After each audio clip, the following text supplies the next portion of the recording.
time for Pierre Baseball on KCCR and on YouTube at KCCR Sports.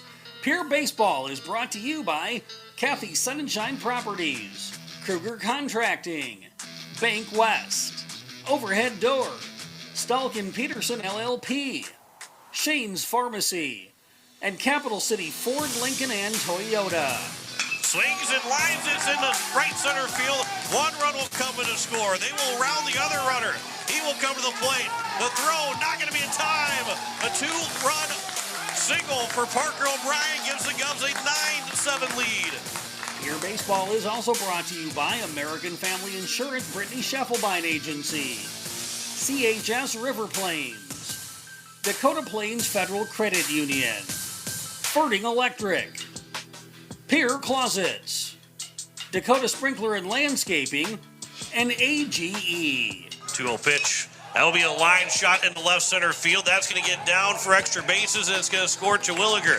That's one way to bust out of a slump. Sunshine round second. He's on his way to third. The throw will come in. He will slide in. Baseball is also brought to you by Edward Jones Financial, Gales Gas, Lamb Motors, Xander Auto Parts, Comtech, Envirotech, First Dakota National Bank, Kruger Climate Systems, May Adam, and Hunsley Auto Body. Here's the 0-2. Runner takes off. Terwilliger will sky this one out to center field. Out towards the wall. It is going to get out of here for a two-run shot for Cooper Terwilliger on an 0-2 pitch. Pierre Baseball is also brought to you by Oahe Federal Credit Union, Kone, AirTech Heating and Cooling, Pierre Roofing and Gutters, Wagner Auto, the South Dakota Office of the Attorney General Division of Consumer Protection, and Todd's Electric. 2-0. It'll be a swinging base hit up the middle. Rounding third is Deal. The throw will come to the plate, but Deal slips and falls. The ball will still get away to the backstop. Deal will come in to score, and the Governors will win the ball game. And now to the booth for the call of the game with KCCR award-winning sports director, John Winkler. And a good afternoon as we welcome you here to Sturgis on a beautiful Sunday as the Govs are looking for a 3-1 record this weekend as they take on the Scoopers, as the Govs are looking to get to 15-5 on the South Dakota season if they can get 2 wins here today, but at least looking for a split to go even on the weekend as we are down to the final 6 games of the regular season. 3 more doubleheaders today, Thursday, and Saturday. Both those games, doubleheaders after today, will be at home, but the Govs right now on the road after not even, it was right around, 15, 16 hours ago that the Govs were wrapping up their games, or 17 hours ago wrapping up their games in Sioux Falls, driving back to Pierre, and now here to Sturgis this afternoon. And the Govs are going to have to start fast. They're going to want to start fast in this doubleheader because of the fact that they were across the other side of the states last night and now here today. And you've got to be able to move quickly and get in the lead quickly for this Governor team, who will be on the road, be the road team today, and after being the home team in the doubleheader yesterday in Sioux Falls. This wasn't scheduled to be out in Sturgis, and the Govs are going to be looking to score first right away in the top of the first inning, as they will have Will Danberg on the mound. Sturgis comes in at 7-4. They're 5-3 in South Dakota games, so there's some good seed points up for grabs right now. If the Governors are able to get the doubleheader sweep, they will want Sturgis to go 500 the rest of the way to keep those seed points higher and not lose 6 potential seed points at the end of the regular season. So this is a very important doubleheader to get, but these last 6 games, right now, everybody is over 500, and Stevens, who will be the opponent on Thursday, they're sitting really well, and the Govs could get even more points for playing that Stevens Raiders team. But that's not the case right now. You're looking at the Sturgis Scoopers. You're not looking ahead to the Thursday matchup against Stevens. You're looking against the Sturgis Scooper squad that'll be here, and it's going to be a tough matchup against this Scooper squad, who, again, 7-4 on the season, 5-3 in South Dakota play, as they will look to pick up wins and stay in that top 8. This was the 8-9 matchup going into Friday, and then yesterday the Govs and Sturgis both moved up a spot, so both these teams would be hosting a first-round matchup if the season had ended on Saturday. Now, after the Govs split, what happens here? Maybe both teams are still in the spot to be hosting. Maybe one of these teams will be in a spot to still be hosting at the end of this doubleheader. But it's a very important doubleheader for both these teams. This is the final week of the regular season. We have until next Sunday to finish out games, and then the playoffs will be set, and the Govs are wanting to do their part and have to do their part to make sure that they are hosting here come 2 weekends from now, that weekend of graduation, and being able to host for that best-of-3 series to have a shot to make the state tournament for the first time since 2023, whenever they won the state championship in Sioux Falls. Pierre Governors and the Sturgis Scoopers, we will step aside for 3 minutes, come back with more of the pregame show, start talking starting lineups and the defense positioning for both these teams. Back in 3 minutes as you're listening to Pierre Governor Baseball on KCCR, and you're watching it on YouTube at KCCR Sports. Building a home. It's the biggest investment most of us make in a lifetime. Not to mention, it's a decision that, well, you pretty much live with day and night. The quality of the workmanship stares back at you like a reflection. It also affects the value of your investment. Choosing the right contractor is critical. Kruger Contracting is that contractor. Call 222-2523. Quality workmanship and materials completed on time. Kruger Contracting. In a word, quality. Call 222-2523.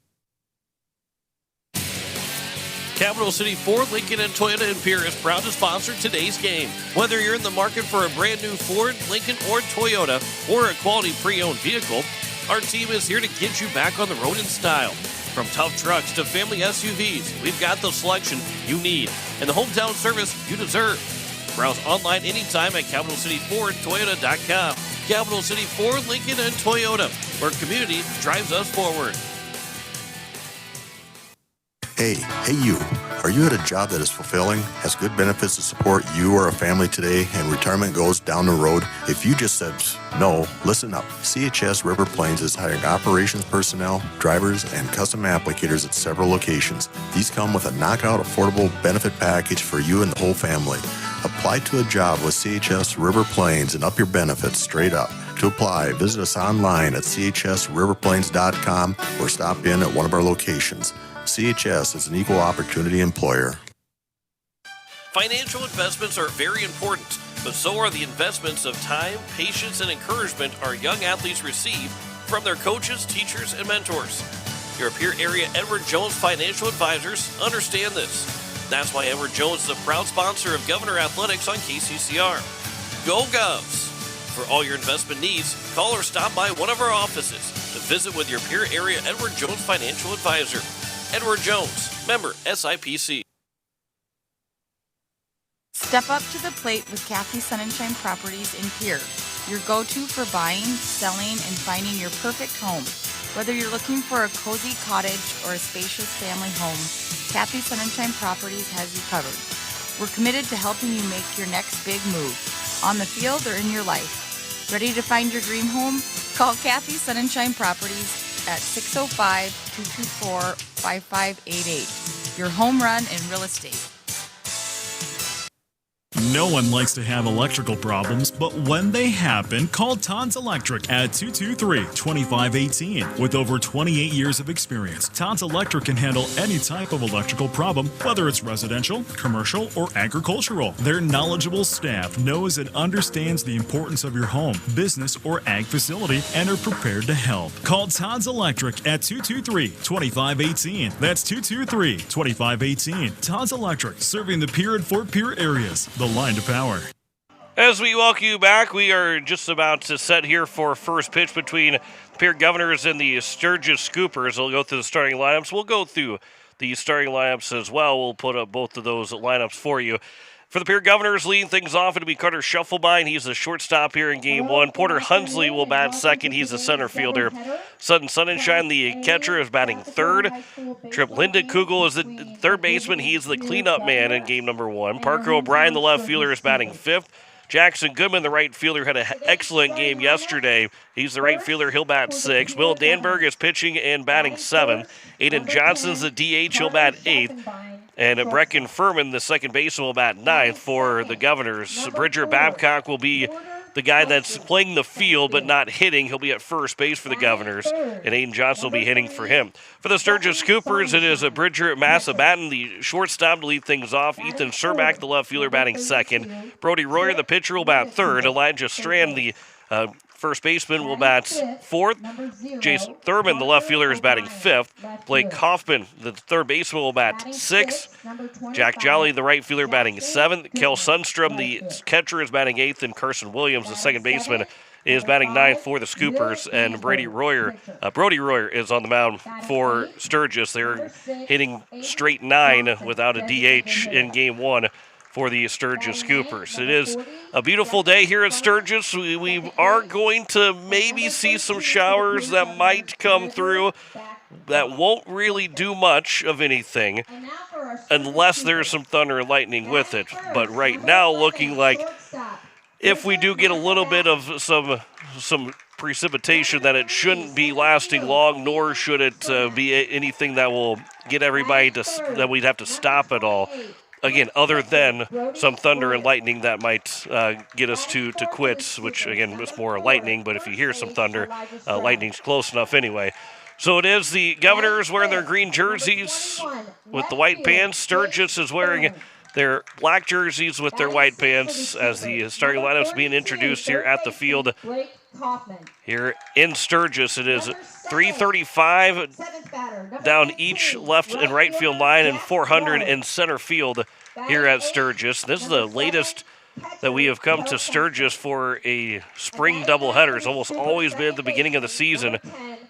And the first year, the 2019 that I was here, the first spring, we played here at Sturgis, and there's still snow on the outfield track from the winter time. We'll take a break. We'll come back, and we'll have first pitch after this back in 3 minutes on KCCR and on YouTube at KCCR Sports. Looking for your next new or used car, truck, or SUV? Then go no further than the comfort of your own home. Shop online at lambmotor.com. On lambmotor.com, you'll find the vehicles Lambs has in stock. You can schedule a test drive or your vehicle's next tune-up, all online. New or used, shop for it all online, anywhere you are. Lamb Motor has the right vehicle for you.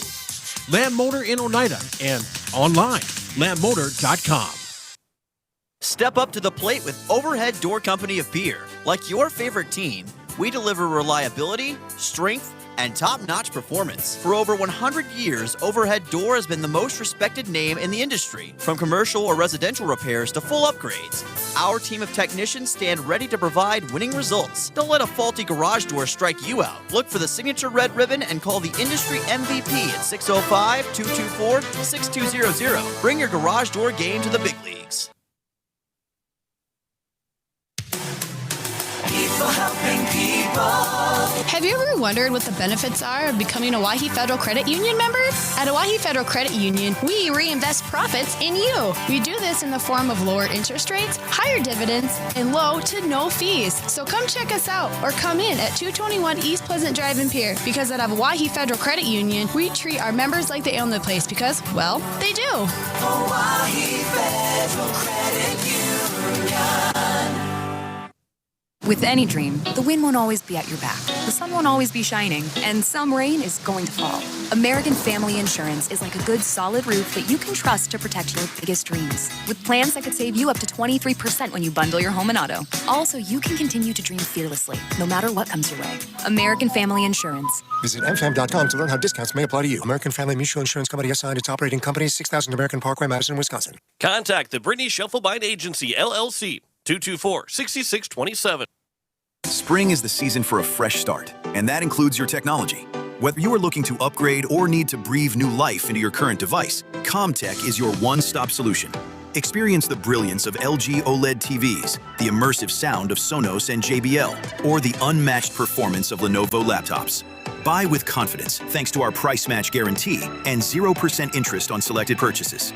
We're your locally owned technology experts on the truck bypass. CommTech, we sell the best and fix the rest. Koenig of Oneida, Pierre, and Winter has provided our services to growers of South Dakota for over 50 years. We focus on providing our customers with the products, services, and attention to detail that each farmer needs to succeed. For your individual needs of custom spraying, liquid or dry fertilizer, chemical, soil sampling, seed sales, and treating, stop in and see us at Koenig with offices located in Oneida, Pierre, and Winter. Is it the competition that keeps bringing you back? The long-standing rivalries? Or is it seeing friends again and cheering on your favorite team? At First Dakota, we're here for it all. We appreciate the fans, the players, the coaches and officials, the concessions crew. The shared community experience is part of what makes life here great, and we're here for it. See you at the game. First Dakota National Bank, member FDIC. As we welcome you back, it is the start of game number 1 as Carter Scheffelbein will step to the plate, and we are ready to go from Sturgis. 17 hours ago, 378 miles ago, we were in Sioux Falls and Harmon Park. Now here in Sturgis for our third game of the weekend as the first pitch will be over for strike 1 as we're underway at exactly 1 o'clock locally, 2 o'clock back in Pierre at KCCR Pierre, a Riverfront broadcasting station. Carter Scheffelbein went 5 for 8 yesterday in that doubleheader as he had 5 singles in that split of the doubleheader as that pitch will come inside. The count's now 1-1 from Brody Royer. He is one of 4 pitchers that have thrown in total for one of 6 pitchers that have thrown in total for the Sturgis Coopers. So this one is grounded over to the right side. Coming in as the second baseman Williams, going to be quick with it, and he is just in time to get Scheffelbein out at first. And the leadoff man is retired to kick off the ball game. And very, very close play over at first base, but it is the first out here in game number 1. 4-3 on the putouts from Carson Williams. And it brings up now Porter Hunsley, the center fielder. Royer has thrown 22 innings. This is his 6th start and 7th appearance overall. 1-1 record, 13 hits, 18 runs, 10 of them earned. 10 walks, 41 strikeouts, as that one will miss inside for ball 1. An ERA at 3.18, a whip at 1.05 for Brody Royer, and a batting average against at 159. Here's the 1-0. That'll miss low, and the count's now 2-0. Team batting average against pitching staff-wise is 180, so he's just below that average. Tate Johnson's been primarily used as Johnson's been used as primarily as a reliever, as that one will be missing, and the count's now 3-0 here to Porter Hunsley.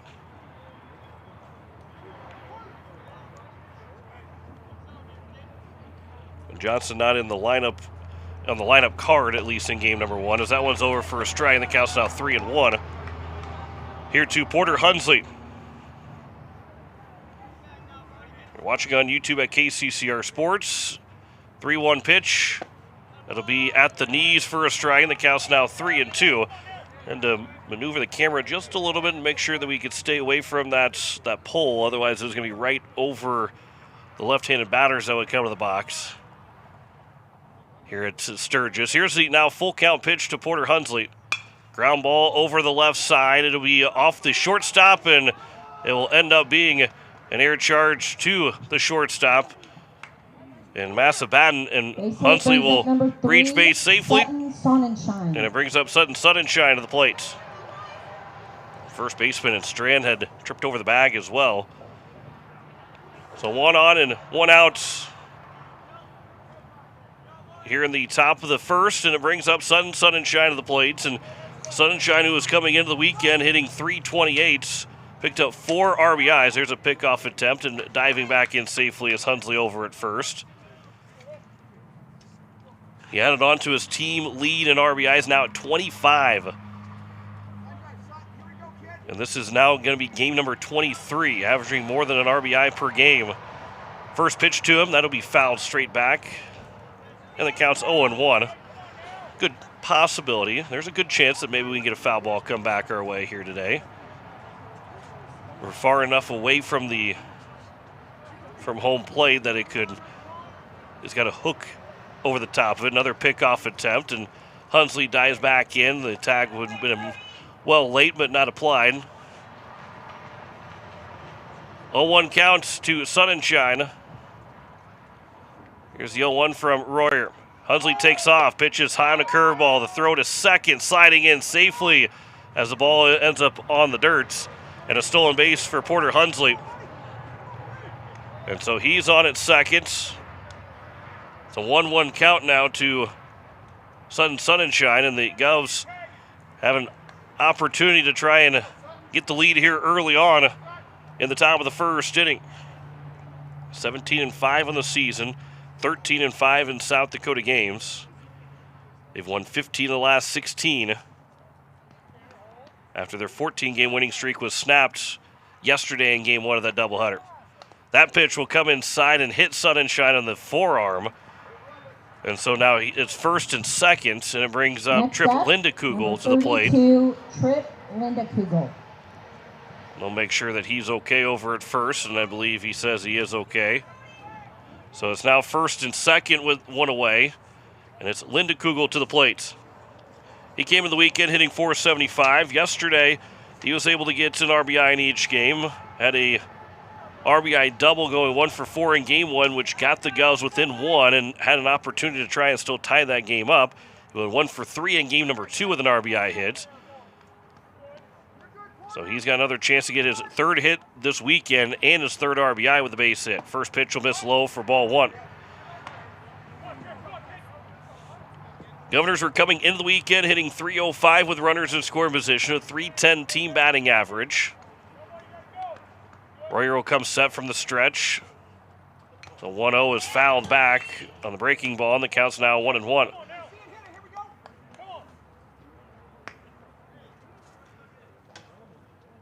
Doubleheader of baseball today. We've got a 5 o'clock start on Thursday against Stevens in Pierre, and then one more doubleheader at 1 o'clock Saturday against Jefferson to close out the regular season.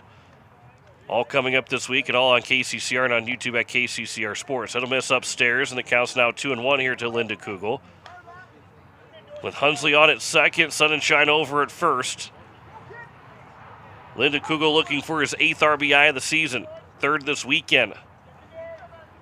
2-1. That'll catch the outside corner, and the count's now even at 2 balls and 2 strikes here to Lindekugel.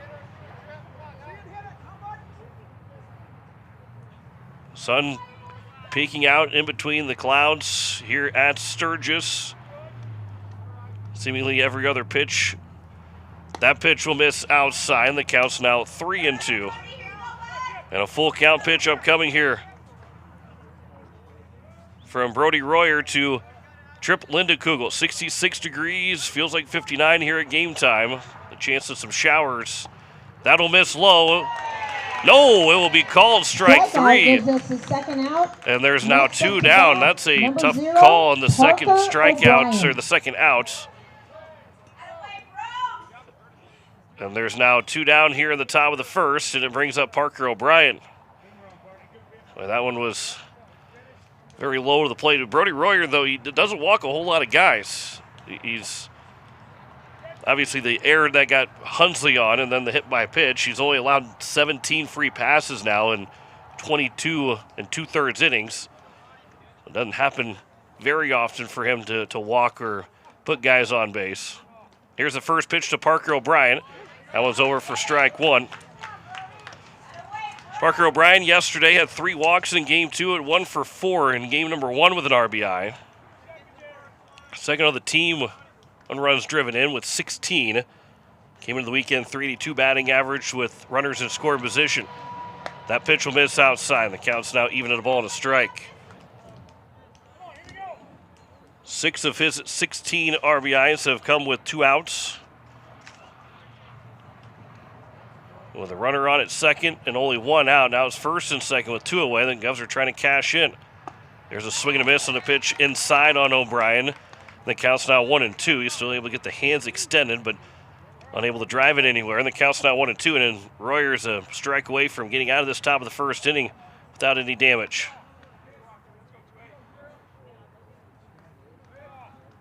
Here's the 1-2. Taken for strike 3, and that will retire the side, and it's 2 backwards Ks from Royer in the top of the first inning. No runs, no hits, an error, and 2 men left on base. We head to the bottom of the first. No score between Pierre and Sturgis. Back in a minute on KCCR. You're watching it on YouTube at KCCR Sports.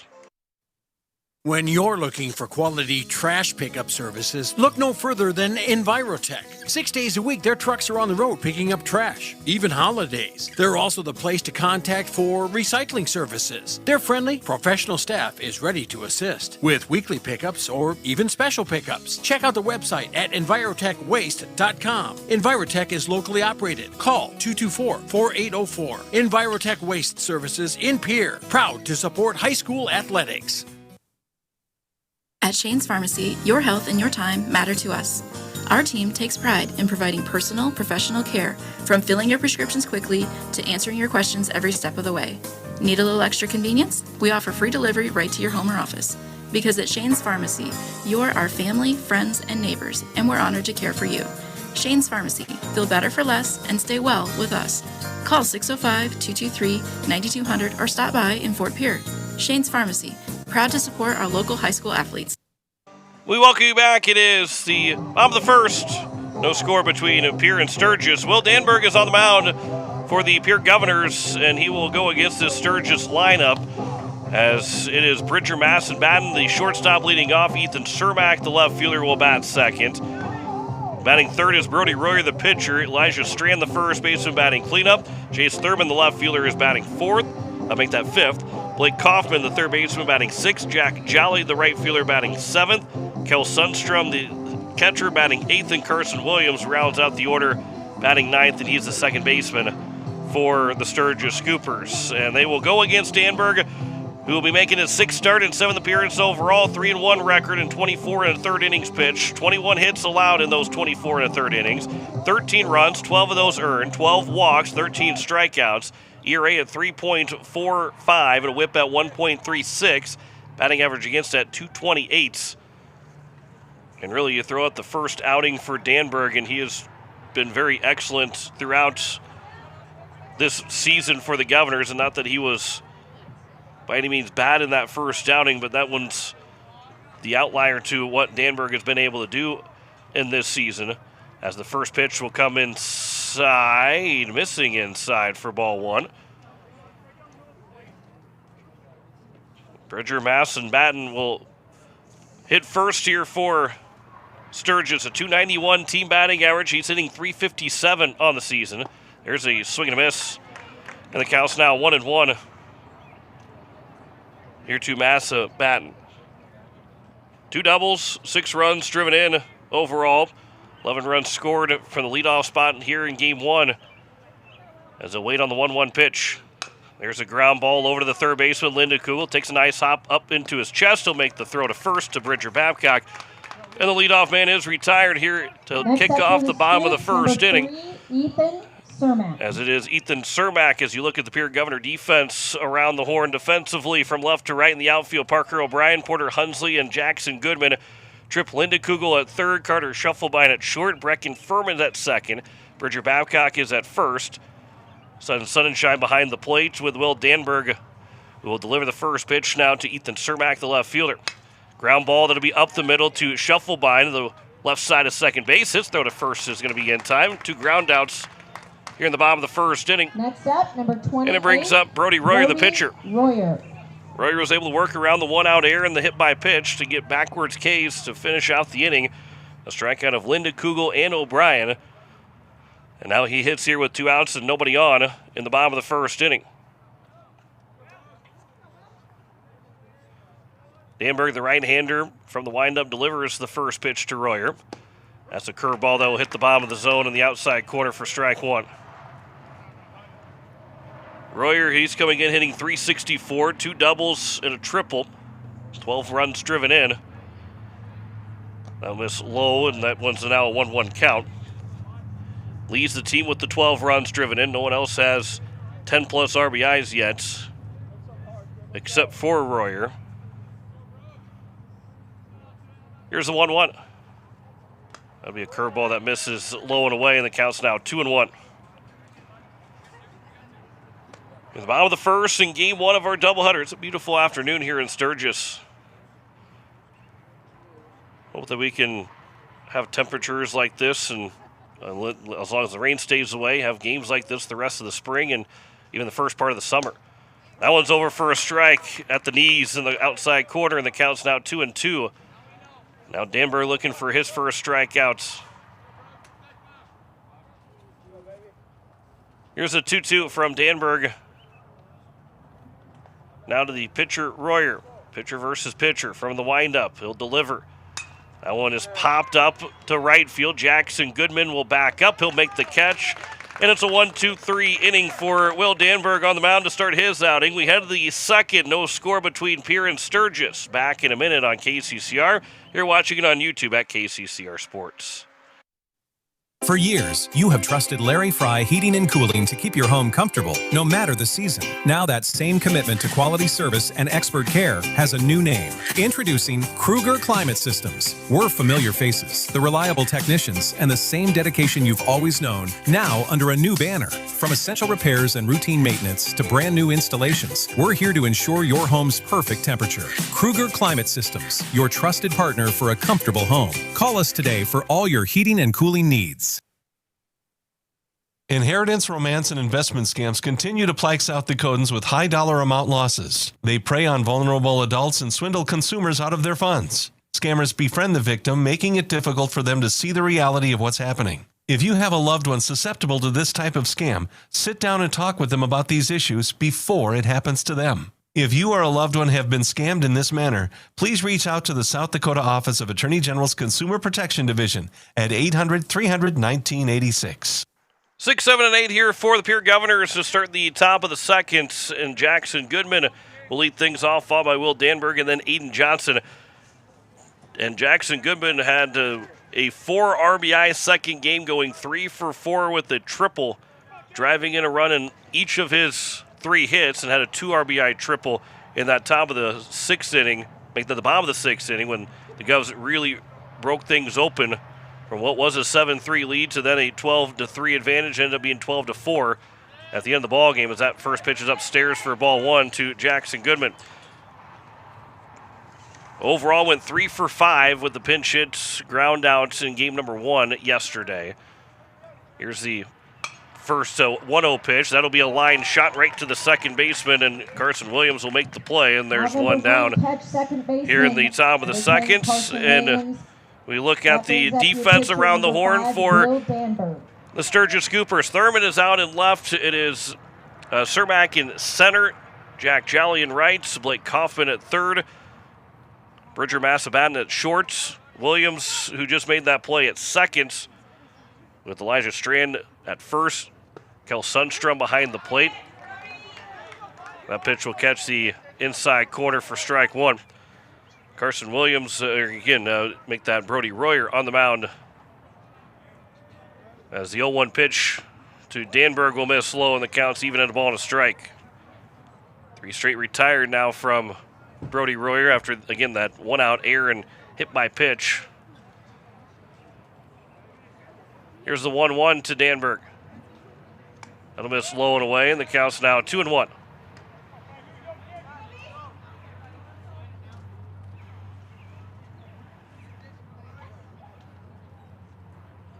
Royer will shake off a couple of pitches. He'll come set with the stretch with nobody on base. 2-1 pitch. Up in the zone. Swing and a miss by Danberg, and the count's now 2-2. Aiden Johnson, the DH, he'll get his first chance to swing the bats here momentarily. Here's the 2-2 now from Royer to Danberg. Off the end of the bat on a off-speed pitch. And he is able to foul it off, stay alive here with another 2-2 pitch upcoming.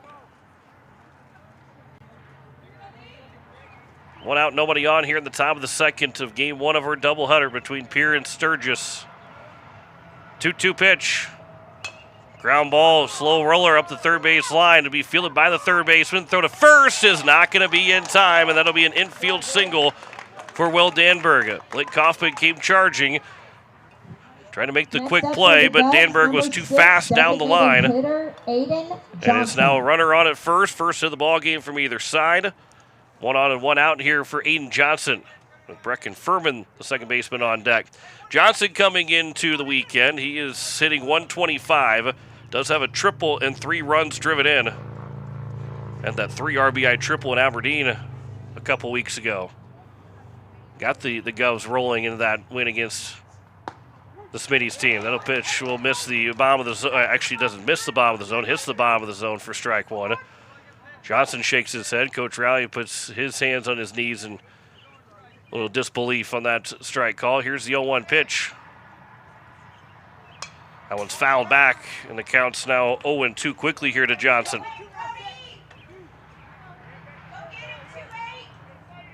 Will Danberg, he's got 8 steals. Make that 3 steals. Porter Hunsley's got 8. He's got 3 of the 51 steals coming into the weekend. We'll see if maybe he gets a green light. But being the pitcher, maybe you want to take things easy. Maybe next game would be different. This will be fouled at the plate by Johnson. Staying alive to pitch low in the zone. As Royer's looking for his 3rd strikeout of the ball game. Count remains at 0-2. Here to Aiden Johnson. Danberg leads away from first. Time is called by Johnson. DH here in game number 1. Bridger Babcock playing first base. With the high school rule of being able to DH anybody that you want to. Don't have to just DH for the pitcher. Runner takes off.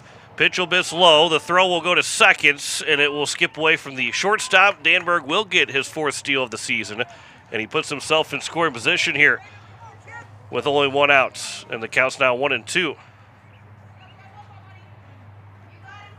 So stolen base for Danberg. Go-ahead run is now in score position here for Johnson. As Aiden digs back in and wait on the 1-2 pitch from Royer. Chopper that is foul past the third base dugout. And the count will remain at a 1-2.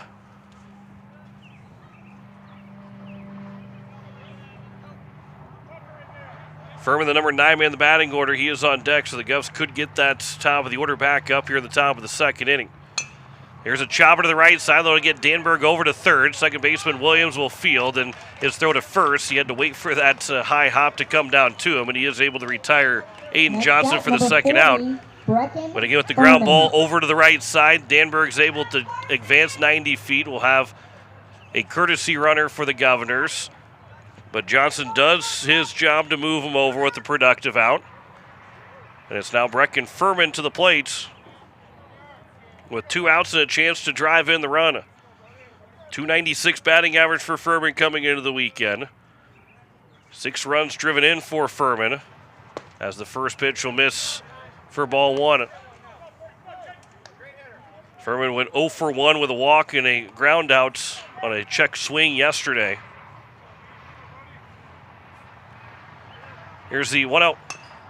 Ground ball on the left side. High chopper for the shortstop to pick up. His throw to first is going to be in time as Massa Batten had to somewhat leap up on that hop that went high in the air. And he's able to retire Furman for the 3rd out. No runs, a hit, no errors, and a man left on base. To the bottom of the 2nd, no score between Pierre and Sturgis. Back in minutes on KCCR, and you're watching it on YouTube at KCCR Sports. Stulkin Peterson LLP has been your local CPA firm for over 40 years, offering tax preparation, bookkeeping, payroll, and consulting services. If your business, farm, or ranch needs professional, accurate, and reliable services, we are your firm. Our clients are our #1 priority. If you need a higher level of accounting service, give us a call at 605-224-5828. That's Stulkin Peterson LLP. 222 East Missouri Avenue in Pierre.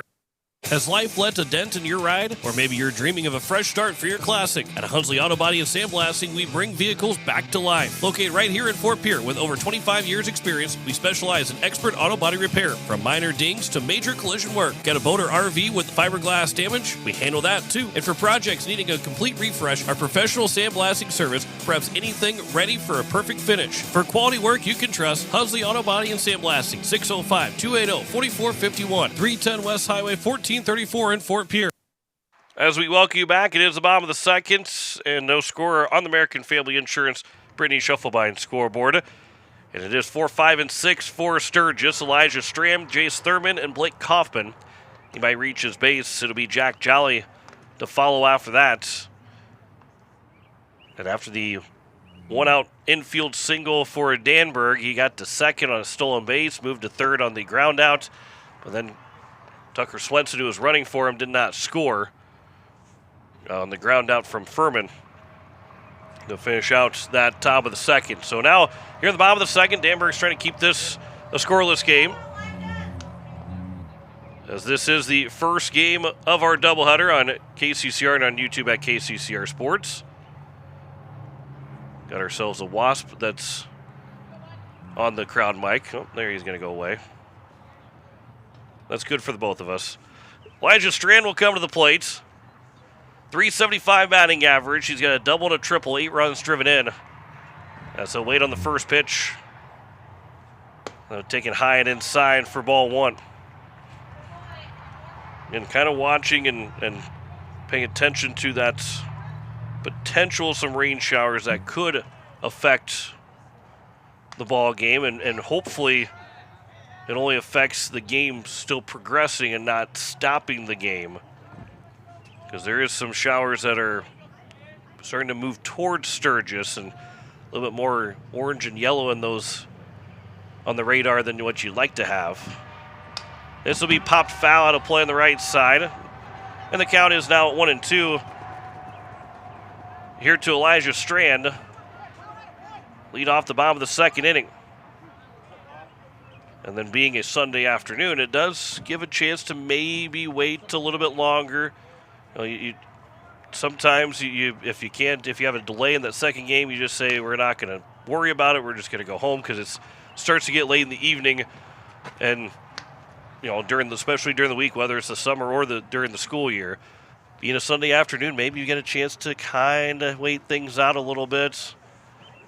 But, again, hopefully we don't have to worry about it. Hopefully that things will dissipate and there won't be any rain that will come through here.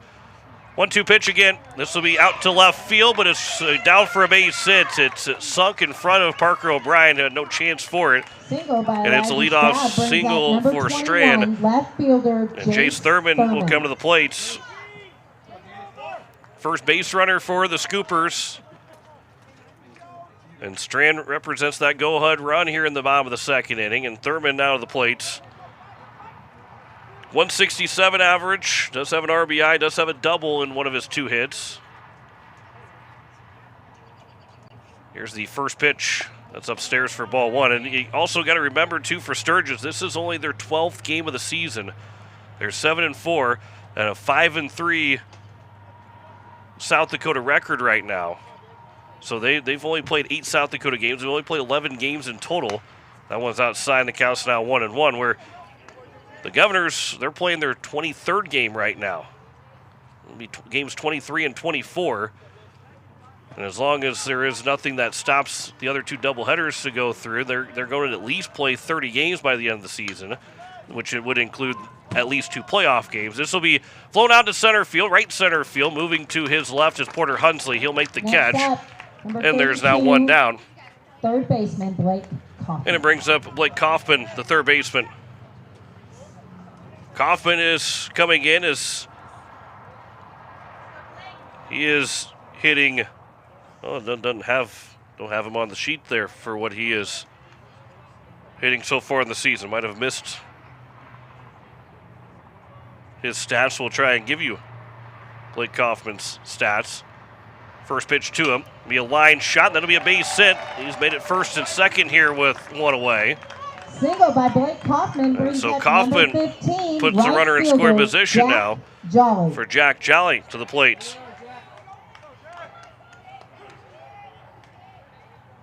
That's because it was the first game of the season for Blake Kaufman. He had not had any stats to this point, so his first at bat of the season goes for a base hit. And runners are at first and second with 1 out here in the bottom of the second. Jack Jolly stands in. Looking for a ground ball here is Danberg. First pitch, that'll be chopped foul off of the back foot of Jolly.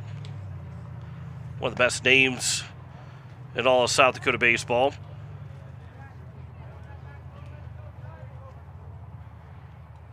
First and second here with 1 away in the bottom of the second. Jolly comes in. He is hitting .257. He's looking for his third RBI of the season if he can get a base hit. Swings and misses that curveball that was in the dirt, and the count's 0-2 here quickly from Danberg to Jolly. Does have a double. 16 extra base hits of the 83 hits in total for Sturgis coming into today. Again, a .291 batting average. Here's the 0-2 from Danberg. That'll miss slow for a ball, and the count's now 1-2. And Danberg trying to keep it low in the zone. The low strike has been there the first inning and a half right now, and looking for his first strikeout, or keeping it low could potentially get that ground ball to get you out of the inning. Instead, here's a ground ball over to Lindekugel at third. He'll step on the bag. His throw across the diamond will not be in time. It'll be a fielder's choice, but Lindekugel does get the lead man. It keeps it first and second, now 2 away here in the bottom of the second inning, and it brings up Kel Sundstrom to the plate. It's a good play from Lindekugel. Again, you look at him, Major League Baseball, yeah, you're throwing to second, you're throwing to first for a 5-4-3 double play, but you want to make sure you get a sure out here. And to get that sure out, so you got to go to the bag at third. Yes, you could try that 5-4-3 double play, but if you don't get anything there, it's then all of a sudden not just the bases loaded. There probably is a run that scores, because if you don't get anybody, then the throw probably goes wild. But you made sure you got that lead runner out. Keep it first and second. And now with 2 away, another ground ball, you can go to the bag again. Here's the 1-0 pitch. They'll pick off. They've got the man picked off between first and second. Bridger Babcock will throw it. The tag is missed by Shufflebein, but they're going to say he was at a baseline, and so that will end the inning. And a back pick at first gets Jolly out, as he thought that no back pick was going to be happening at all, and it turns into a 1-3-6 pickoff from Danberg to Babcock. One throw, big one throw over to Shufflebein, and that retires the side. No runs, 2 hits, no errors, and a man left on base. 2 completes here at Sturgis. No score between Pierre and Sturgis. Back in a minute on KCCR, and you're watching it on YouTube at KCCR Sports. Dakota Sprinkler and Landscaping wants to make it easy for you to get that lush green lawn and that yard haven that you've been dreaming of. Visit dakotasprinkler.com to make appointments for sprinkler system spring startup, service calls, fall winterization, and landscaping quotes. Trust Dakota Sprinkler and Landscaping's professionals to get you through the planning and installation to make your landscaping needs a reality. Visit dakotasprinkler.com today. Most of us already know that Gales Gas of Pierre is the place to call for propane. They offer an automatic fill plan so you never have to worry about running out of propane.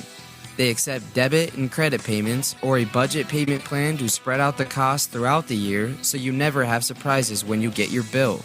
For delivery, convenience, and great customer service, call Gales Gas at 224-5518. That's Gales Gas at 224-5518. Top of the third inning, no score between Pierre and Sturgis. And this is the top of the order for the Pierre Governors. Carter Shufflebein, Porter Hunsley, and Sutton Sonnenschein. Carter Shufflebein. Anybody reaches base, to go to Trip Lindekugel to the plates. No runs, 1 hit, no errors for Pierre. No runs, 2 hits, and an error for Sturgis so far through 2 innings.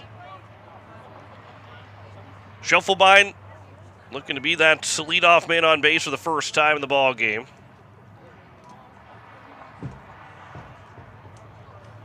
As he'll dig in against Brody Royer, who after a 1-out error and a hit batter, he's allowed just 1 base runner since then. First pitch swinging, and that's fouled away on the right side for strike 1.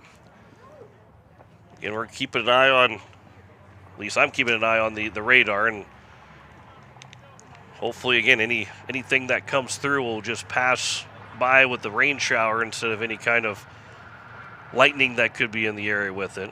That'll come inside, and the count's now 1-1. So it turns in Well, we hope to get 2 games in without any. I mean, this field is in fantastic condition, too.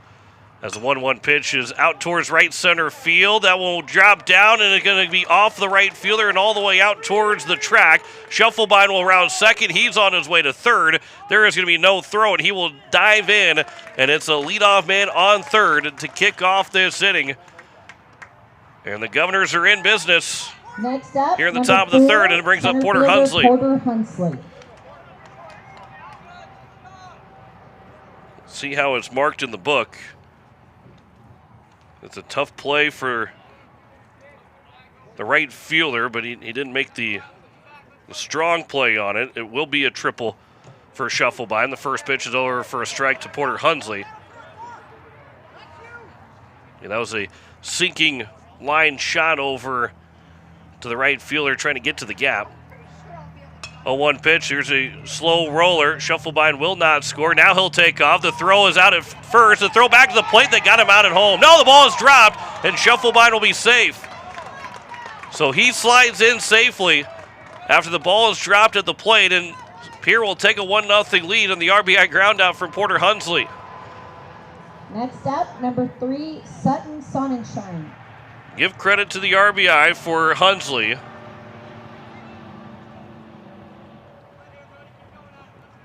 It's a 6-3 RBI ground out, and there's 1 down. It was a very close play at the plate. Now, first pitch is over for strike 1. I think Shufflebine would have been out if the ball had not been dropped by the catcher Sundstrom. But then don't really know if he had caught it cleanly either, because he might have been trying to swipe the tag very quickly, and the ball maybe just hit his glove and stayed out of the glove, and that would have been the only reason why he was going to be out. Quickly 0-2 here to Sonnenschein. 0-2 pitch.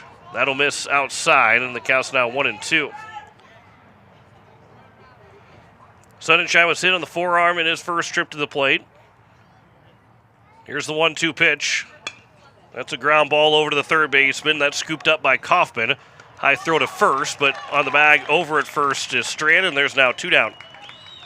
Here in the top of the third inning with a 1-0 lead for the Governors. Let me put that up there for you so you can see that the Governors are winning 1-0 if you're watching on YouTube at KCCR Sports. Trip Lindekugel to the plate. He struck out looking in his first trip up. Pitch that was low towards the dirt, but still called strike 3. First pitch to him will bounce in for ball 1. Nobody on, 2 away. Leadoff triple for the Governors comes in to score on the RBI ground out for Porter Hunsley. And for Hunsley, who had 2 hits yesterday, gets the RBI. That will be his 11th of the season. That one's up. That's at the top of the zone. The count's now 1-1.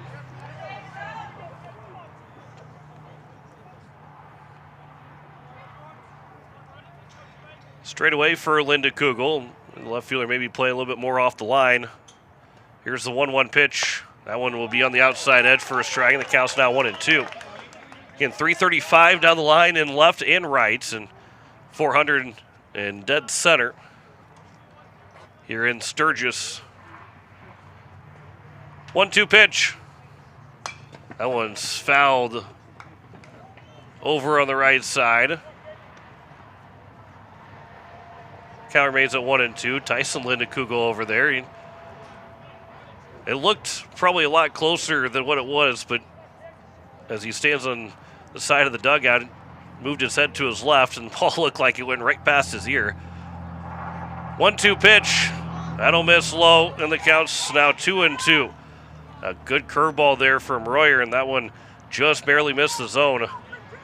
Lindekugel dropped his bat for a moment, almost looking like he thought that was going to be called strike 3, but instead he'll dig back in with a 2-2 count.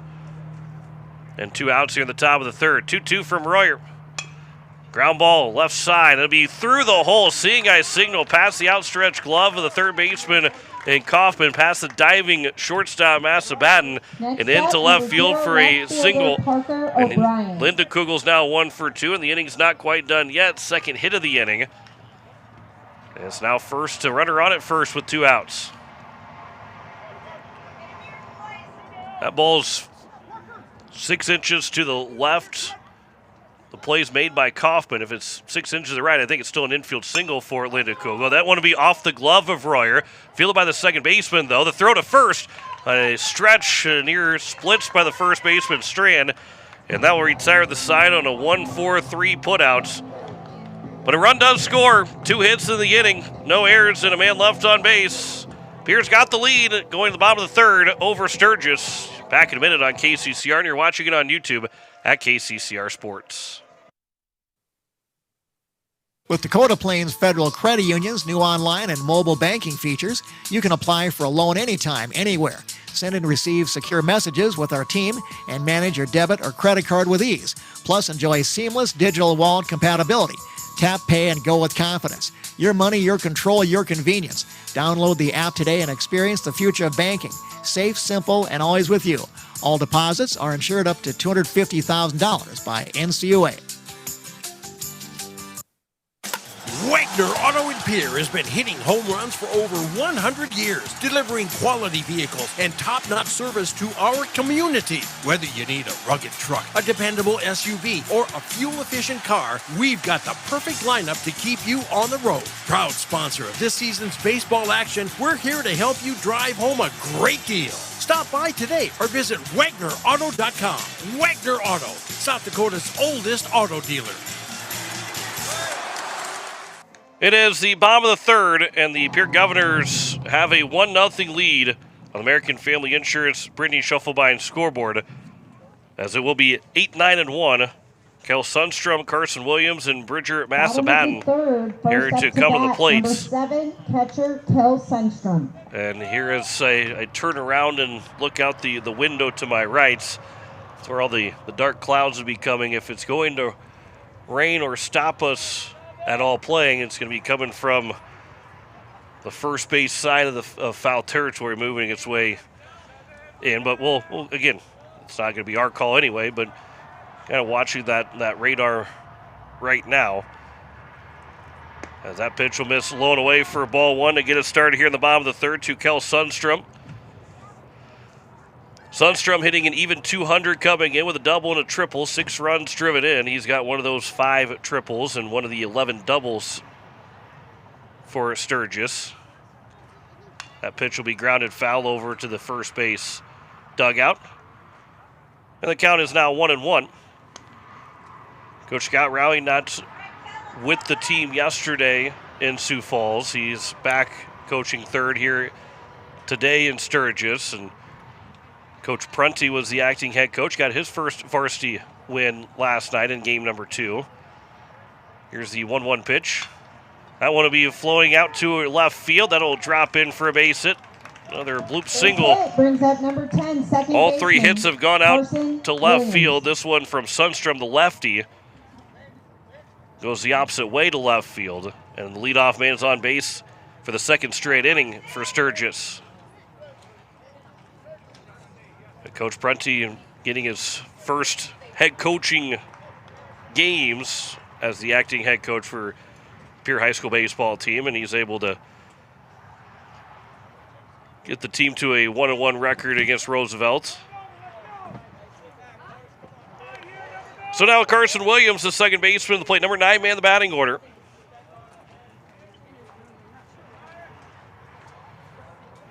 Will Danberg, his third hit allowed.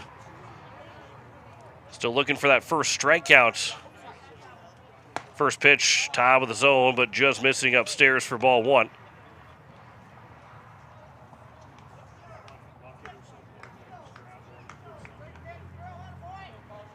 Danberg comes set. Here's the 1-0 pitch. That'll be on the outside edge. A little bit of a delayed strike call, but the count's now 1-1.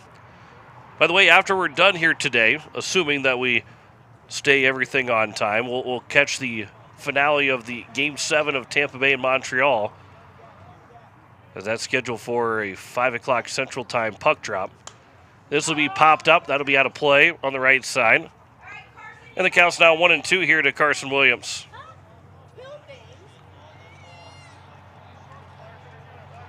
Then we'll have Vegas and Anaheim a couple of games Wednesday and Sunday next week.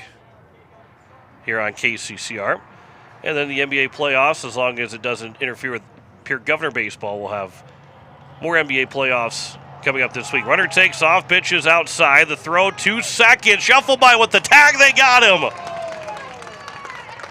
The pitch was well outside. Sunshine had to dive to his right to make the catch so it wouldn't get to the backstop. Got up, threw a strike to Shufflebine, who placed the tag perfectly to the courtesy runner for Sundstrom, and he has thrown out, and there's now 1 down as the count's now 2-2 here to Carson Williams.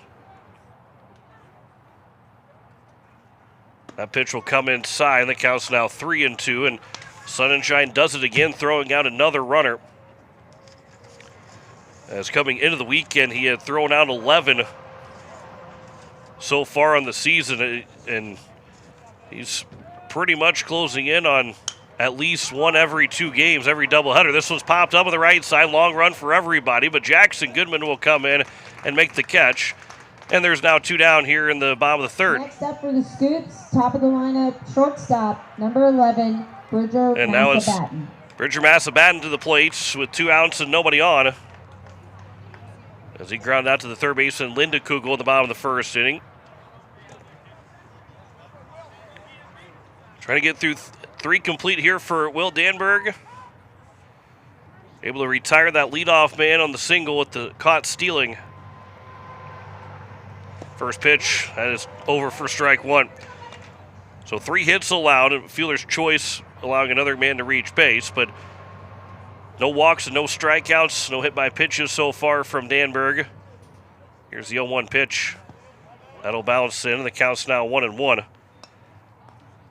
And that's something for Will Danberg, while his strikeouts aren't up there where maybe you thought he would be. He's not walking a lot of guys anyway. He's walking 1 every other inning by the stats. That one misses inside, the count's now 2-1. But the other thing that does is keeps your pitch count low. You're not going deep into counts, because unless you're striking someone out on strike 1, strike 2, and strike 3, you start to run a count a little bit deep when you strike out quite a few guys. It's hard to keep the pitch count low. Here's the 2-1 pitch. There's a line shot that is down the right field line, past the diving first baseman Bridger Babcock. It'll go looking for 2. Goodman with the throw to second. The tag, they got him out. It's no, they say he's safe at second. They will say he's safe at second for Bridger Massabatten. Center fielder, Ethan. And it brings up Ethan Cermak to the plate. We'll see if we can't see that tag coming in. Boy, that's really close over there at second. We'll see if, again, we'll slow things down here as that throw coming in.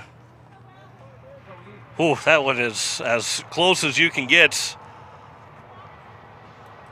But he is safe over at second, says the field umpire, and first pitch will be upstairs for ball 1. He's thrown 37 pitches now, has Danberg. But to finish that thought, of his 24 to third innings pitched, 13 of those innings he threw less than 13 pitches in that inning. This one will get to the backstop. This will be a wild pitch, and it's now a runner on at third. And it will be a 2-0 count to Ethan Cermak. That's why we've seen Danberg go as deep into games as we have seen, is he hasn't had to worry about the pitch count at all. He has been consistently around the plate. This one will miss, and the count's now 3-0. But now he finds himself in a little bit of danger with a runner on at third. 3-0 count, and then up next is number 3 man and the pitcher, Brody Royer, has a possibility of trying to tie the game up. 3-0 pitch. It'll miss inside. It will be a 4-pitch walk. And it's first and third now. Number 28, Brody Royer. With 2 away, and Brody Royer will come to the plate. Be pitch number 41 coming up.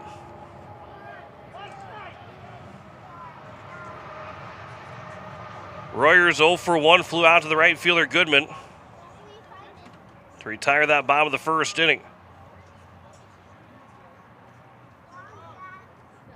Here's the first pitch. That'll miss low for ball 1. 5 straight misses now here for Danberg.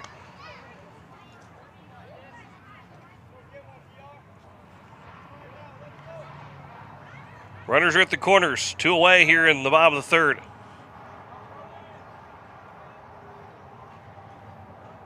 Here's the 1-0 from Danberg. Ground ball on the left side. Diving play by Shufflebine at short. The throw to first. It is in time! What a play by Shufflebine at short to retire the side. It is still a 1-0 lead as we head to the 4th inning. No runs, 2 hits, no errors, and 2 men left on base. The Govs will take that 2-1 lead, or make that 1-0 lead as you watch the replay here from Shufflebine over at short to make that play. Get up and fire to first, and it's a 1-0 lead as we head to the top of the 4th. You're listening to Pierre Governor Baseball on KCCR, and you're watching it on YouTube at KCCR Sports. As community bankers, BankWest employees are deeply committed to supporting local causes, growing the local economy, and creating local opportunities. At a time when you can bank anywhere, we hope you choose BankWest. We'll be your financial partner for the long haul, helping you and your community achieve financial success. BankWest. Convenient, connected, committed. Member FDIC. AGE Corporation has been building South Dakota for over 60 years. For all your site work, construction, and crane needs, AGE is there for you. If you need a boat dock and dock lighting, AGE has what you need. Visit their website, agecorp.com, or give them a call at 223-2732. AGE Corporation, providing high-quality services without sacrificing safety. Visit agecorp.com or call 223-2732. It is the top of the 4th inning. The Pierre Governors leading 1-0 on the American Family Insurance Brittany Shufflebine scoreboard. As it is Jackson Goodman to lead things off, followed by Will Danberg and Aiden Johnson. You can hear the rumble of thunder in the background right now as the first pitch is upstairs for ball 1. And some fans are going to start to make their way to maybe some cover. Here's the 1-0 pitch. That's over for a strike. The count's now 1-1. Goodman, he is 0 for 1. Lined out to the second baseman in his first trip to the plate. That led off the top of the second. Now leading off the top of the 4th. That'll make it a 2-1 count. No, not raining yet here at the Sturgis baseball field. Royer, the 2-1 pitch. That'll bounce in. The count's now 3-1. There's a little bit different because the interstate's right here, too, for Sturgis. So you start to hear some cars in the background, too, with maybe some with some bigger engines. But that was definitely a rumble of thunder behind us. 3-1 pitch. That'll miss outside. And the leadoff walk to Jackson Goodman. Next up, number 5, Will Danberg. And it brings up Will Danberg to the plate.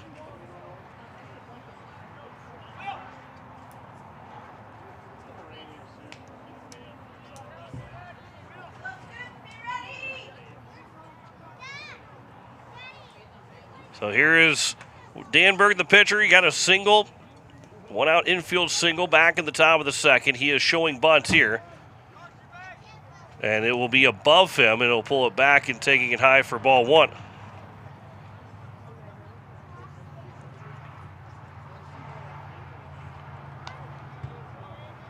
Goodman leads away from first. Nobody out here in the top of the 4th. The 1-0 lead for Pierre. Pickoff attempt and diving back in safely is Goodman.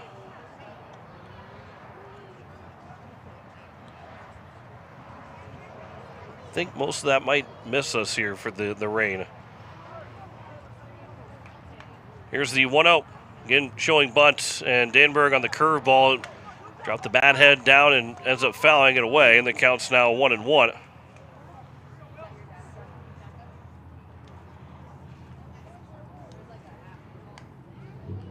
Danberg was coming into today, coming into the weekend, hitting wise 393. Does have a triple, 6 runs driven in. Yesterday for Danberg, went 1 for 4 at the base hit. 1-1. In showing bunt. That one's dropped down and it will roll foul. And the count goes to now 1-2.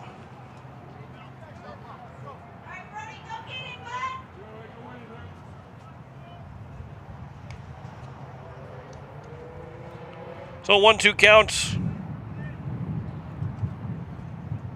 Here to Will Danberg. Get another thunder coming down, and that rain is going to stay to our south. Pickoff attempt. And back in safely again is Goodman.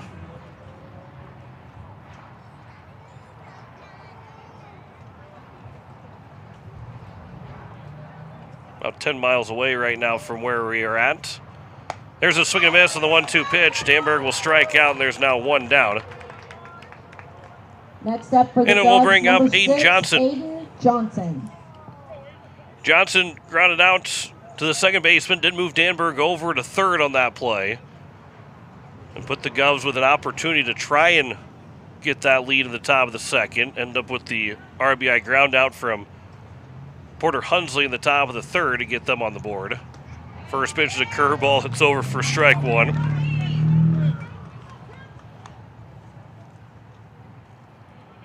One on and 1 out here in the top of the 4th inning. Royer will come set from the stretch. Here's the 1-0 pitch, 0-1 pitch. Comes inside and makes it 1-1. Danberg threw 3 complete. He's thrown 42 pitches. This will be pitch number 65 coming here from Royer. So he's got 40 pitches remaining after this pitch on the 1-1 to Aiden Johnson. Here is the 1-1. That one's fouled straight back, and the count's now 1-2.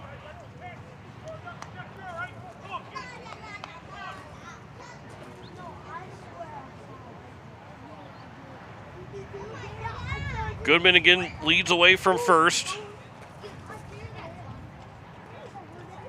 Here's the 1-2 pitch. That'll miss inside. It'll get to the backstop, and to second will go Goodman. Count is now even at 2 balls and 2 strikes. And Goodman's got a chance to score a base hit here from Aiden Johnson as he's trying to pick up his 4th RBI.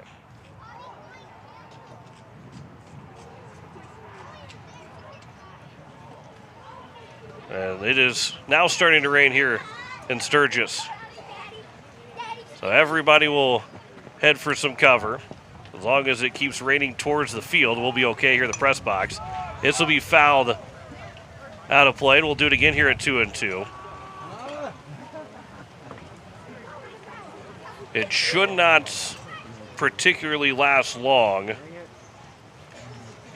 And again, the worst of this rain is going to be to our south.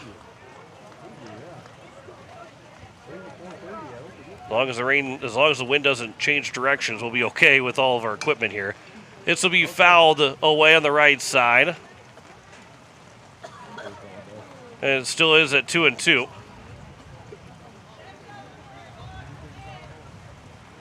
Not raining hard enough to stop the game yet. Oh, now the umpires are going to get together and talk about something, so we might go into a rain delay.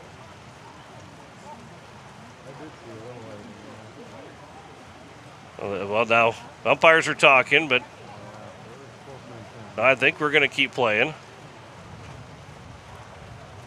Yeah, we're gonna keep moving here.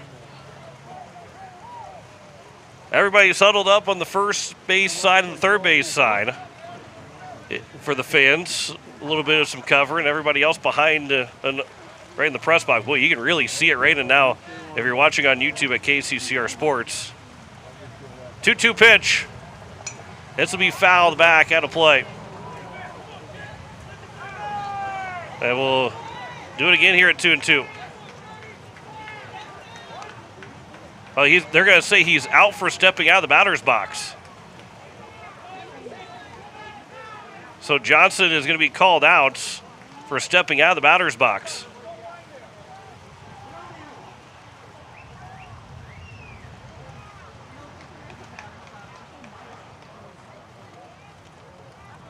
So Johnson is out. Next up for the And Cubs, it's number now 2 40, down. Brecken Furman. Boy, we've as the rain's already stopping here in Sturgis. But that one, not sure I've seen that called very often.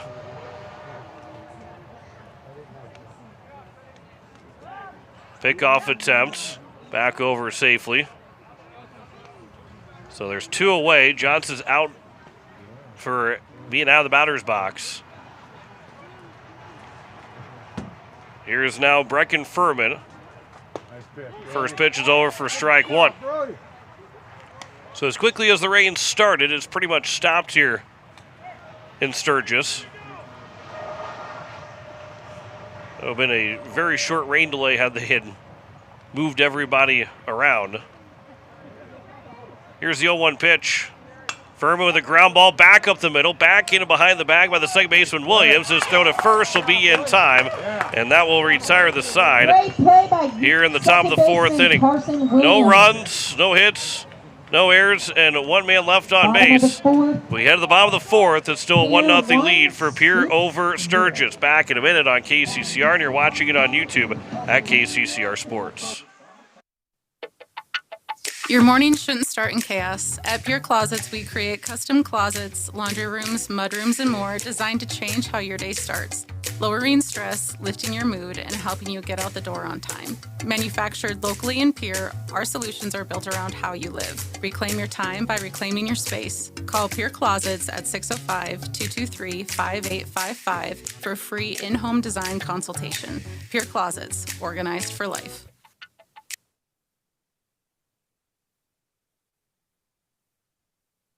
When you're in the need for high-quality replacement auto parts, look no further than Zander Auto Parts and Machine Shop in Pierre. Zander's has been servicing the Pierre area for over 40 years. Their professional parts techs can get you the parts you need and get you back on the road.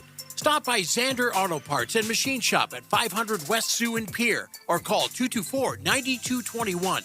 Zander's, your source for domestic and foreign auto parts and accessories. Well, as Will Danberg was finishing up his warm-up tosses, they are going to call for a rain delay.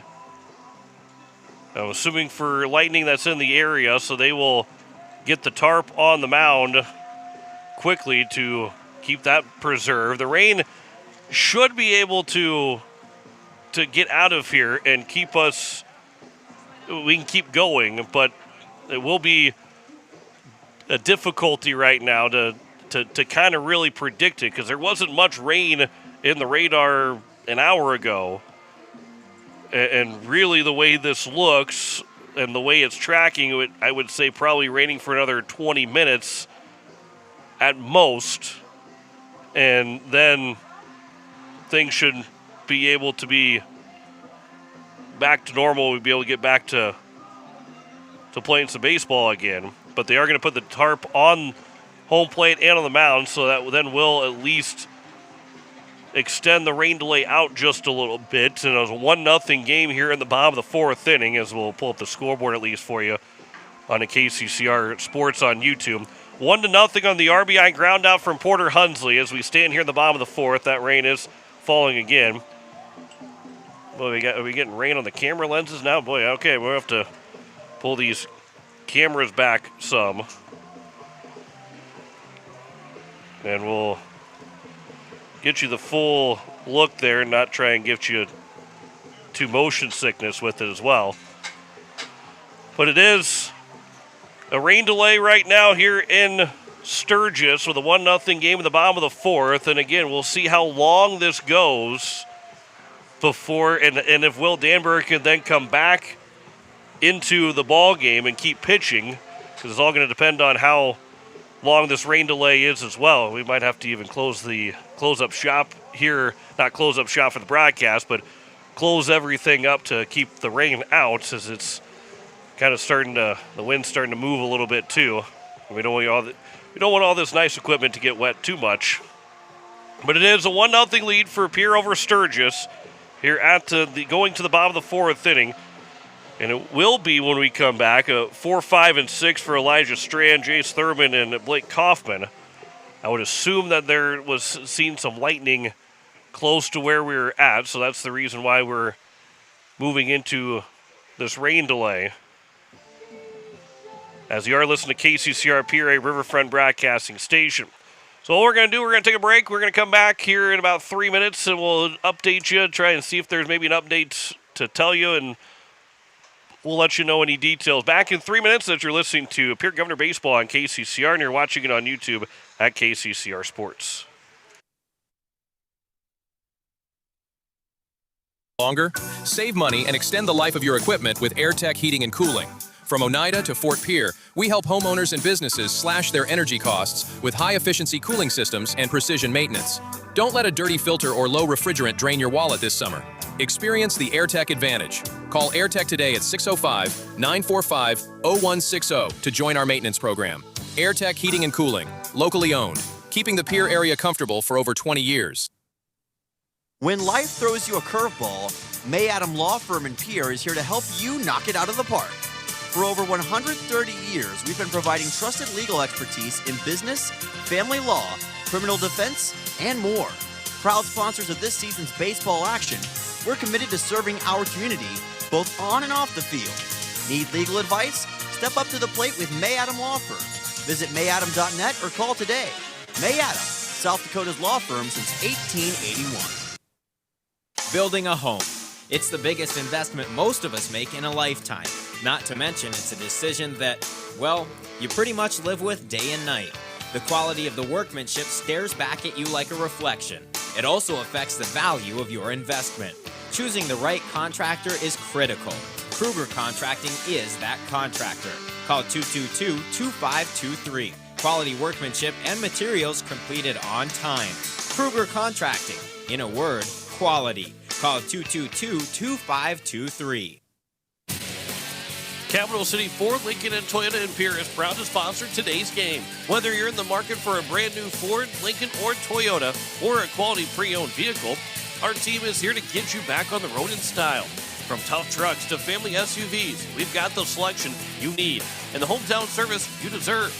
Browse online anytime at CapitalCityFordToyota.com. Capital City Ford, Lincoln, and Toyota, where community drives us forward. Hey you. Are you at a job that is fulfilling, has good benefits to support you or a family today, and retirement goes down the road? If you just said no, listen up. CHS River Plains is hiring operations personnel, drivers, and custom applicators at several locations. These come with a knockout affordable benefit package for you and the whole family. Apply to a job with CHS River Plains and up your benefits straight up. To apply, visit us online at chsriverplains.com or stop in at one of our locations. CHS is an equal opportunity employer. Financial investments are very important, but so are the investments of time, patience, and encouragement our young athletes receive from their coaches, teachers, and mentors. Your Pierre area Edward Jones Financial Advisors understand this. That's why Edward Jones is a proud sponsor of Governor Athletics on KCCR. Go Govs! For all your investment needs, call or stop by one of our offices to visit with your Pierre area Edward Jones Financial Advisor. Edward Jones, member SIPC. As we welcome you back here into our weather delay on KCCR and on YouTube at KCCR Sports, it is no lightning delay, just trying to let the rain pass through before they start playing again. We got another game still to go, and want to make sure that the field can withstand everything, especially the mound and home plate. So they're allowing this to pass through, which once it does look like it's going to be good for hopefully the foreseeable rest of the day today. But again, there wasn't much on the radar prior to this game even getting started, and now we're in the top of the fourth, and that rain delay started at 3 o'clock locally. We're back 3 o'clock. Yeah, 3 o'clock back in Pierre. I'm trying to think here. Everything's showing 3 o'clock, and I got to look at what time it is. It is 2:08. So could be 15 to 20 minutes of a delay and then getting back to going as the rain is already subsiding here at Sturgis. A couple of sprinkles now.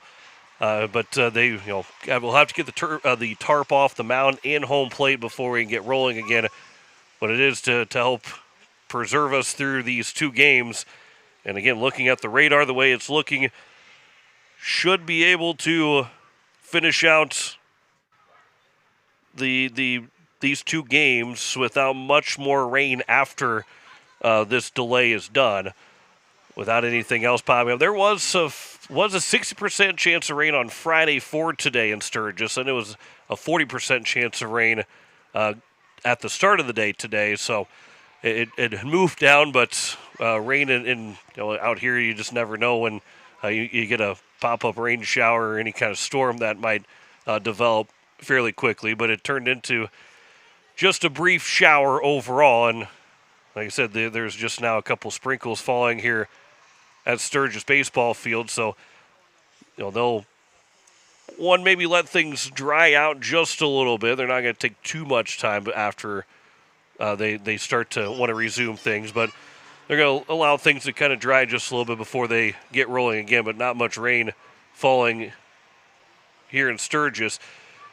First time that we have been stopped for rain. We played through rain against Spearfish at Hyde Stadium, and it just never really rained hard enough to stop the game. And it was, I would say that the field was, it was just going to soak up everything anyway as the game was going on against Spearfish. So you never had to worry about the field conditions getting too bad. Now,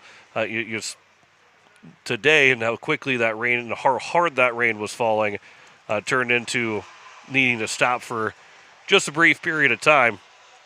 But it is a 1-0 lead for Pierre over Sturgis as we will be in the bottom of the fourth. And again, Will Danberg was on the mound, and it'll all then depend as the umpires are already back walking towards the field. So that looks like we're going to be getting back to playing baseball quicker than maybe what it could have been too.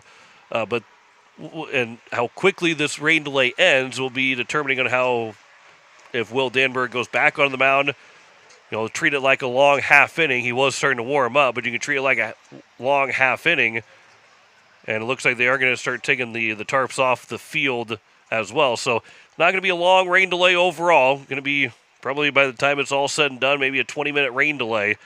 And we're going to be back to playing baseball again in the bottom of the fourth. It will be a leadoff. It will be the start of the bottom of the fourth inning. And we had not gotten to that first pitch of the fourth. Will Danberg was just finishing up his last warm-up tosses by the time that they had pulled everybody off the field. So 1-0 is the score for Pierre over Sturgis. We will step aside for another 3 minutes. We'll come back and we will start to get you set again for the resumption of game number 1 between Pierre and Sturgis. So you're going to re-chalk a little bit of the field as well and get those batter's boxes in a better spot after the tarps are removed, and they can get things kind of organized again here for this first game of our doubleheader. So 1-0 is our score. The weather delay will continue for just a little bit longer, but we're getting closer to playing baseball again here at Sturgis. Back in 3 minutes, you're listening to Pierre Governor Baseball on KCCR. You're watching it on YouTube at KCCR Sports. To the plate with Kathy Sunshine Properties in Pierre, your go-to for buying, selling, and finding your perfect home. Whether you're looking for a cozy cottage or a spacious family home, Kathy Sunshine Properties has you covered. We're committed to helping you make your next big move, on the field or in your life. Ready to find your dream home? Call Kathy Sunshine Properties at 605-224-5588. Your home run in real estate. No one likes to have electrical problems, but when they happen, call Todd's Electric at 223-2518. With over 28 years of experience, Todd's Electric can handle any type of electrical problem, whether it's residential, commercial, or agricultural. Their knowledgeable staff knows and understands the importance of your home, business, or ag facility and are prepared to help. Call Todd's Electric at 223-2518. That's 223-2518. Todd's Electric, serving the Pierre and Fort Pierre areas. The line to power.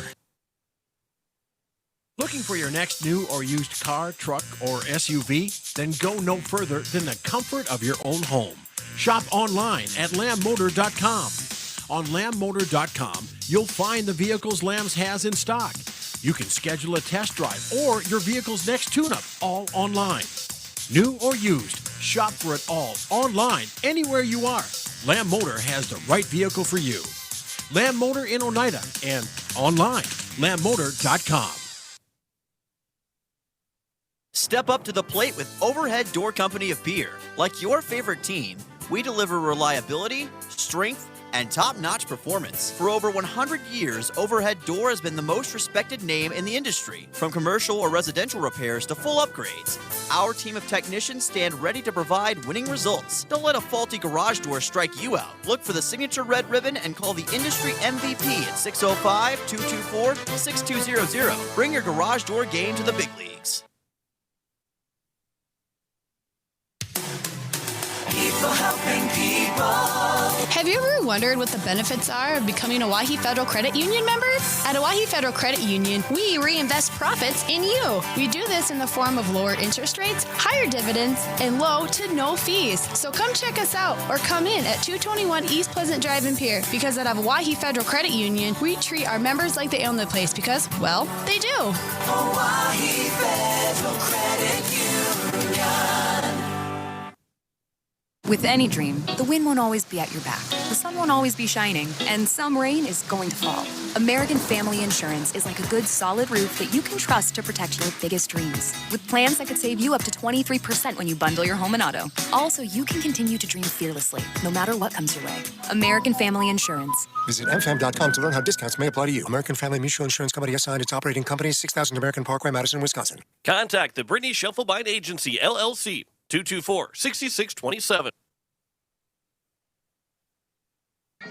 As we welcome you back, we are getting set to resume our ball game between the Pierre Governors and the Sturgis Scoopers as they are rechalking the batter's boxes here for this first game. And then once those are rechalked, I think that Danberg can go back on the mound and the Govs can take the field. They're playing catch right now over at the first base dugout side.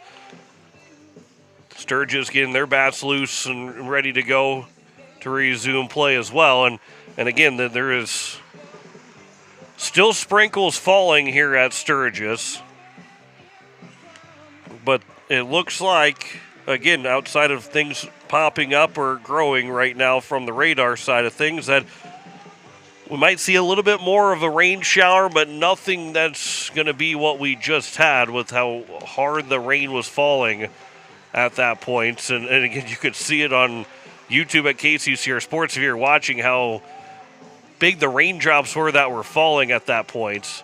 You go back to last week whenever Spearfish came to town that Friday, you really couldn't see it too well. You kind of see it a little bit on YouTube at KCCR Sports, but nothing as defined as this one was whenever we had that camera up behind home plate. You could really see the raindrops falling. But batters' boxes have been repainted. Governors will take the field here in just a moment, and it is going to be back to baseball, so this rain delay won't last more than 20 minutes, and we'll be back as the Govs are going back on the field. A 1-0 lead here in the bottom of the fourth, so glad you stuck with us for the 20-minute rain delay that we'll have. We'll have the official rain delay tally here in just a moment. But we're glad that you stuck with us and getting ready to go for the resumption of this game here in the bottom of the fourth with nobody out, nobody on. It's the leadoff man of the fourth inning. 4, 5, and 6 is due up.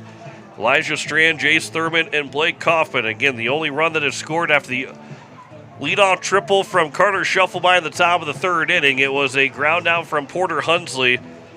Got the RBI that made it a 1-0 game, and that is all we have had to this point. And as Danberg will get a little bit more mound work on his warm-up tosses. And this is going to be where for Will Danberg, he's going to have to make sure that he feels comfortable out there. And again, you got to be able to, you kind of turn it off a little bit when you get to the dugout. As a pitcher in a rain delay, it's hard to keep, like you kind of have to turn it off because you're going to just drive yourself crazy by trying to be on during a rain delay when everybody's in the dugout. Nothing is happening. You have nothing to try and capture your attention to keep yourself locked in. So you really have to turn it off just a moment and then kind of fire it back up. But I think he's going to get plenty of warm-up tosses to get himself ready to go to resume this ball game here in the bottom of the fourth inning. And we'll continue here of game one of our doubleheader between Pierre and Sturgis. I think the last time we had a full-blown rain delay of any kind, might have been a couple years ago in Rapid City in Post 320's field.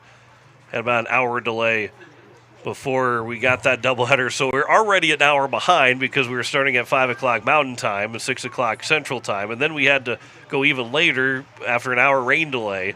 So it was a really long night that night. But we're ready to go here back to the bottom of the fourth.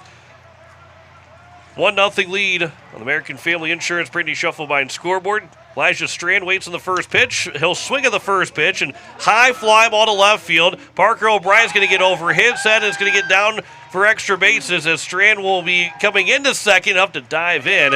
And he is safe, and it is a double to get started after the 20-minute rain delay. Not wasting any time was Elijah Strand, and he is the tying run in scoring position on the first pitch of the bottom of the fourth inning. And it's now brings up Jace Thurman, who is 0 for 1. He flew out to center in his first trip to the plate. So runner on at second. Nobody out here in the bottom of the fourth. Will Danberg from the stretch. The first pitch will miss low and away for ball one. Officially a 20-minute rain delay. So this ball game is an hour and 21 minutes old with the 20-minute delay. This will be off the hands and a ground ball. Shufflebine, he'll throw to third. Lindenkugel puts down the tag, and they get the lead runner out, and the first out made at third. And now Elijah Strand is still down over at third.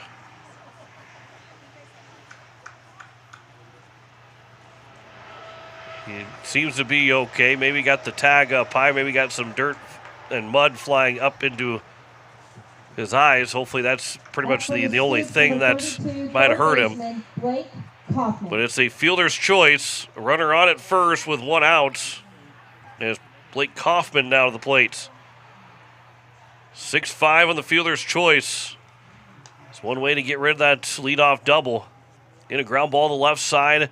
If it's behind you on the left side of the infield, that's you can take third. But if you see that ball in front of you, you got to have a lot of speed, or it's maybe not the right move to make. And for Shufflebine, the right play to make is there's a pickoff attempt, and back in safely is Thurman over at first without a tag.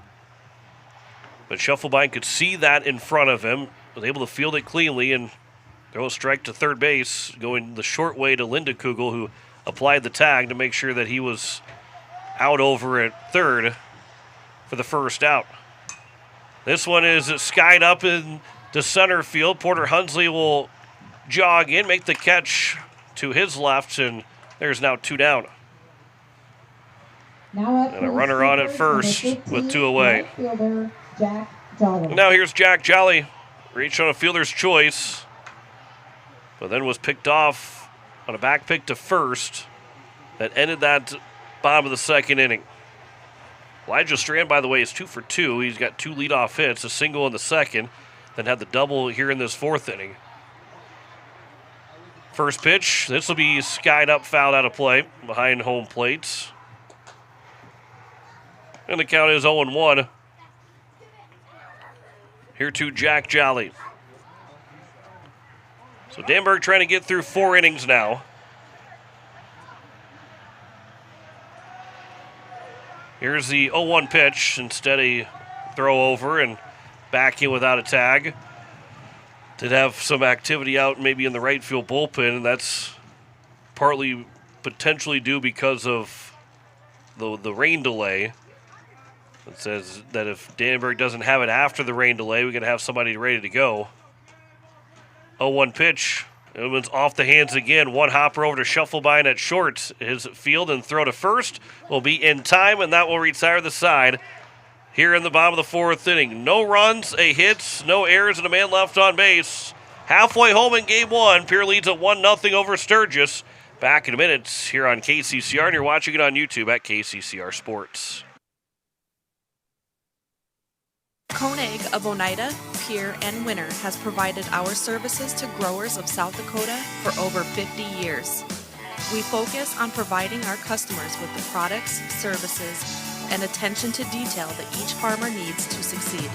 For your individual needs of custom spraying, liquid or dry fertilizer, chemical, soil sampling, seed sales, and treating, stop in and see us at Koenig with offices located in Oneida, Pierre, and Winter. Is it the competition that keeps bringing you back? The long-standing rivalries? Or is it seeing friends again and cheering on your favorite team? At First Dakota, we're here for it all. We appreciate the fans, the players, the coaches and officials, the concessions crew. The shared community experience is part of what makes life here great, and we're here for it. See you at the game. First Dakota National Bank, member FDIC. It is the top of the fifth inning. The Pierre Governors are leading 1-0 in the American Family Insurance Brittany Shufflebine scoreboard, as it will be the top of the order for the Govs. Carter Shufflebine, followed by Porter Hunsley and Sun and Shine. 72 pitches here now into the top of the fifth for Brody Royer. And again, the 20-minute delay turns into feeling like a long inning in the dugout. Doesn't turn into a lot of feeling like maybe, you had such a long delay, it's hard to get it back and going, but the Govs did have man warming up. Wilt Danberg, by the way, has got 48 pitches through 4 innings. So, it's just kind of a long inning in the dugout compared to anything else, but there's always the question after a rain delay is the pitcher going to be able to get things back to where he was in the first part of his outing. And after the leadoff double, Danberg was able to get the fielder's choice ground out, fly out, and another ground out to get out of the inning. So he works well after that first pitch double, as the first pitch will bounce in from Royer to Carter Shufflebine, who was 1 for 2. He tripled the lead off the top of the third, then came in on the RBI ground out from Porter Hunsley. The only run of this ball game so far as we play here in the top of the fifth. 1-0. That'll miss, and the count's now 2-0.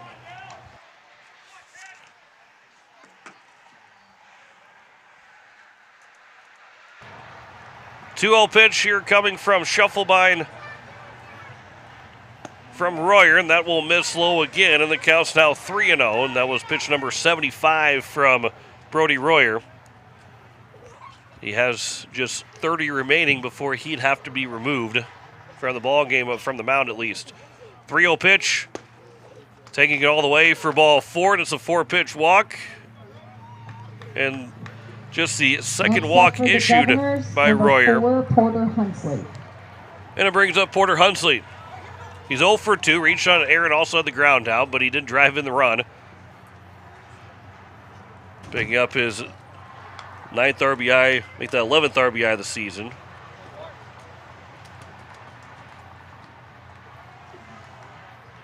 As he'll wait on the first pitch here from Royer, who missed all 4 to start this top of the 5th inning. Shufflebine takes off, pitches over for a strike. The throw to second, sliding in safely is Shufflebine.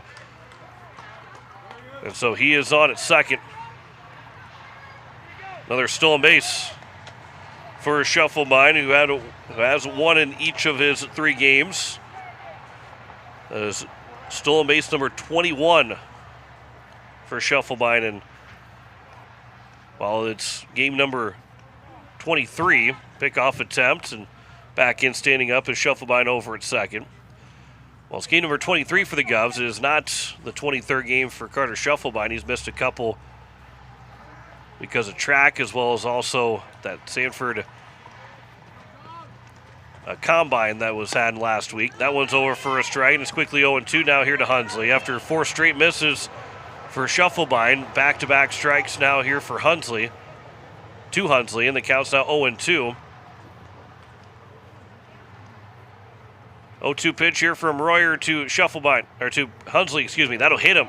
Curveball that didn't break, and it ends up hitting him in the back, and it's now first and second. Nobody out here in the top of the 5th, and here's the chance for the Governors to do some damage.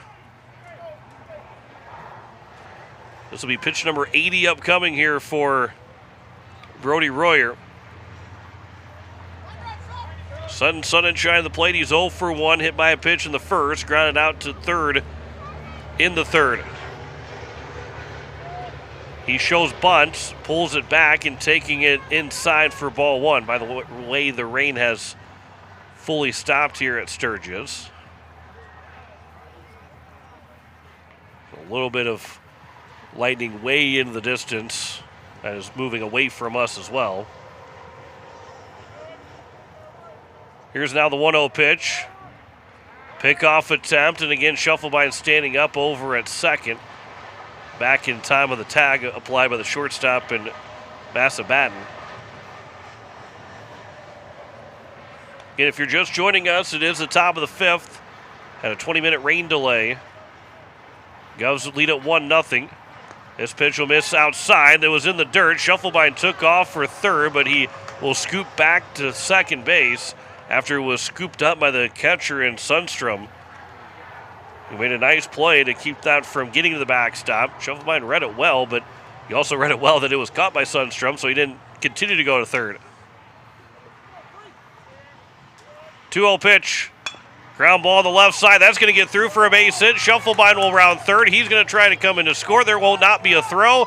It's a 2-0 lead on an RBI base hit for Sun and Shine. And the Govs are up by 2.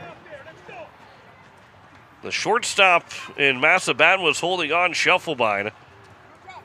And because of that, Schuffelbein knew that he was behind him. And once that ball was going to the left side, he knew that ball was going to get through, and there was going to be no chance for anybody to throw him out trying to score. Of course, also in the direction of Coach Rowley over at third, he didn't have to worry about breaking stride. He knew that ball was going to get through the infield.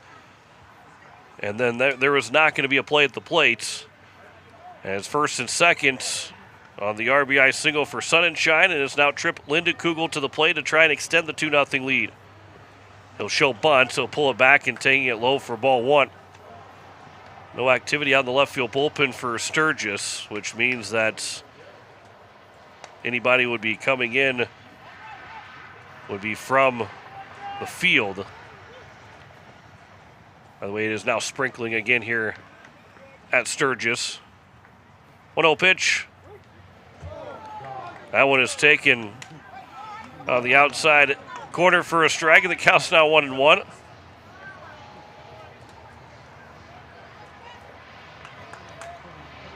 Lindekugel is 1 for 2. He struck out looking back at the top of the first. Got a base hit in the third. It'll come inside, and that one will miss. And the count's now 2-1. Hunsley's over at second. Sun and Shine at first. And Lindekugel waits on the 2-1 pitch from Royer. That'll miss low and away, and the count's now 3-1.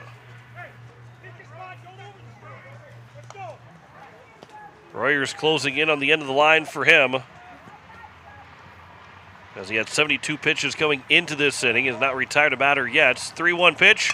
Lindekugel the ground ball over to third. They'll throw to second for 1. Back to first. It is going to be in time for a 5-4-3 double play. And there's now 2 down here in the top of the 5th inning. A big 5-4-3 twin killing.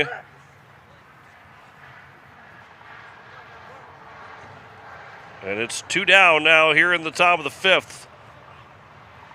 And it's Parker O'Brien trying to extend this 2-0 lead. So first and second with a run scored, nobody out. And that's why they called it twin killing. Momentum is kind of shifted back to the Sturgis Scoopers right now. And all of a sudden, they can keep this a 2-run ball game if they can retire O'Brien. First pitch is on the outside edge for a strike, and the count's 0-1. Now all of a sudden, it's looking like Royer can get through 5 completes. Here's the 0-1 pitch to O'Brien. Ground ball right back up the middle. It is fielded, though, by the pitcher. And Royer will fire to first, and that will retire the side here in the top of the 5th inning. A run does score in the inning with just 1 hit. There were no errors, and 1 man left on base. We head to the bottom of the 5th, 2-0 lead for Pierre over Sturgis. Back in a minute on KCCR, and you're watching it on YouTube at KCCR Sports. For over 60 years, Ferding Electric has been powering homes and businesses across central South Dakota. When you need reliable electrical service, trust the experts with decades of experience. Whether it's a simple residential repair, a complex commercial installation, or even electrical work on your farm, Ferding Electric has you covered. And if you're tired of searching everywhere for that hard-to-find bulb, Ferding Electric carries a wide selection of bulbs, including those hard-to-find fluorescent and specialty options. Visit us at 2903 East Elizabeth Street or call today, 605-224-8684. When you're looking for quality trash pickup services, look no further than Envirotech. 6 days a week, their trucks are on the road picking up trash, even holidays. They're also the place to contact for recycling services. Their friendly, professional staff is ready to assist with weekly pickups or even special pickups. Check out the website at envirotechwaste.com. Envirotech is locally operated. Call 224-4804. Envirotech Waste Services in Pierre, proud to support high school athletics. It is the bottom of the 5th, and the Pierre Governors will lead it 2-0 in the American Family Insurance Brittany Shufflebein scoreboard. And here for the Sturgis Scoopers in this 5th inning, 8-9-1, Kel Sundstrom, Carson Williams, and Bridger Massabatten. He might reach his base. It'll be Ethan Cermak that will come to the plate as well. Again, rain is not really falling. Sprinkles here at Sturgis. At the very least, once this kind of moves away, there should be at least a span of some time where there won't be any rain. There is another cell that's forming at the eastern side of Wyoming that's making its way into South Dakota that might cause a little bit more of an issue. Maybe it's still got a ways to go before it get here, but it's the track that is going on. It could potentially affect Sturgis area. But it is 8-9-1 here in the bottom of the 5th. Pitch number 49 for Will Danberg. And a swing and a miss from Kel Sundstrom for strike 1. He led off the 3rd with the base hit. He was his spot with the courtesy runner. He was thrown out trying to steal 2nd. And that was a big difference in that inning as well, because it was a double that ended up happening from Massabatten. Then the walk to Cermak, and they could have made that a 1-1 tie had he not been thrown out trying to steal 2nd. It's a 1-1 count right now to Sundstrom, the catcher. 1-1. Just missing outside. The count's now 2-1. So right now, Will Danberg in a spot where he can go deep into this baseball game. Already into the 5th inning, so he is getting deep into the game already. That'll be outside, and the count's now 3-1. 3-1 pitch upcoming here from Danberg to Sundstrom.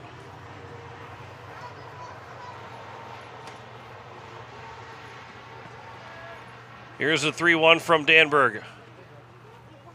Swing and a miss, and the count's now 3-2.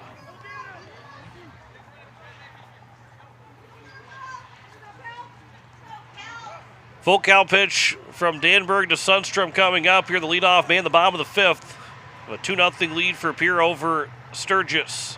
Game 1 of our doubleheader. 3-2 pitch. Outside for ball 4, and a leadoff walk is now the 3rd, make that the 4th straight inning. The leadoff man has been on base for the Scoopers. Number 10, second baseman, and it's now Carson Williams. That's the first walk, make that the 2nd walk issued by Danberg. as it is going to be Lions to courtesy run for Sundstrom. As again, he was thrown out trying to steal second after the leadoff single in the bottom of the third inning. First pitch swinging for strike one. Here to Carson Williams, who flew out to right to Jackson Goodman in that third.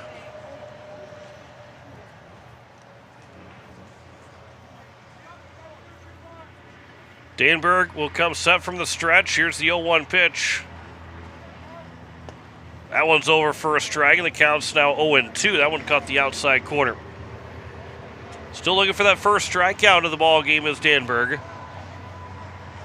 He's got a couple pitches to play with here against number 9 man Carson Williams. So you tack right at him, and they throw a fastball high in the zone to get him a chase. This one stays in the middle towards the zone, and that'll be fouled out of play by Carson Williams, who stays alive. Another 0-2 pitch upcoming. Into the number 9 man in the bottom of the fifth inning with a runner on at first and nobody out.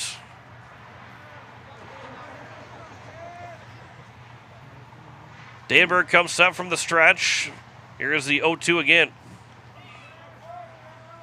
We'll look at first. He'll deliver the 0-2. It'll bounce in. Good stop there by Sunshine. A curveball that didn't make it the 60 feet. And not chasing was Williams. Another 1-2 pitch here from Danberg. That's his foul out of play on the right side. And again, we'll do it here at 1-2.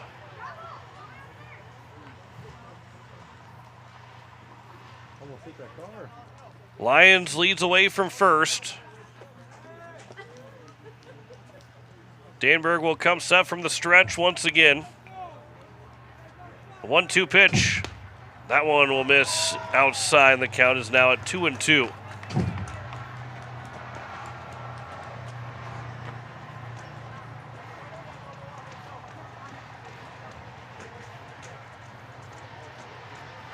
Two-two pitch here from Danberg. Looking for that first strikeout of the ball game. Looking for a ground ball as well. 2-2. This one inside outside to right field. That will get down for a base hit. Stopping at second is going to be Lions. The ball will be thrown away, but Parker O'Brien heads up play by backing it up. It got past the second baseman Furman away from the shortstop Shufflebine. But with O'Brien coming in to back it up, it makes it first and second, and that throw does not hurt anybody. But it's a base hit for Williams, and the tying run is on base with nobody out here in the bottom of the fifth. And it's the top of the order now for Sturgis. Bridger Master-Batten, he's 1 for 2, doubled back in the third inning.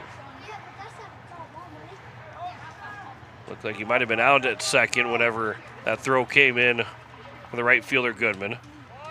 Here's a bunt attempt. It'll be dropped down. Nobody covering first momentarily, and Furman is going to get there in time to step on the bag at first. This is a sacrifice bunt.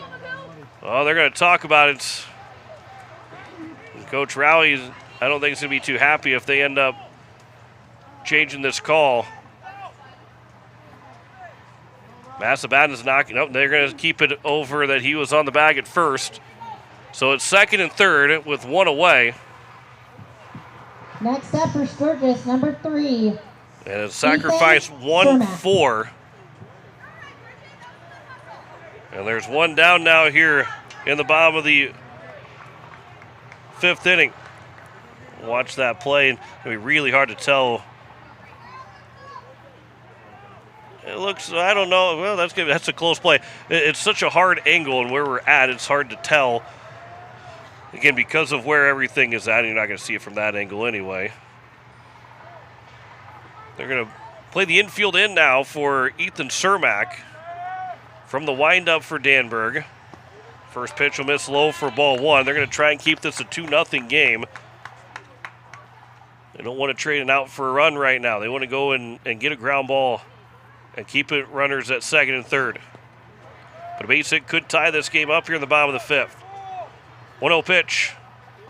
This will get to the backstop, and a run will come in to score. The infield will have to come in. and stay in, as it's now a 2-1 game.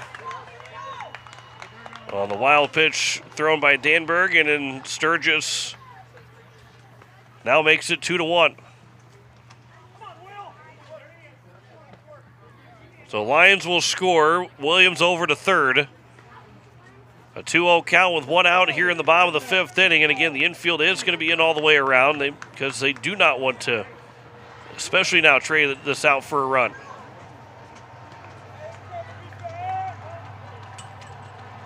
Two-0 pitch again here for Danberg. Now to Ethan Cermak. Foul the way, out of play on the right side. And the count goes to now 2-1. Cermak is 0 for 1. He grounded out to the shortstop in the first, walked in the third. 2-1 pitch here from Danberg. That is outside, and the count is now at 3-1. There's activity out in the right field bullpen here for the Governors.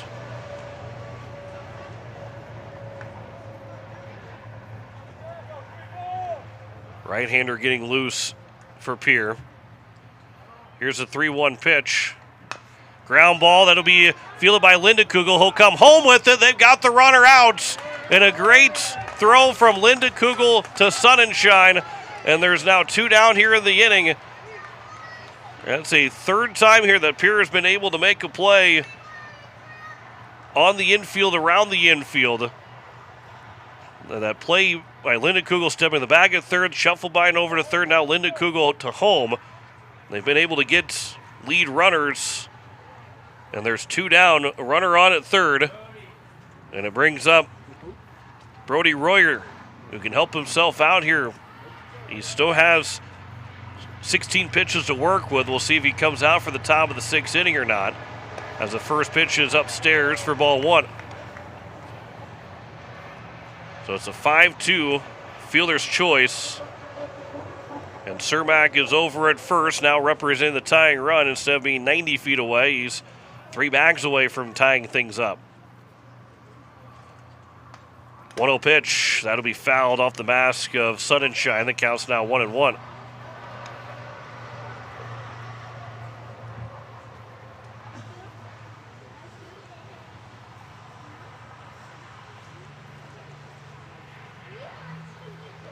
Royer's 0 for 2, flew out to right and also ground out to the shortstop Shufflebein. The diving play that he made to get out of that inning. Back in the fourth. This will get to the backstop. Another wild pitch that will move the runner into scoring position now with 2 outs.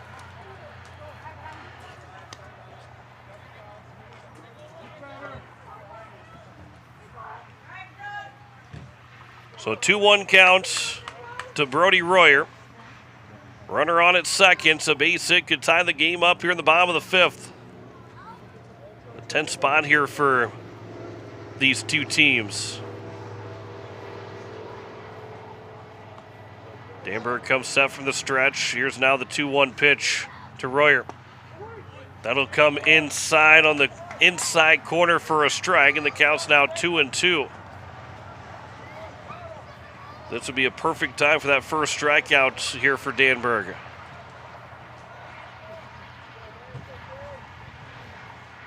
Two-two pitch. That'll miss low, and it's now full at 3-2.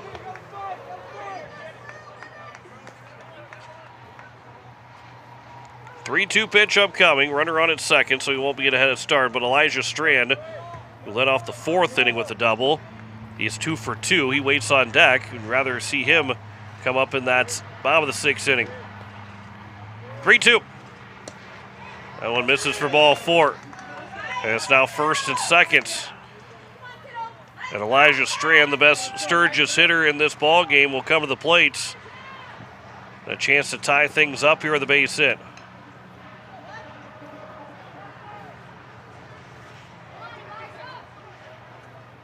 So Strand, who singled the lead off the second, doubled the lead off the fourth, now comes to the plate with 2 outs here in the fifth. And runners are at first and second. Here's the first pitch. Line shot into center field. That'll get down for a base hit. Hunsley will field. His throw will come up to the plate. Sunshine will have to come up the line, and we are tied at 2.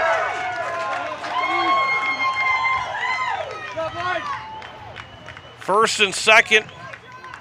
Next up Still here with 2 outs. Fielder, number 21. And a base hit for Elijah Strand. He makes this a 2-2 game with 2 outs here in the bottom of the 5th. 3-for-3 ball game. The RBI for Strand now. Jace Thurman, the base hit could give Sturgis the lead.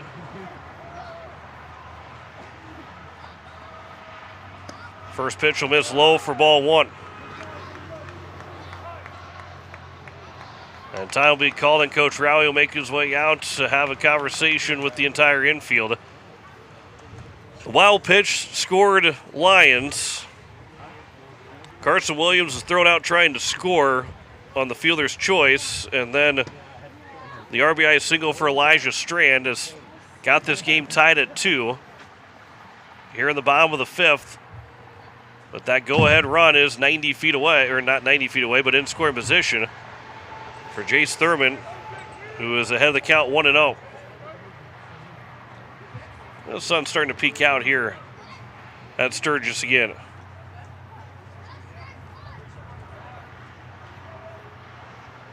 Danberg will come set from the stretch. Here's the 1-0 pitch. That one is just missing outside. The count's now 2-0. Still sprinkling here at Sturgis right now. 2-0 pitch. Line shot into right field. That is down for a base hit off the glove of Goodman, and Sturgis will take the lead. And it is a base hit for Jace Thurman. And now his runners at first and third, with 2 outs here in the bottom of the 5th inning. Single by Jace Thurman brings in a run, and up to bat, number 32, third baseman, Blake Kaufman. So now a 3-2 lead here for the Scoopers. The single here for for Thurman. I don't believe he's going to get the RBI. It ends up being, I believe it will end up being an error. They'll be charged to the Governors. Here's the pitch that's going to be high upstairs for ball 1. And now to Blake Kaufman. Well, will be an RBI given to Thurman. No error charged. Here's the 1-0 pitch here to Kaufman. Here's a line shot. That's going to get down for another base hit, and another run will come in to score. And will be picked up, and I don't know if the runner has stepped on second or not. They held him at second anyway. And another RBI. Blake Kaufman makes it a 4-2 ball game now for the Scoopers. 15, right fielder, Jack Jolly. 9th man to come to the plate, and Jack Jolly.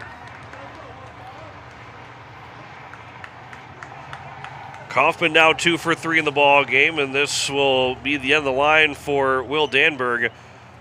And the Govs are down by 2, 4-2 here in the bottom of the 5th inning. We'll tell you the pitching change when we come back. Back in a minute here on KCCR, and you're watching it on YouTube at KCCR Sports.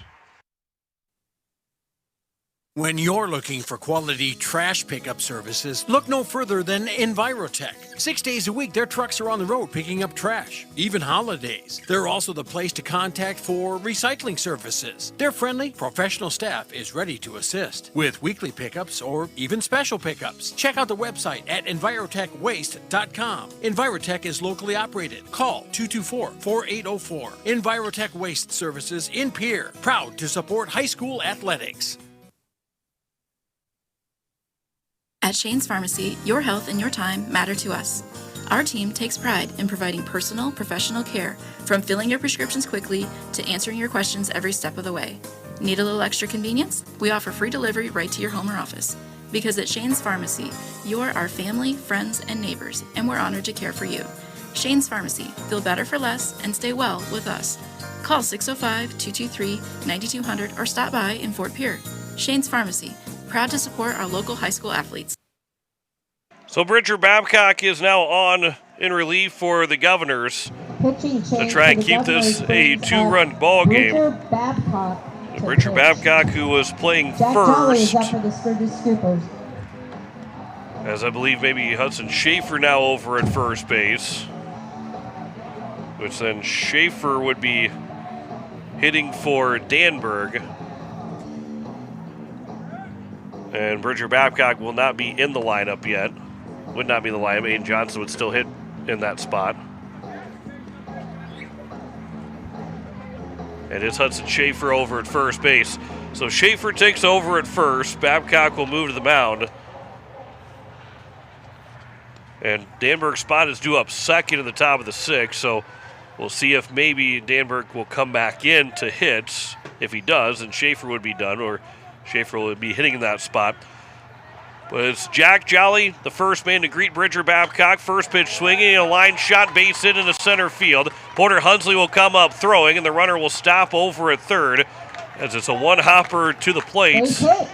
And Jack Jolly continues the inning with the first pitch that Bridger Babcock throws. Number 7. And Kel Sundstrom, who started this inning, will come back to the plate with the bases now loaded here with 2 outs in the bottom of the 5th inning.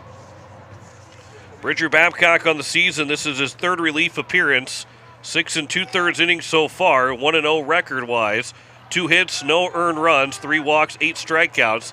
An ERA at 0.0, a whip at 0.75. This will be popped up, foul territory. Suddenshine moves over for it, and it's off of his glove. And the inning will continue.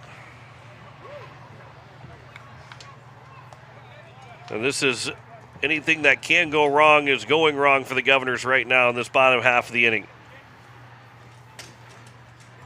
Finish out the stats for Bridger Babcock, a 105 batting average against. That obviously jumped just a bit with that base hit. But a 68 first pitch strike percentage, that has jumped up as well as the first 2 guys he has faced. They've swung at the first 2 pitches for strikes. Here's the 0-1 pitch. This will be skied up to right field. Coming in is the right fielder Goodman. He'll call for it. He'll make the catch, and that will retire the side to limit the damage to 4 runs scoring in the inning for Sturgis as they pick up a total of 5 hits in the inning. There are no errors and 3 men left on base. We head to the top of the 6th. It is the Governors now down 4-2 to Sturgis. Back in a minute on KCCR, and you're watching it on YouTube at KCCR Sports. For years, you have trusted Larry Fry Heating and Cooling to keep your home comfortable, no matter the season. Now that same commitment to quality service and expert care has a new name. Introducing Kruger Climate Systems. We're familiar faces, the reliable technicians, and the same dedication you've always known, now under a new banner. From essential repairs and routine maintenance to brand new installations, we're here to ensure your home's perfect temperature. Kruger Climate Systems, your trusted partner for a comfortable home. Call us today for all your heating and cooling needs. Inheritance, romance, and investment scams continue to plague South Dakotans with high dollar amount losses. They prey on vulnerable adults and swindle consumers out of their funds. Scammers befriend the victim, making it difficult for them to see the reality of what's happening. If you have a loved one susceptible to this type of scam, sit down and talk with them about these issues before it happens to them. If you or a loved one have been scammed in this manner, please reach out to the South Dakota Office of Attorney General's Consumer Protection Division at 800-300-1986. Well, and it's now a 4-2 lead for the Sturgis Scoopers as we head to the 6th inning. And the Pierre Governors will have to start to score some runs here to get back into the ball game, and they will do it with 6, 7, and 8 right now. Jackson Goodman. It is Hudson Schaefer that would be in that spot. Number 25, right fielder. And then it's Aiden Johnson Goodman. and Brecken Furman. Royer will come back out to start this 6th inning. He's got 89 pitches right now. And it is going to be Hudson Schaefer that will hit. And here at the top of the 6th inning, Pierre down by 2 in game 1 of our doubleheader.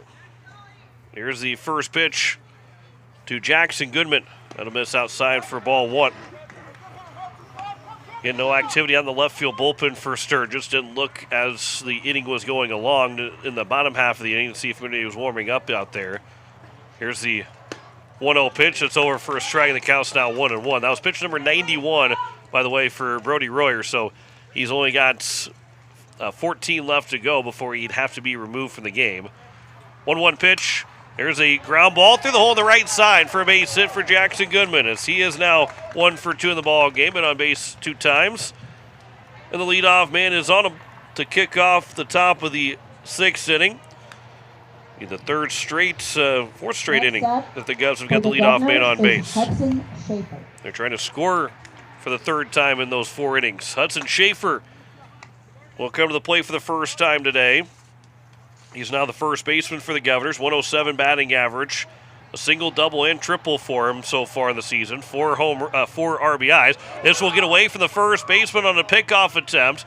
And over to second will be Goodman, so another error for Sturgis will be on the pitcher Royer. And Jackson Goodman is in the scoring position here with nobody out in this top of the 6th inning. It's not the tying run, but it does bring a significant run to the plate if the Govs are able to score him. Here's now the first pitch to Hudson Schaefer from Royer. Over for strike 1. Again, Aiden Johnson is on deck, the DH here for game 1. And then it would be Brecken Furman. Here's the 0-1 pitch to Schaefer. That'll miss low and away. And he was the count at 1-1. Again, sun back out. Rain has stopped again here, I believe, in Sturgis. It has, because all the umbrellas have gone away. Here's the 1-1. Swing and a miss. Not a full swing there by Schaefer. Didn't want to really off-rat it. Now the count's 1-2. Royer, who's got 3 strikeouts, 2 in that first inning. Looking for his 4th now to get that first out here at the top of the 6th. 1-2 pitch. That misses low and away. Evens the count at 2-2. And this is game 1 of our doubleheader. You usually listen to KCCR Pierre Riverfront Broadcasting Station. Just past 4 o'clock back in the capital city. 3 o'clock here in Sturgis. 2-2. Curveball, swing and a miss. And the 4th strikeout for Royer. And 1 down now here at the top of the 6th inning, and it brings up is designated hitter number Aiden Johnson. 6, Aiden Johnson. Johnson's 0 for 2. He grounded out, then was called for being out of the batter's box back at the top of the 4th, which feels like it was a long time ago. That was before the rain delay happened. Here's the first pitch to Aiden Johnson. Swings and misses for strike 1. On a curveball that ends up in the dirt. Looking for his 4th RBI of the year. 8-9 right now here for the Governors, trying to at least get one of these runs back here at the top of the 6th. Make it a 1-run ball game. Goodman with the leadoff single, advances second of the pickoff attempt that was thrown away. And here is a fly ball, line shot center field. That's down for a base hit. It's going to get past the center fielder. So it will be a run scoring for the Governors. Johnson will make his way to second. It's a base hit and an error, and it's a 4-3 ball game. Second error of the inning here for Sturgis. And Pierre has made this a 1-run game. 40, second baseman, Brecken Furman. No RBI for Johnson, but he is now 1 for 3 in the game. Air charge to center fielder Cermak. And Brecken Furman now with a chance to tie the game up. And both right now, these 2 errors could really hurt Sturgis. Here's the first pitch to Brecken Furman. That one's over for strike 1. Furman's 0 for 2 with 2 ground outs. Ground out to short and also ground out to second. 1 out here in the top of the 6th inning. 4-3 score. Governors are down by 1 here in the top of the 6th to Sturgis. That one will catch the outside corner. The count's now 0-2.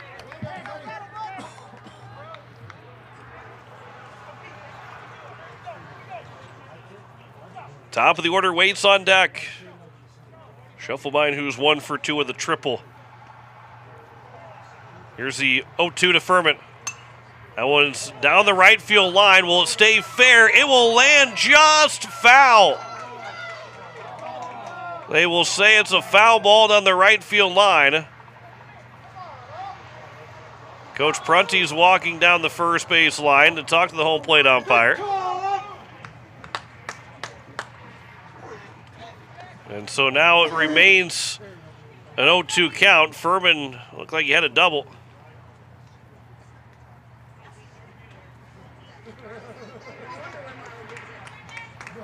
But instead, he'll go back from seconds all the way to the plates.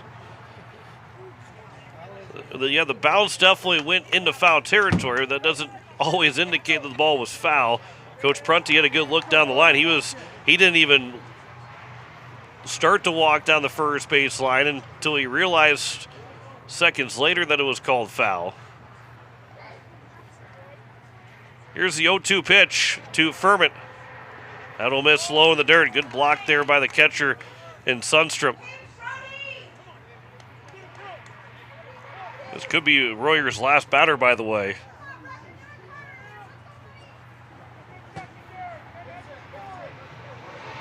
In a 4-3 game right now. Royer be throwing pitch number 104. There's a line shot that will get the runner over to third on one hopper. Throw is high to first, but is still taken by the first baseman. And there is now 2 down. And it is a 6-3 ground out.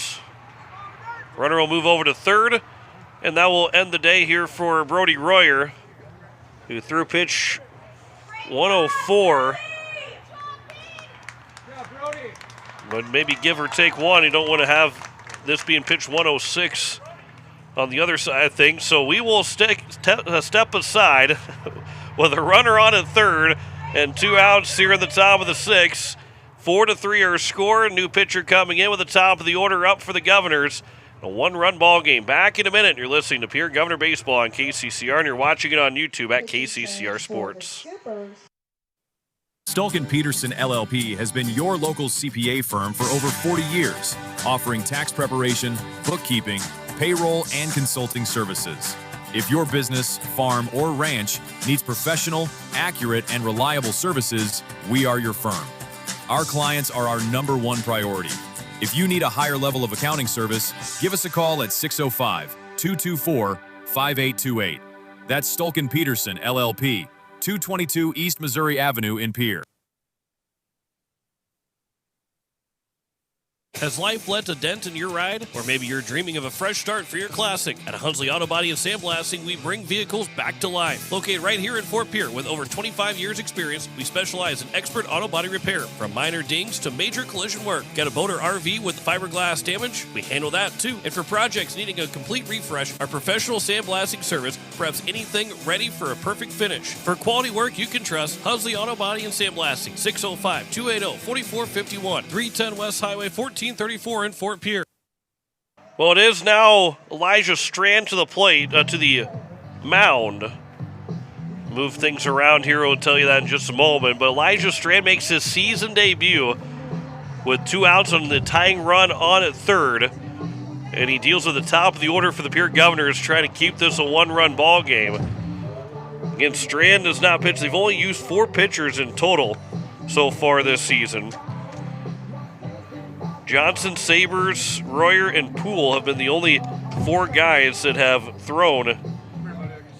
But now Strand here in the top of the 6th gets his season debut, and he'll deal with Carter Shufflebine first with a runner on at third and 2 away in the top of the 6th inning. In a 1-run ball game. Over at third base is Aiden Johnson. The rest of that changing and around in the defensive side is that Kaufman. So Strand will go from the mound, or from first to the mound. Royer will go from the mound to short. Massabatten goes from short to third, and Kaufman goes from third to first. So it is Massabatten, Royer, Williams, and Kaufman around the infield. The outfield stays the same. The batting order stays the same as well. Shufflebein. And Carter Shufflebein will be at the plates with 2 outs and a runner on at third here in the top of the 6th inning. And the Govs a base hit away from trying to tie this thing up. Base hit or a wild pitch will tie the game up. And Elijah Strand's first outing of the season. Hudson Stosher looking like maybe he's going to warm up for the Governors. Potentially could be used for the Govs. Bridger Babcock did get out of that bottom of the 5th inning. He's going to go out and throw as well after a long inning. Here's a ground ball that'll be fouled down the third base line. Shufflebein is 1 for 2. He grounded out to the second baseman to lead off the ball game. Needed a triple in the 3rd. Walked in the 5th, and he came in to score both those times he's been on base. Here's the 0-1. That is on the outside edge for a strike, and the count's now 0-2. And Shufflebein is quickly down the count 0-2. Here's the 0-2 pitch. Ground ball left side. This will be a tough play for Royer at short. His throw to first is not going to be in time. It will get away from the first baseman. Shufflebein will make his way to second, and he'll be sliding in safely. We are tied at 4. And he was going to be safe regardless. So it'll be an infield single and an RBI for Shufflebein. He'll advance to second on the throwing error. And it is a 4-4 tie with 2 outs here in the top of the 6th inning. And another error in this inning that puts another runner in scoring position. 3rd error by Sturgis here in the top of the 6th. First pitch will miss low for ball 1. Porter Hunsley's got a chance to give the Govs the lead. A 4-run bottom of the 5th, now answered by a 2-run top of the 6th inning. And all 3 errors for Sturgis, as this is a ground ball through the hole. Actually, not through the hole, but off the first baseman's glove, and no chance to make a play. Shufflebein will try and score. He's going to, as the throw will get away for the catcher. The Governors will take a 5-4 lead, and then Hunsley will end up at second. It bounced off the first baseman's glove. The second baseman and Williams made the play and then threw it home. And it turns into Shufflebein. Probably would have been out if that play had been made at the plate. And it's now a 5-4 lead for Pierre here in the top of the 6th inning. So an air charge to the first baseman and even maybe a throwing error by the second baseman. Here is now sudden sun and shine. That's first pitch is upstairs for ball 1.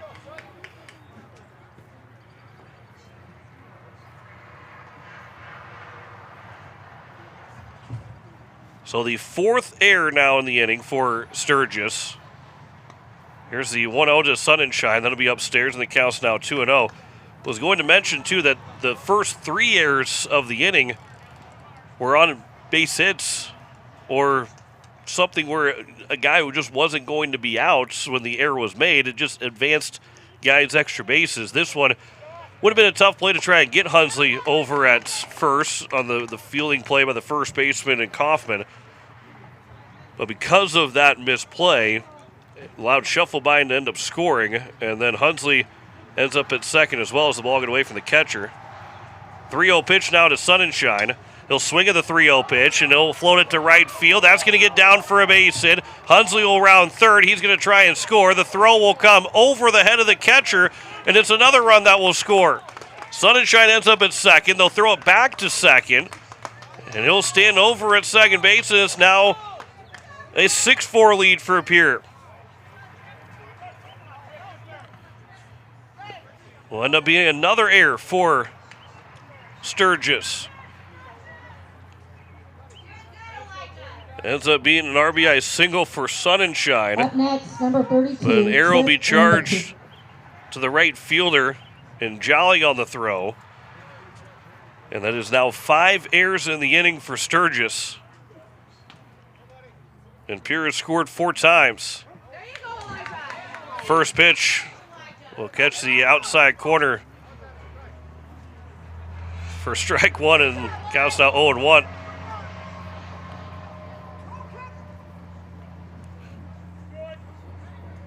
Sun and Shine leads away from second.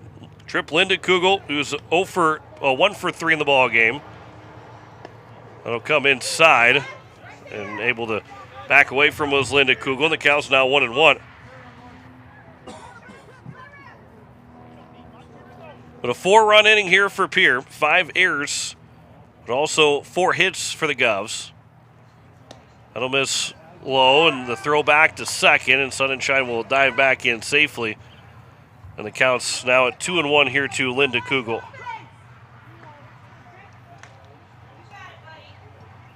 Parker O'Brien waits on deck. He'd be the 9th man to come to the plate. Strand comes set from the stretch. Here's the 2-1 here to Linda Kugel. Swing and a miss on a curveball that's dropped in there. And now Strand to strike away from putting an end to this inning, but the Govs at least have a 2-run lead going into the bottom of the 6th.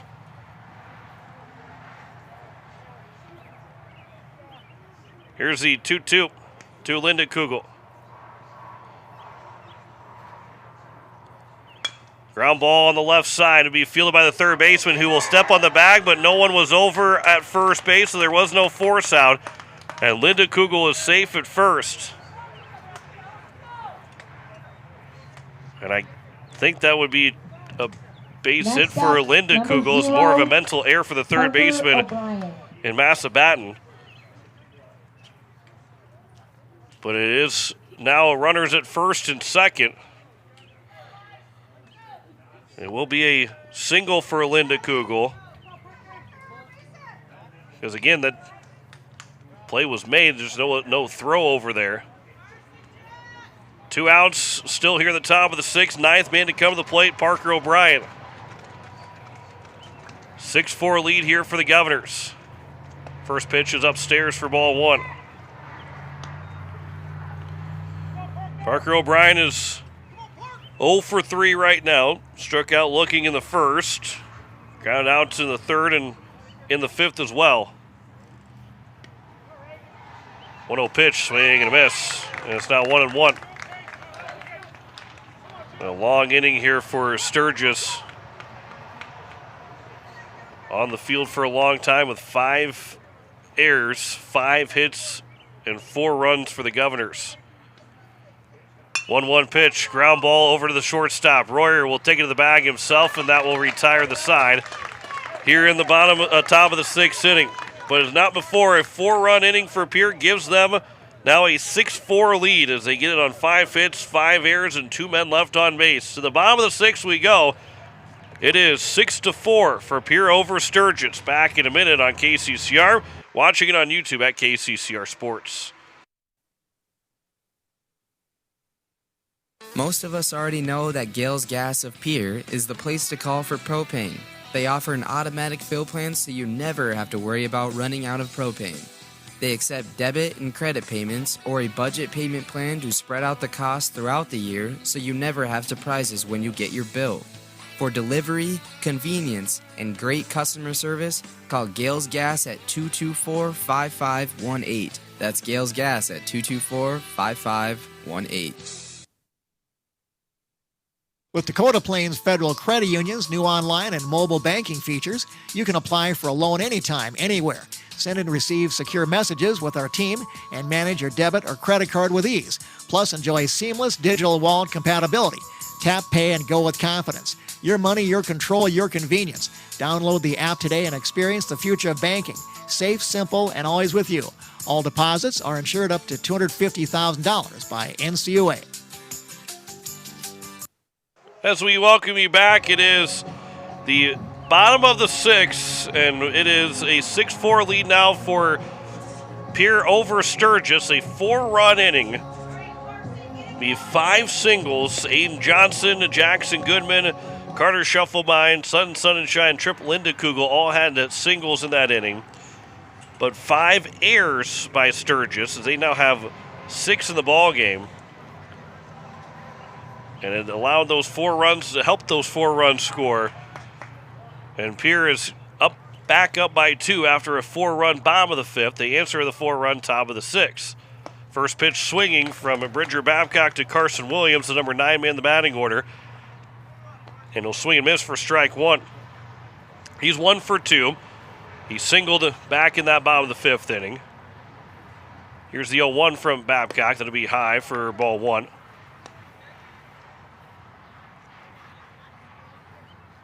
Will Danberg officially goes 4 2/3 innings, 9 runs, 4 hits. 9 hits, 4 runs. As that one's over for a strike, the count's now 1-2. 4 2/3 innings, 9 hits, 4 runs, 3 walks, no strikeouts, 79 pitches thrown. I believe it's 80 is that threshold, which then gives him a chance to still pitch on Thursday. There's a swing and a miss in the first strikeout from Bridger Babcock. One down here in the bottom of the 6th. And it brings up Bridger Massabatten, the now third baseman, who was 1 for 2 in the ball game. Had a sacrifice bunt. I was very close to him beating it out over at first in that bottom of the 5th. He doubled in the bottom of the 3rd. First pitch is upstairs for ball 1. But again, that's 79 pitches. I'm pretty sure it's 80 is that threshold for 4 days of rest. With 79 thrown by Danberg, that would give him a chance to pitch again on Thursday. As that one's fouled back. But either way, you would have already expected that Danberg would be throwing one of the last 4 games of the season.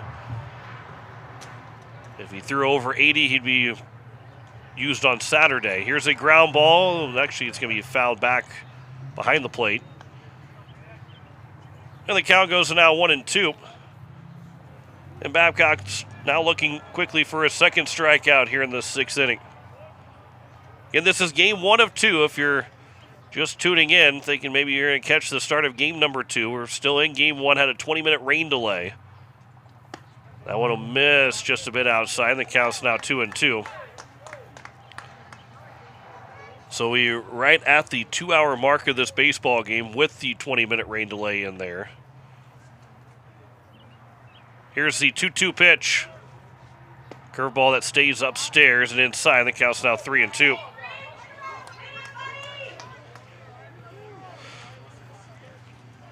This is the top of the order for Sturgis. 3-2 pitch from Bridger Babcock to Massabatten. That'll miss low and outside, and that will be ball 4. Next up to bat, center fielder. And there is 1 on and 1 out. And brings up Ethan Cermak to the plate.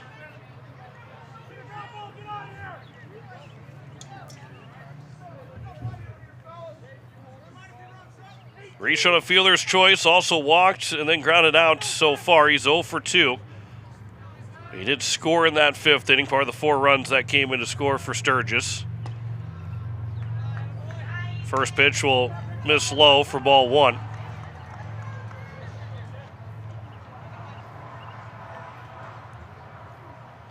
Massabatten leads away from first. 1-0 pitch, ground ball here for Shufflebein. He'll step on the bag for 1, throw to first. It's an inning-ending double play. 6-3 to get the Govs out of it. No runs, no hits, no errors, and no one left on base. We head to the top of the 7th. It is a 6-4 lead for Pierre over Sturgis.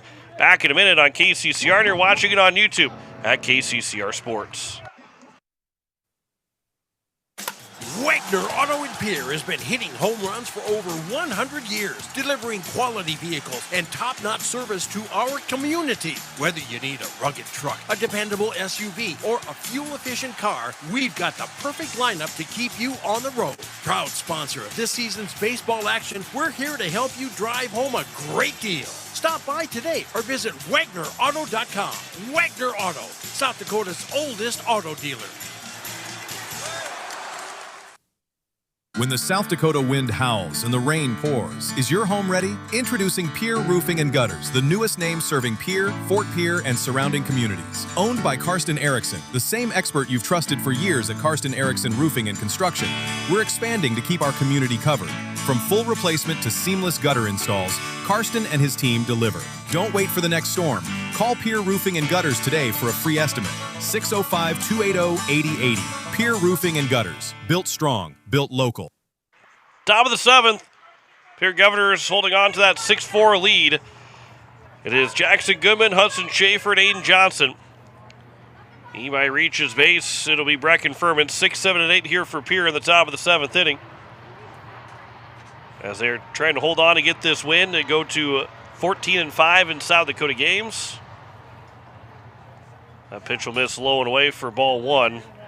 Here to Goodman, who started the inning with a base hit. He got to second on the throwing error.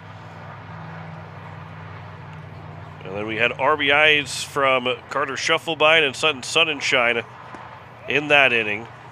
That'll miss low, and the count's 2-0. A wild pitch in there, and just a couple of runs scoring overall, and that one's over for a strike, and the count's now 2-1. Also had the error that helped score that run, Shufflebine's run scoring on that error. 2-1 pitch will miss low and away, and the count's now 3-1. 1 for 2 in the ball game right now for Jackson Goodman.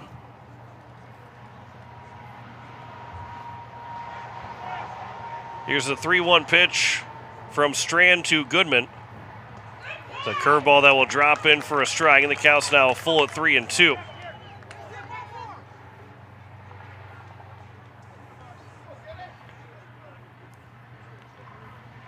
Three-two pitch, payoff pitch. The leadoff man here at the top of the 7th. There's a swing and a miss, and the tag will be applied by the catcher in Sundstrom.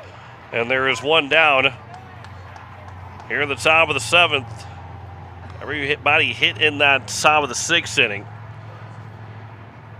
Now here's Hudson Schaefer, who is 0 for 1. He struck out in that top of the 6th inning. Ghost did a lot of that damage with 2 outs in that top of the 6th. That first pitch will miss outside for ball 1. After Furman had grounded out, Shufflebine drove in a run to make that to tie the game up at 4. Here's a ground ball up the middle. That'll get through for a base hit for Hudson Schaefer. He's now 1 for 2.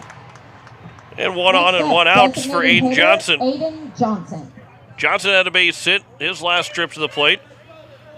He's 1 for 3 so far. He came in to score. He also ended up at second. There's a pickoff attempt, and Hudson Schaefer quickly has to get back over to first. Strand wasn't on the mound quite yet, so he was able to throw it over without making any kind of move because he wasn't on the rubber. Here's now the first pitch to Aiden Johnson. Swings at that one, fouls it away on the right side, out of play.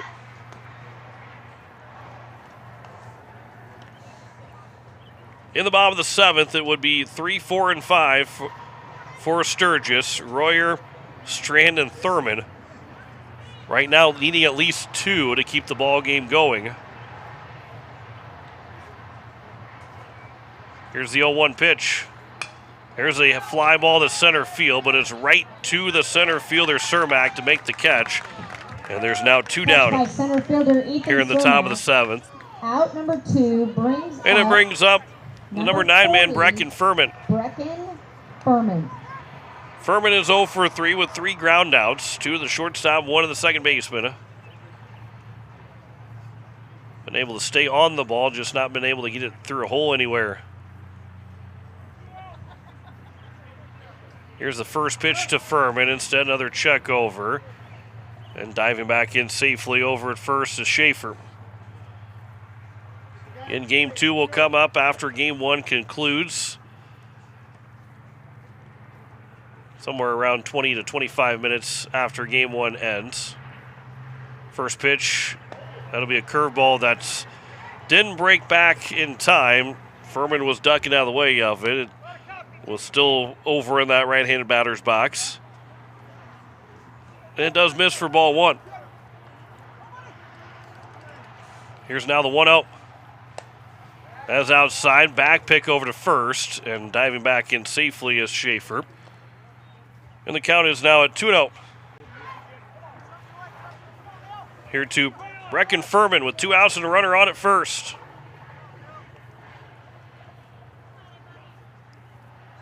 2-0 pitch. That one is up the middle for a base hit, and Furman does have his first hit. He's now 1 for 4 in his first and second with 2 away. And it will extend the inning now back to the top of the order for Carter Shufflebine. By the way, we were talking about all the rain that had been potentially coming our way. All is going south of us, and now without anything coming out of nowhere, won't have to worry about any more rain today here at Sturgis.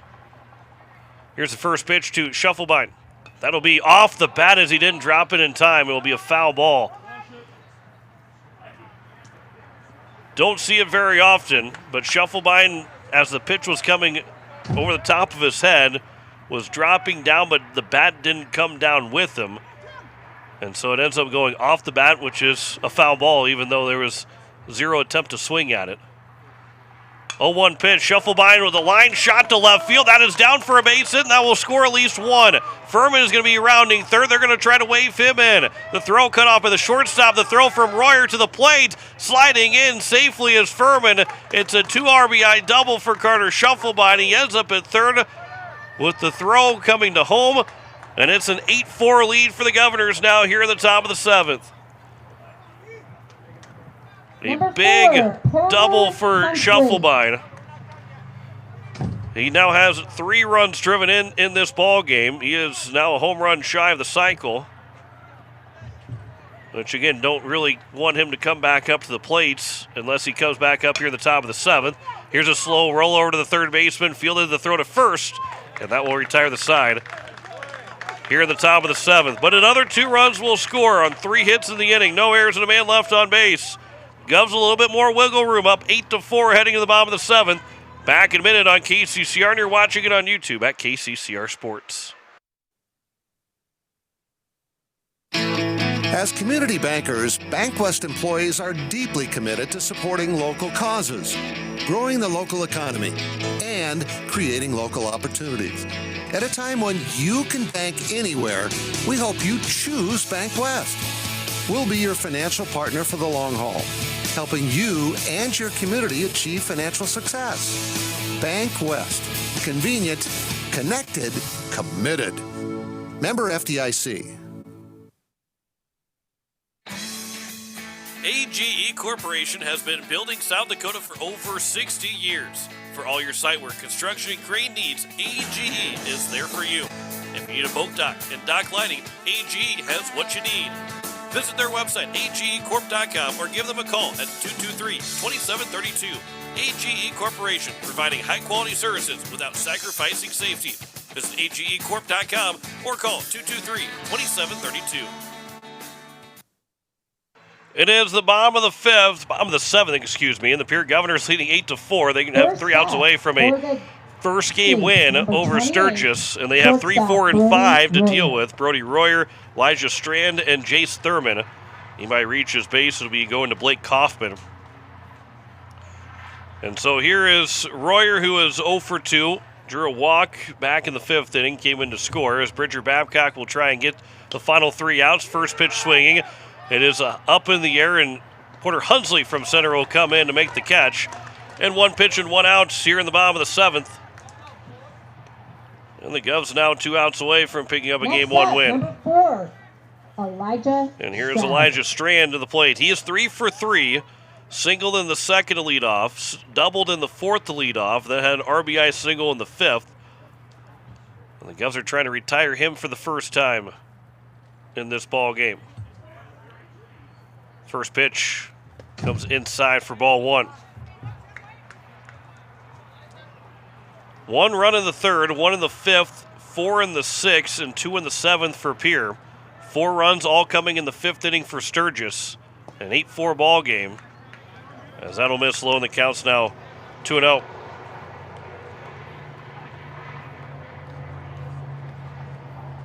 It is 8-12-0 for Pierre,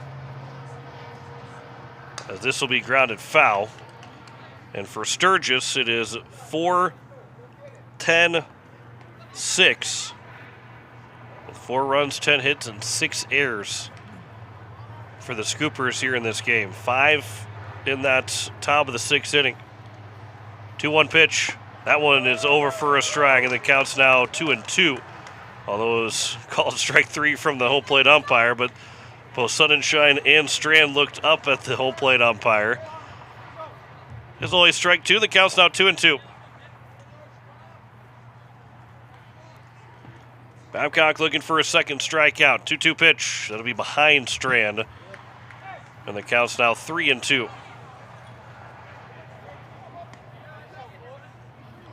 Bridger Babcock came in to get the final out of that 5th inning. Kept those 4 runs that were already on the scoreboard on the board. And then is not allowed to run since. Here's a ground ball over to Shufflebine. He'll take it on the hop. His throw to first. There is 2 down now here in the bottom of the 7th. And Pierre is looking for the first game win. 1 out away, leading by 4. And Jace Thurman to the plate, who was 1 for 3 in the ball game. He had an RBI single in the 5th. And then the RBI single from Blake Kaufman. That's made it a 4-2 lead at the time for Sturgis. Here's the first pitch. That'll bounce in for ball 1. But a great job by Bridger Babcock coming in relief and settling things down. Yes, he did give up the base hit to Jack Jolly to open up his outing. But other than the 1-out walk in the 6th inning, which was retired on a double play, this will take a weird hop to Shufflebine, who will make the play. The throw to first is not going to be in time. So the inning and game will continue. An infield single for Thurman. Blake Kaufman. That was a odd hop to Shufflebine over at short. It's going to be a tough play, even if it had taken a clean hop over to him. But he was able to reach his glove back to his left. He was moving to his right and then had to reach back to his left to make that play before he could throw it to first. As the first pitch here is a ground ball, as Furman will back in, flip it over to second, and that will end the ball game. And the Pierre Governors will come away with an 8-4 win in game number 1. No runs, a hit, no errors, and a man left on base. 8-4 is our final in game 1 for Pierre over Sturgis. We'll step aside for 2 minutes and start to wrap up game 1 and get you set for our second game of our doubleheader. Back in 2 minutes here on KCCR, and you're watching it on YouTube at KCCR Sports. Your mornings shouldn't start in chaos. At Pierre Closets, we create custom closets, laundry rooms, mudrooms, and more designed to change how your day starts, lowering stress, lifting your mood, and helping you get out the door on time. Manufactured locally in Pierre, our solutions are built around how you live. Reclaim your time by reclaiming your space. Call Pierre Closets at 605-223-5855 for free in-home design consultation. Pierre Closets, organized for life. When you're in the need for high-quality replacement auto parts, look no further than Zander Auto Parts and Machine Shop in Pierre. Zander's has been servicing the Pierre area for over 40 years. Their professional parts techs can get you the parts you need and get you back on the road. Stop by Zander Auto Parts and Machine Shop at 500 West Sioux in Pierre or call 224-9221. Zander's, your source for domestic and foreign auto parts and accessories. When the South Dakota sun is beating down, your home should be your sanctuary. But a broken air conditioner can turn your living room into a hot oven fast. Whether you need a quick repair or a full system replacement, AirTech Heating and Cooling is on the job. Our licensed technicians are available 24/7 for those unexpected emergencies. We pride ourselves on 100% customer satisfaction and quality service you can trust. Call 605-945-0160. AirTech Heating and Cooling, locally owned and keeping the Pierre area comfortable for over 20 years. When life throws you a curveball, May Adam Law Firm in Pierre is here to help you knock it out of the park. For over 130 years, we've been providing trusted legal expertise in business, family law, criminal defense, and more. Proud sponsors of this season's baseball action, we're committed to serving our community both on and off the field. Need legal advice? Step up to the plate with May Adam Law Firm. Visit mayadam.net or call today. May Adam, South Dakota's law firm since 1881. As we welcome you back, it is a final in game number 1. The Pierre Governors will pick up the win over the Sturgis Scoopers in an 8-4 finish, as we'll get that box total up there for you here in just a moment, as the Govs now improve to 18-5 on the season. And Sturgis will fall to 7-5 on the year. So Pierre is now looking for that doubleheader sweep coming up in game number 2 here shortly. As the Govs were able to get a 3 RBI performance from Carter Schuffelbein, and you look at those stats right there, it was just a 1-0 game before the rain delay, and it's still 1-0 after 4 innings, and Pierre ended up making a 2-0 lead. Schuffelbein got a triple to lead things off in the third. RBI ground out for Porter Hunsley made it 1-0. And then ended up being a 2-0 lead. Sun and Shine with the RBI to make it a 2-0 game in that 5th. Then the sixth inning, after the bottom of the 5th, where 4 runs scored, Wilt Danberg was relieved after 4 2/3 innings, giving up 9 hits, 4 runs, 3 walks, and no strikeouts. Bridger Babcock came in and got the end of the ball game with the final 2 1/3 innings, 2 hits, no runs, 1 walk, and 1 strikeout on 26 pitches. He ends up being the winning pitcher because the Govs scored 4 in that top of the 6th with the RBI from Carter Schuffelbein, Sun and Shine, and then a error that helped score another run, another wild pitch that scored a run, and the Govs were able to end up taking a 6-4 lead. And then the nail in the coffin of game number 1 was the 2 RBI double for Schuffelbein to make it an 8-4 ball game, as he ends up going 3 for 4 in the ball game, a home run shy of the cycle, and a performance for Bridger Babcock on the mound to get the win.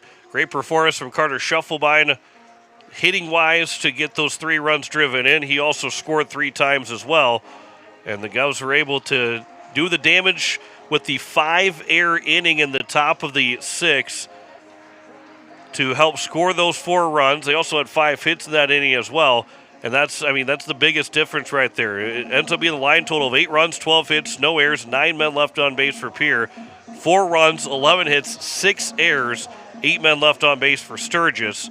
As Bridger Babcock is the winning pitcher, Elijah Strand will end up picking up the loss. Royer was taken out. He was responsible for the 4 runs that scored, so they did not have the lead at Pierre whenever Royer was removed from the ball game, and did not get credit for a 5th run scoring, so Elijah Strand will pick up the loss.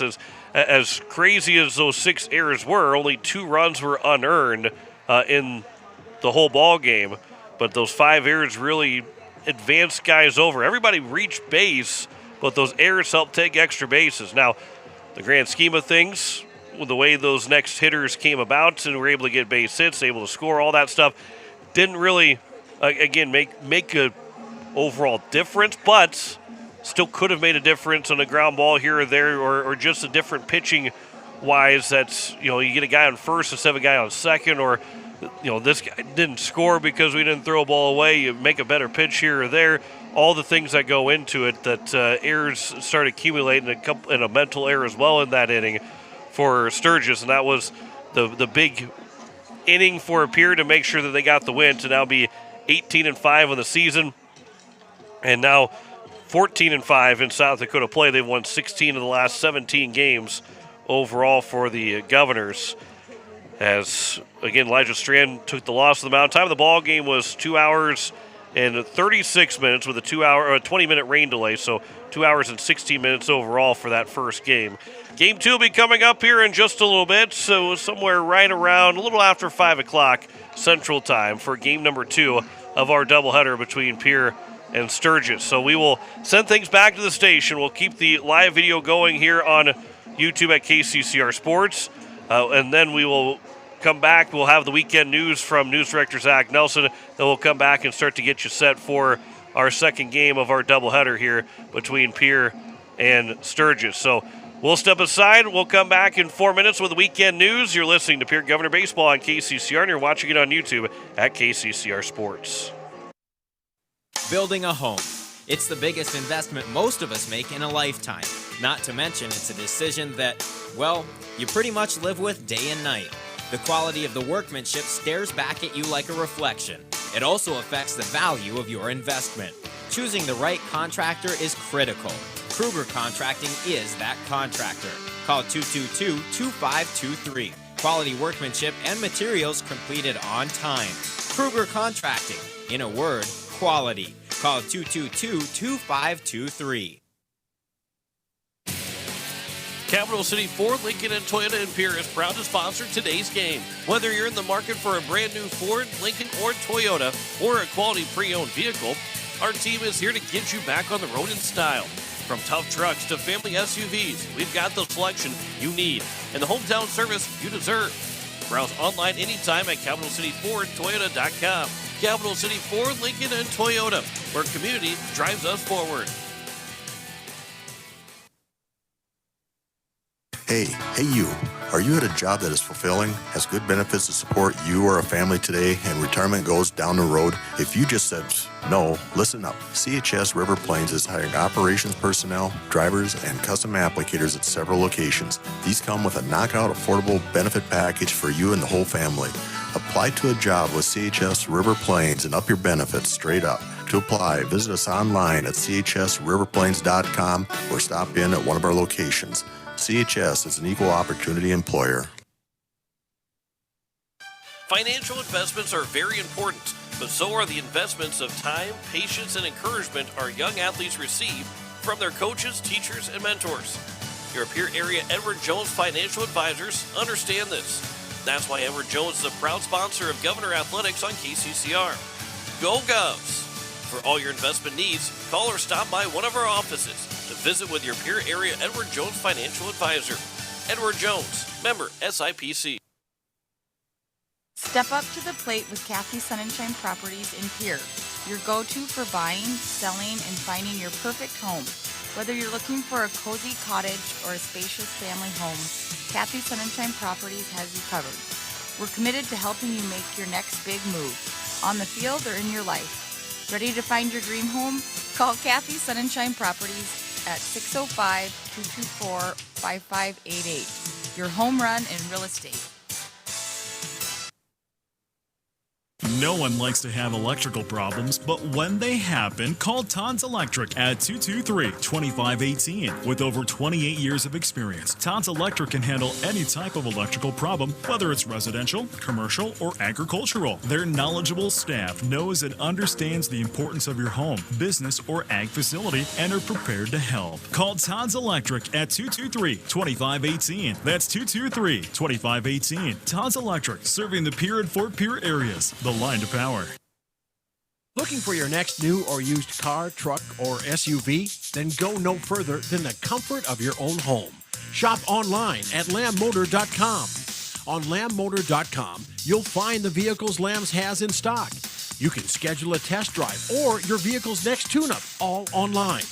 New or used, shop for it all online, anywhere you are. Lamb Motor has the right vehicle for you. Lamb Motor in Oneida and online, lambmotor.com. Step up to the plate with Overhead Door Company of Pierre. Like your favorite team, we deliver reliability, strength, and top-notch performance. For over 100 years, Overhead Door has been the most respected name in the industry. From commercial or residential repairs to full upgrades, our team of technicians stand ready to provide winning results. Don't let a faulty garage door strike you out. Look for the signature red ribbon and call the industry MVP at 605-224-6200. Bring your garage door game to the big leagues.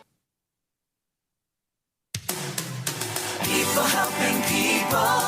Have you ever wondered what the benefits are of becoming a Owyhee Federal Credit Union member? At Owyhee Federal Credit Union, we reinvest profits in you. We do this in the form of lower interest rates, higher dividends, and low to no fees. So come check us out or come in at 221 East Pleasant Drive in Pierre, because at Owyhee Federal Credit Union, we treat our members like they own the place because, well, they do. Owyhee Federal Credit Union. With any dream, the wind won't always be at your back. The sun won't always be shining, and some rain is going to fall. American Family Insurance is like a good solid roof that you can trust to protect your biggest dreams. With plans that could save you up to 23% when you bundle your home and auto. Also, you can continue to dream fearlessly, no matter what comes your way. American Family Insurance. Visit mfam.com to learn how discounts may apply to you. American Family Mutual Insurance Company assigned its operating company, 6000 American Parkway, Madison, Wisconsin. Contact the Brittany Shufflebind Agency, LLC, 224-6627.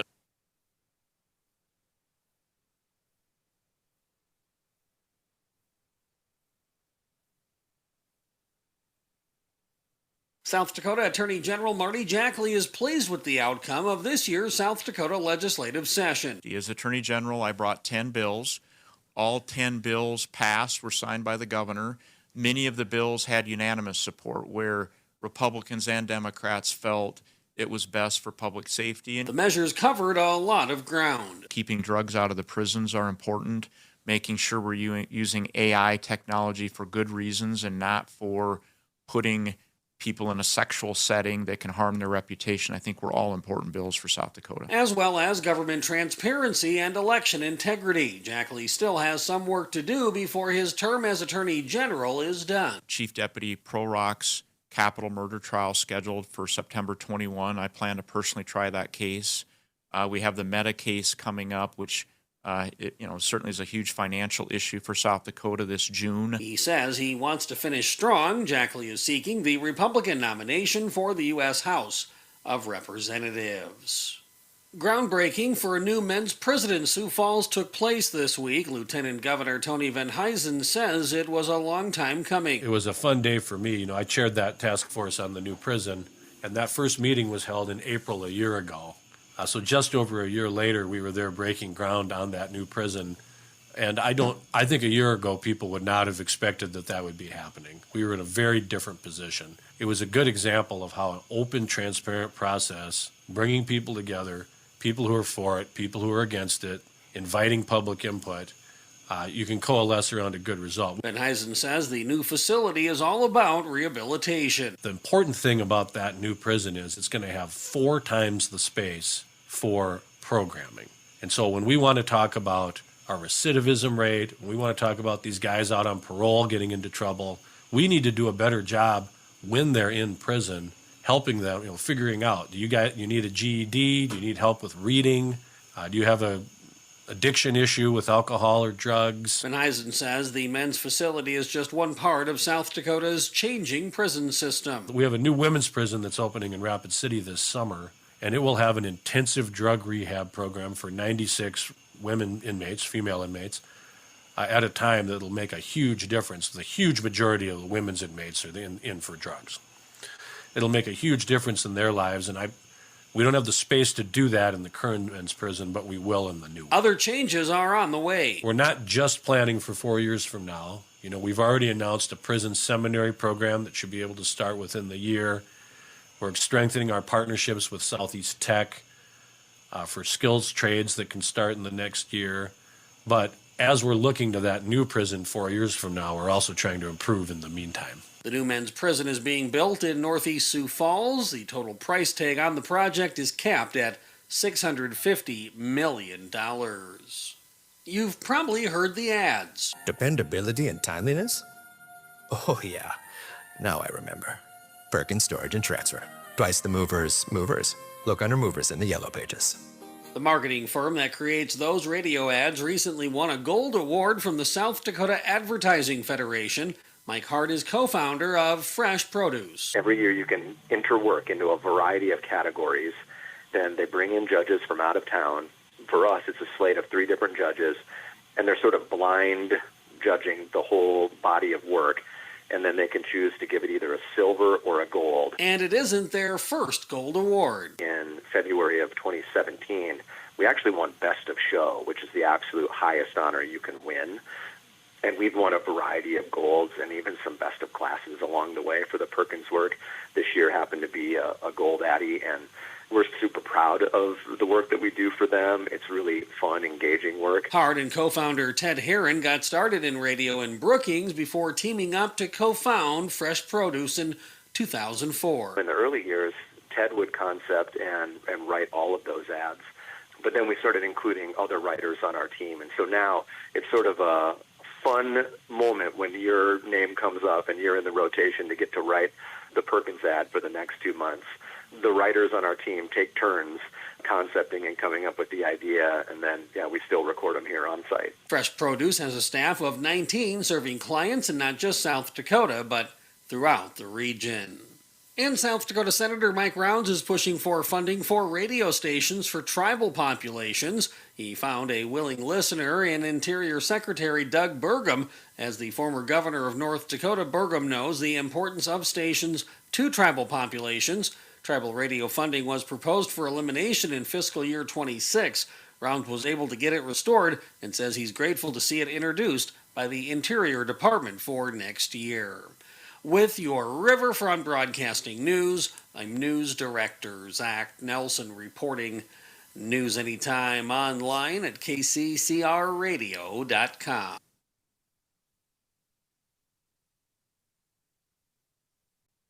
Spring is the season for a fresh start, and that includes your technology. Whether you are looking to upgrade or need to breathe new life into your current device, CommTech is your one-stop solution. Experience the brilliance of LG OLED TVs, the immersive sound of Sonos and JBL, or the unmatched performance of Lenovo laptops. Buy with confidence thanks to our price match guarantee and 0% interest on selected purchases. We're your locally owned technology experts on the truck bypass.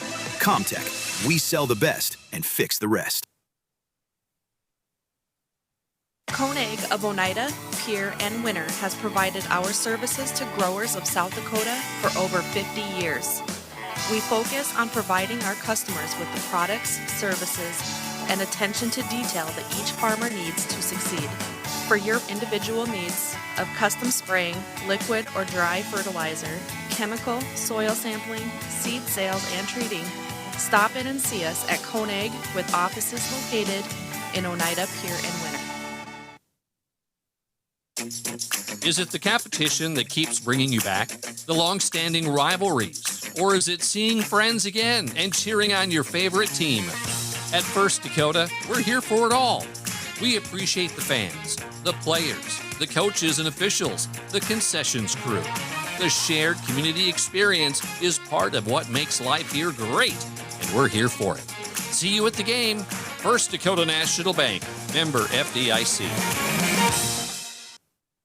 For over 60 years, Ferding Electric has been powering homes and businesses across central South Dakota. When you need reliable electrical service, trust the experts with decades of experience. Whether it's a simple residential repair, a complex commercial installation, or even electrical work on your farm, Ferding Electric has you covered. And if you're tired of searching everywhere for that hard-to-find bulb, Ferding Electric carries a wide selection of bulbs, including those hard-to-find fluorescent and specialty options. Visit us at 2903 East Elizabeth Street or call today, 605-224-8684.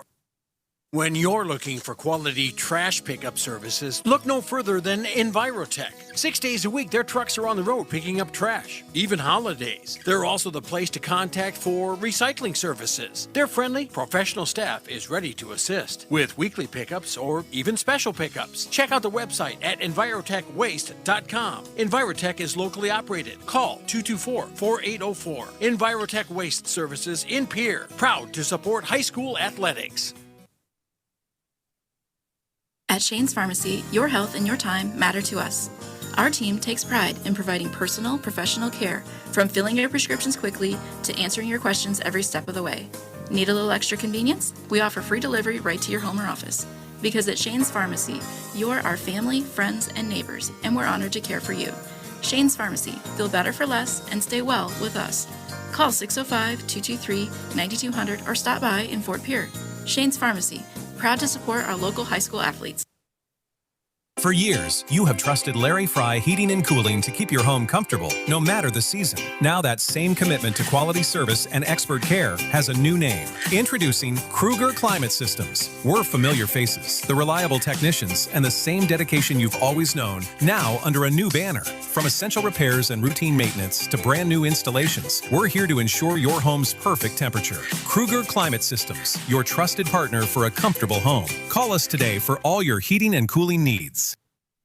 Inheritance, romance, and investment scams continue to plague South Dakotans with high dollar amount losses. They prey on vulnerable adults and swindle consumers out of their funds. Scammers befriend the victim, making it difficult for them to see the reality of what's happening. If you have a loved one susceptible to this type of scam, sit down and talk with them about these issues before it happens to them. If you or a loved one have been scammed in this manner, please reach out to the South Dakota Office of Attorney General's Consumer Protection Division at 800-300-1986.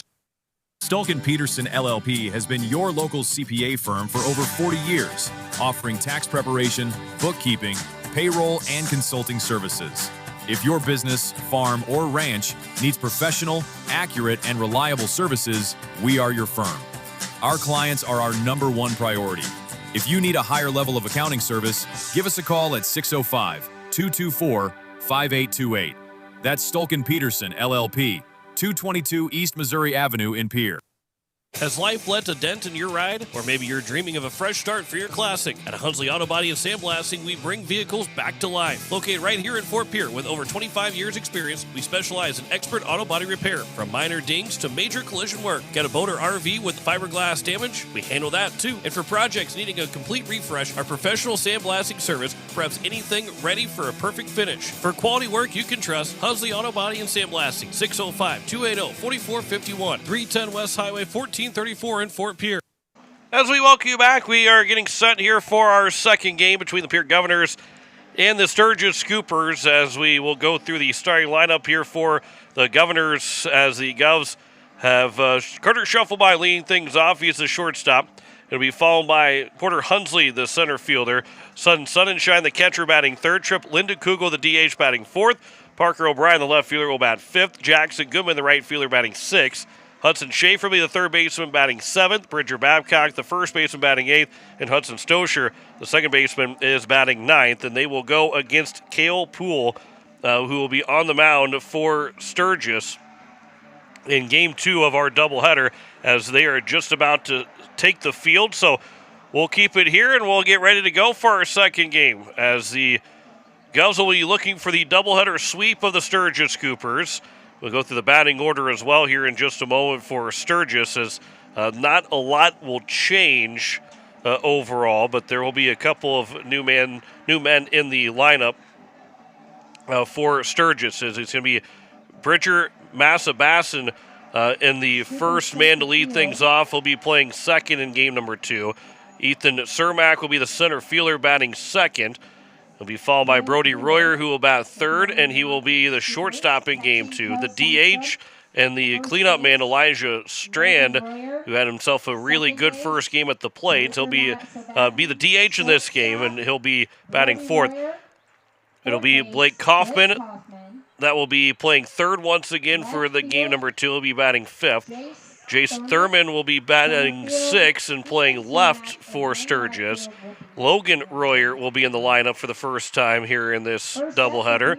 He'll be the first baseman. Landon Lyons will be the right fielder in Game 2, so he'll get to hit after he was a courtesy runner.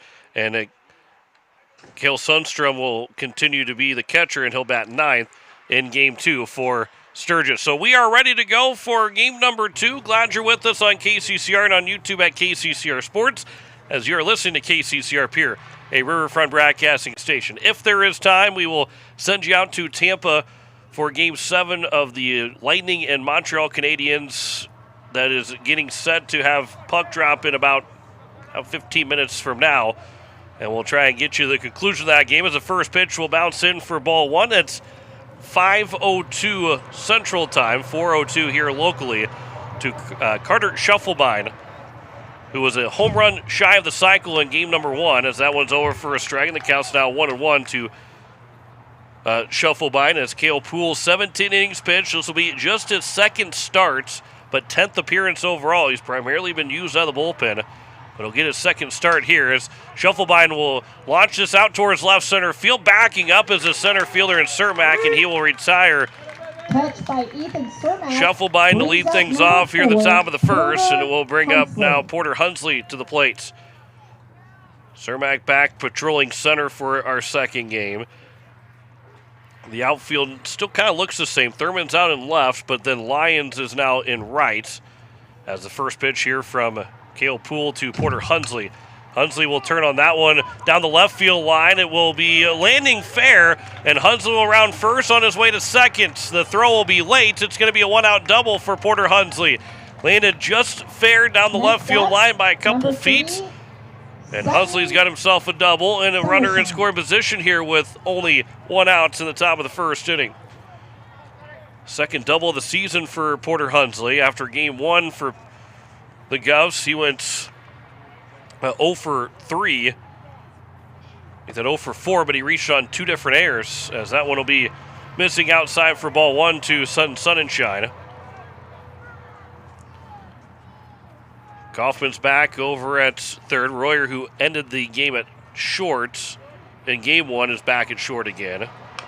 As this will be a slow tapper in front of the plate, and it will not be picked up cleanly by Cale Poole, and it ends up being an infield single. I don't know if he's going to make that play anyway, and it's going to be a base hit for Poole, for Sunshine in front of Poole. And it's now first and third for Trip Linda Kugel to the plate. So after two go to the outfield, one goes about 6 feet in front of the home plate and ends up being two hits, a double and a single here for the Govs.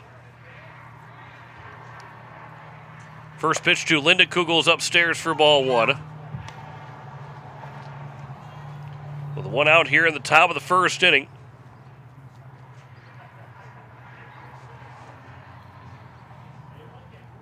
Here's the next pitch to Linda Kugel. Ground ball up the middle. Fielded by the shortstop, who will step on the bag. The throw is wide of the bag of first, but they're able to get the tag applied, and it turns into a 6-3 double play to end the inning here in the top of the first. So what could have been for the Govs, another twin killing for Sturgis. No runs, 2 hits, no errors, and 1 man left on base. Half an inning complete here in the top of the first of game number 2. No score between Pierre and Sturgis. Back in a minute on KCCR, and you're watching it on YouTube at KCCR Sports. Most of us already know that Gales Gas of Pierre is the place to call for propane. They offer an automatic fill plan so you never have to worry about running out of propane. They accept debit and credit payments or a budget payment plan to spread out the cost throughout the year so you never have surprises when you get your bill. For delivery, convenience, and great customer service, call Gales Gas at 224-5518. That's Gales Gas at 224-5518. With Dakota Plains Federal Credit Union's new online and mobile banking features, you can apply for a loan anytime, anywhere. Send and receive secure messages with our team and manage your debit or credit card with ease. Plus, enjoy seamless digital wallet compatibility. Tap, pay, and go with confidence. Your money, your control, your convenience. Download the app today and experience the future of banking. Safe, simple, and always with you. All deposits are insured up to $250,000 by NCUA. As we welcome you back, it is a scoreless game here in the bottom of the first.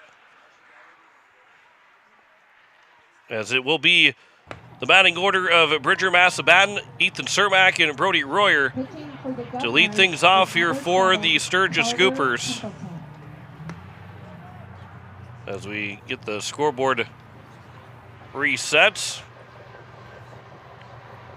The bottom of the first, and it's going to be Bridger Massabatten, Ethan Cermak, and Brody Royer. Then Elijah Strand, Blake Kaufman, Jace Thurman, and Logan Royer. Landon Lyons and Kel Sundstrom to round out the order.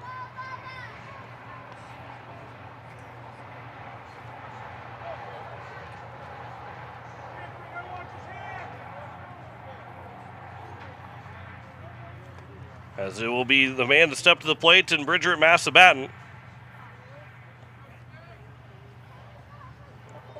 First pitch will be upstairs for ball one.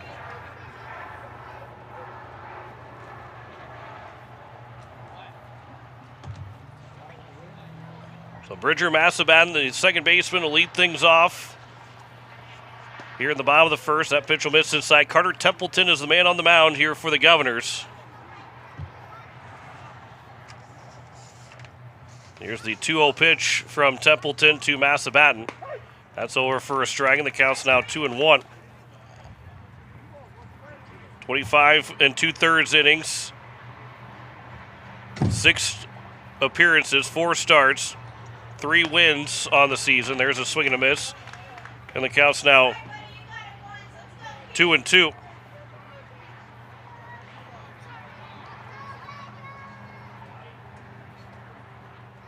Here's the 2-2 pitch to Massabatten. There's a check swing, but he did not go, and the count runs full at 3-2. Again, he's 3-0 in the season as Templeton. 16 hits, 9 runs, all of them earned, 12 walks, and 28 strikeouts, as that one will be fouled at the plate. That one hit Sun and Shine. And he'll shake that off. ERA at 2.46 and whip at 1.09 and batting average against at 182.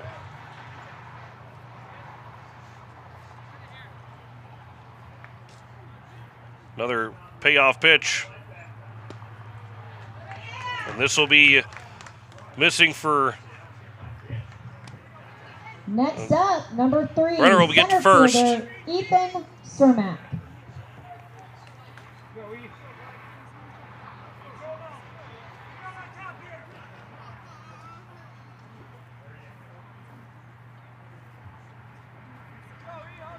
So here is now Ethan Cermak with a runner on at first and nobody out here in the bottom of the first inning as the first pitch is over for strike 1.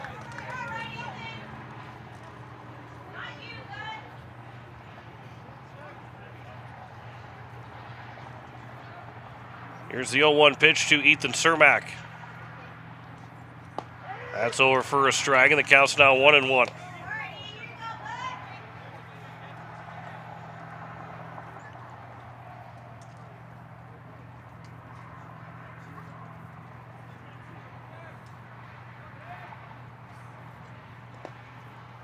That one will miss low. Templeton falls to the ground on the pitch as he slipped and fell, and the count's now maybe 1-2.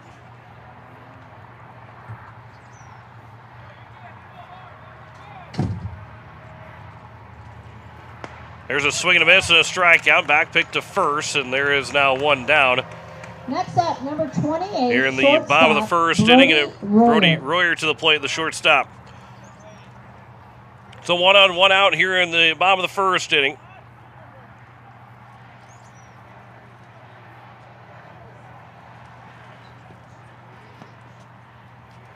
And it will bring up Royer, who in game number 1, here's a pickoff. They got him picked off over at first and second. The throw will be low. It is missed by Shuffleby. The throw back to first and sliding back in safely is going to be the runner over at first base.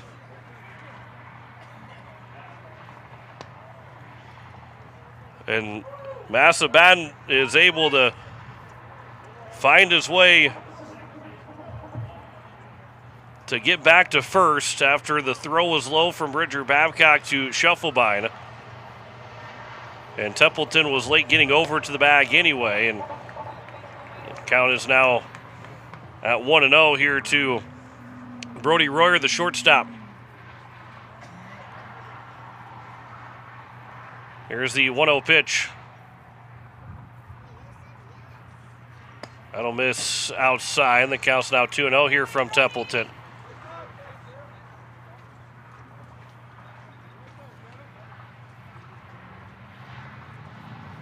Massabatten leads away from first. That'll miss low, and the count is now at 3-0.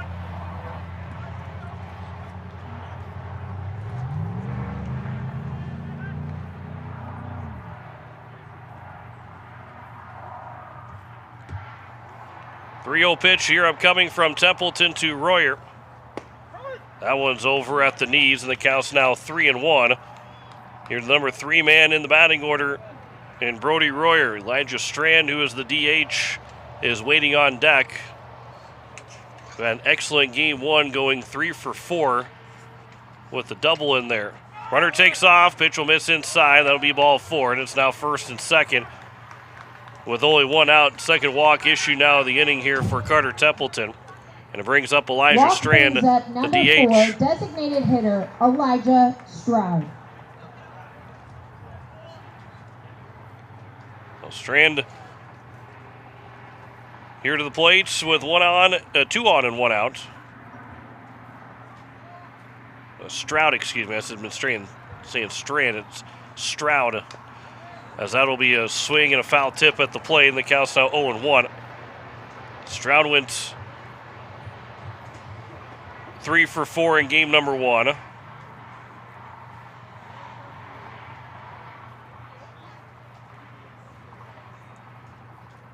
Stroud will start to dig back in here. Had some ice on his arm after that first game. Here's the 0-1 pitch. That one's over for a strike, and the count's now 0-2.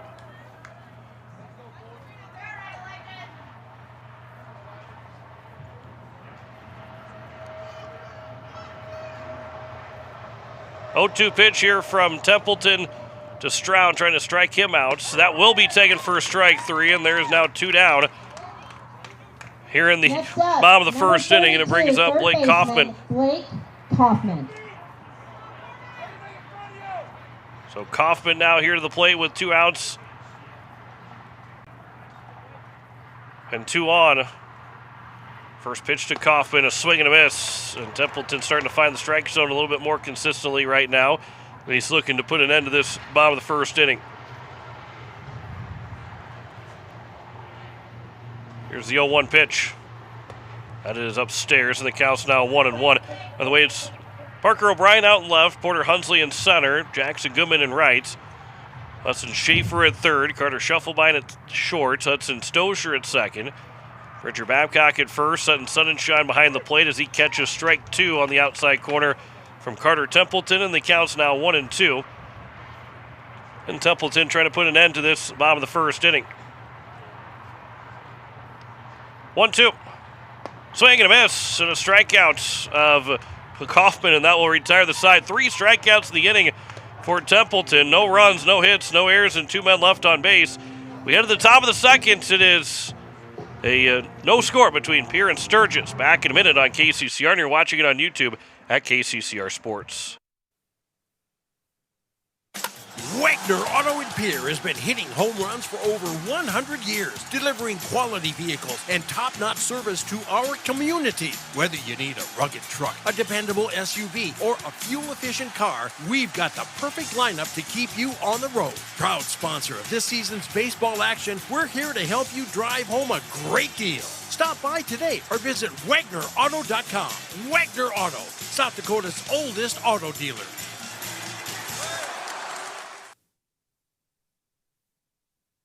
When the South Dakota wind howls and the rain pours, is your home ready? Introducing Pierre Roofing and Gutters, the newest name serving Pierre, Fort Pierre, and surrounding communities. Owned by Karsten Erickson, the same expert you've trusted for years at Karsten Erickson Roofing and Construction.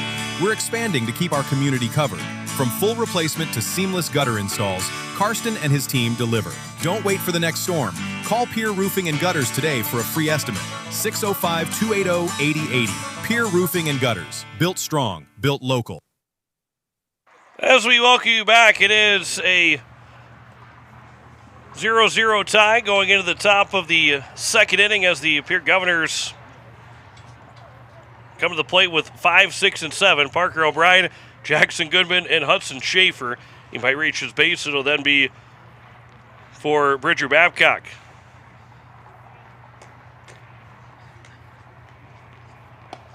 First pitch will miss for ball 1 here to Parker O'Brien.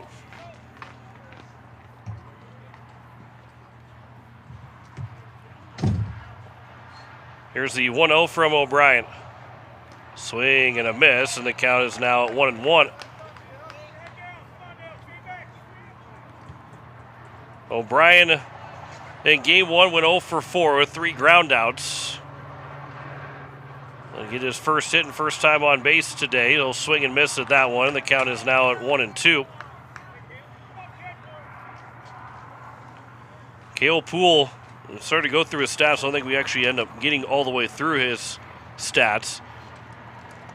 Here's the 1-2 pitch, and O'Brien will push that to left field, but coming in is the left fielder Thurman to make the catch. And the leadoff man is retired here to kick off the top of the second inning. And it's now Jackson Goodman to the plate. With 17 innings so far coming into this outing, it's the second start and 10th appearance. He's 1-0 with 3 saves, 16 hits, 8 runs, only 5 earned, 5 walks, and 17 strikeouts. 2.06 ERA. That one's a swing and a miss by Goodman for strike one. A whip at 1.24 and a batting average against it 229 for Poole. Here's the 0-1. Not a miss, low and away, and the count is now even at a ball and a strike.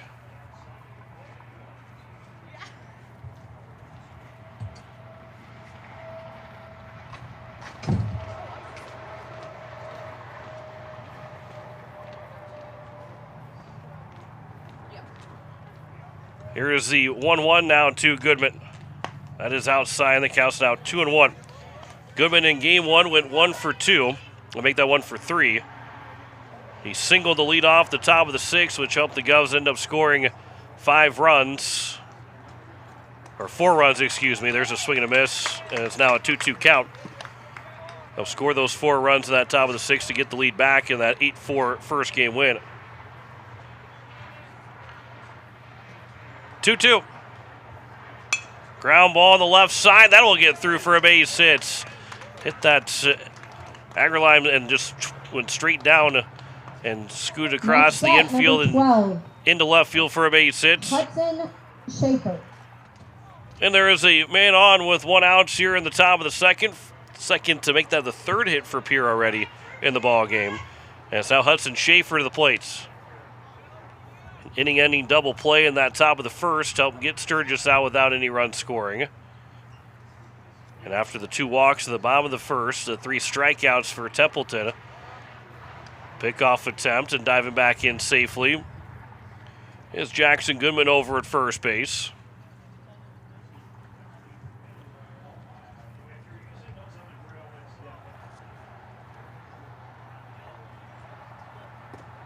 Here's the first pitch now to Hudson Schaefer. That one's turned on and ripped foul down the third base line for strike one.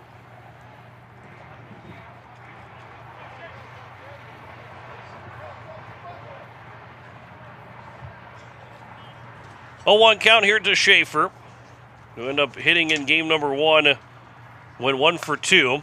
He'll turn on this one, and that will be foul. And the count is quickly 0-2 here to Schaefer. 1 on and 1 out here at the top of the second, scoreless game in game number 2 of our doubleheader. Pitch on its way, a swing and a miss, and Schaefer is out. He took off for first, but first base occupied. That'll be a strikeout, but you never know if that catcher ends up throwing it to first base and ends up throwing it wide. But there's now 2 down and brings up the first baseman, Bridger Babcock. Babcock in game number 1 did not hit, but he was the winning pitcher, giving up just 2 hits in 2 1/3 innings. And this first pitch he sees, he'll pop it up on the right side, and the first baseman will come in, still coming in, will make the catch, and Logan Royer will retire the side here in the top of the second. No runs, a hits, no errors, and 1 man left on base. We head to the bottom of the second. No score between Pierre and Sturgis. Back in a minute on KCCR, and you're watching it on YouTube at KCCR Sports. As community bankers, BankWest employees are deeply committed to supporting local causes, growing the local economy, and creating local opportunities. At a time when you can bank anywhere, we hope you choose BankWest. We'll be your financial partner for the long haul, helping you and your community achieve financial success. BankWest. Convenient, connected, committed. Member FDIC. AGE Corporation has been building South Dakota for over 60 years. For all your site work, construction, and crane needs, AGE is there for you. If you need a boat dock and dock lighting, AGE has what you need. Visit their website, agecorp.com, or give them a call at 223-2732. AGE Corporation, providing high-quality services without sacrificing safety. Visit agecorp.com or call 223-2732. It is the bottom of the second. No score between Pierre and Sturgis on this Sunday afternoon. Glad you're with us on KCCR and on YouTube at KCCR Sports. It'll be 6, 7, and 8 for Sturgis Jace Thurman, Logan Royer, and Landon Lyons. And anybody reaches base, it'll then go to Kel Sundstrom. And again, if their time allows, we will try and get you to the end of the Game 7 between Tampa and Montreal as the first pitch is fouled straight back for strike one to Jace Thurman, the left fielder. About the midway point of that first period right now. No score between Tampa and Montreal. First 0-1 pitch is upstairs, and the count's now even at a ball and a strike. The NBA had a Game 7 earlier. We'll have a Game 7 later this evening, but the Detroit Pistons down 3-1. They came back and won the next 3 games. Here's a ground ball over to the third baseman, Schaefer. It's bobbled. They'll pick it back up. Throw to first will still be in time. And the first down here in the bottom of the second, and a good job by Schaefer to stay with it. And there's now one down to bring up Logan Royer, his first time to the plates. So Logan Royer, as he wears number 22, this will be his debut. Here's the first pitch.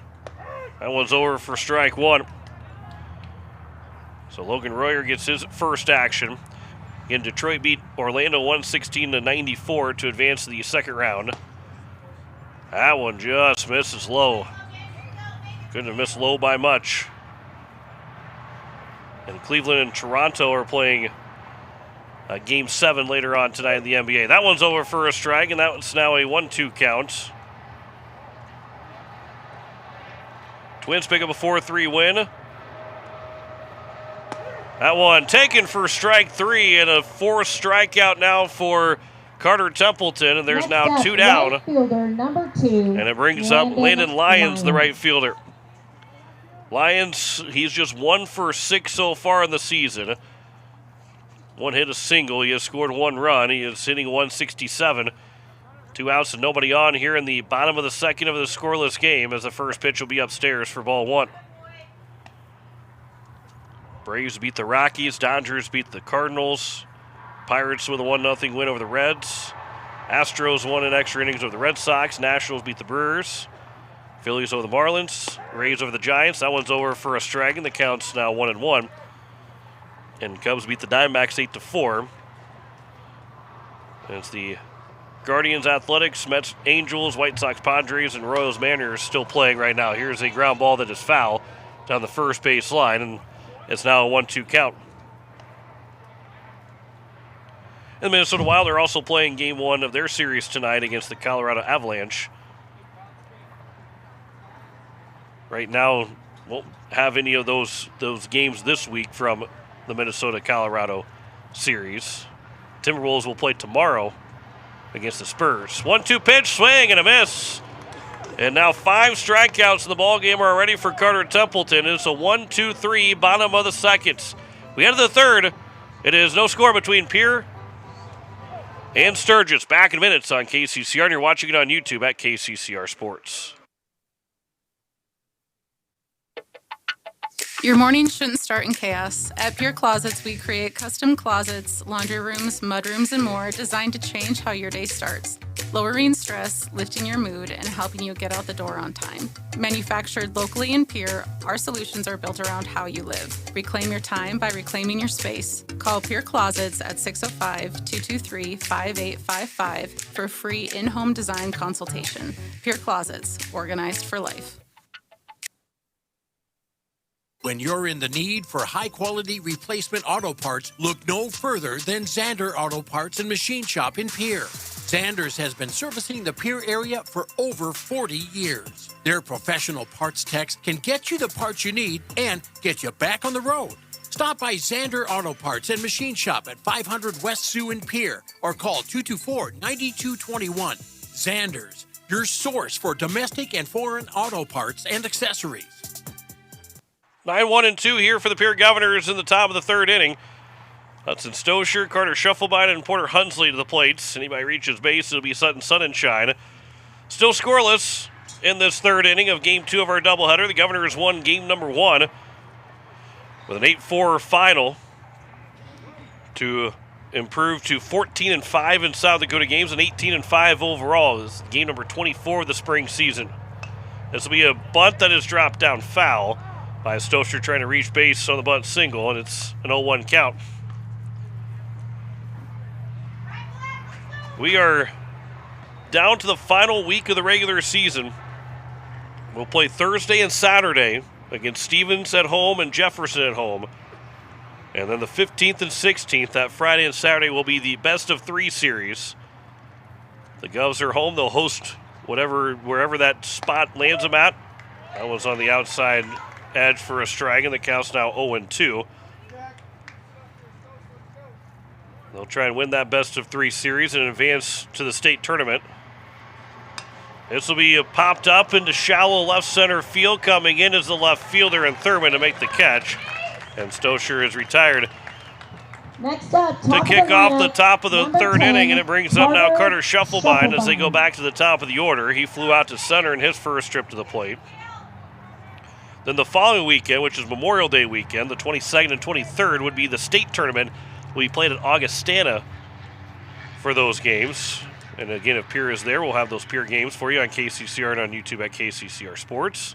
Here's a line shot in the left field. That'll one-hop in front of Thurman for a base hit, and Shufflebind's got the fourth hit of the ball game for Pierre. Number 4, and one on and one out for Porter Hunsley. And then you go after that, and the 27th and 29th, which is a Wednesday and Friday, Post-State Legion Baseball gets rolling. Their first doubleheader against Harrisburg, and then on the road to Brookings.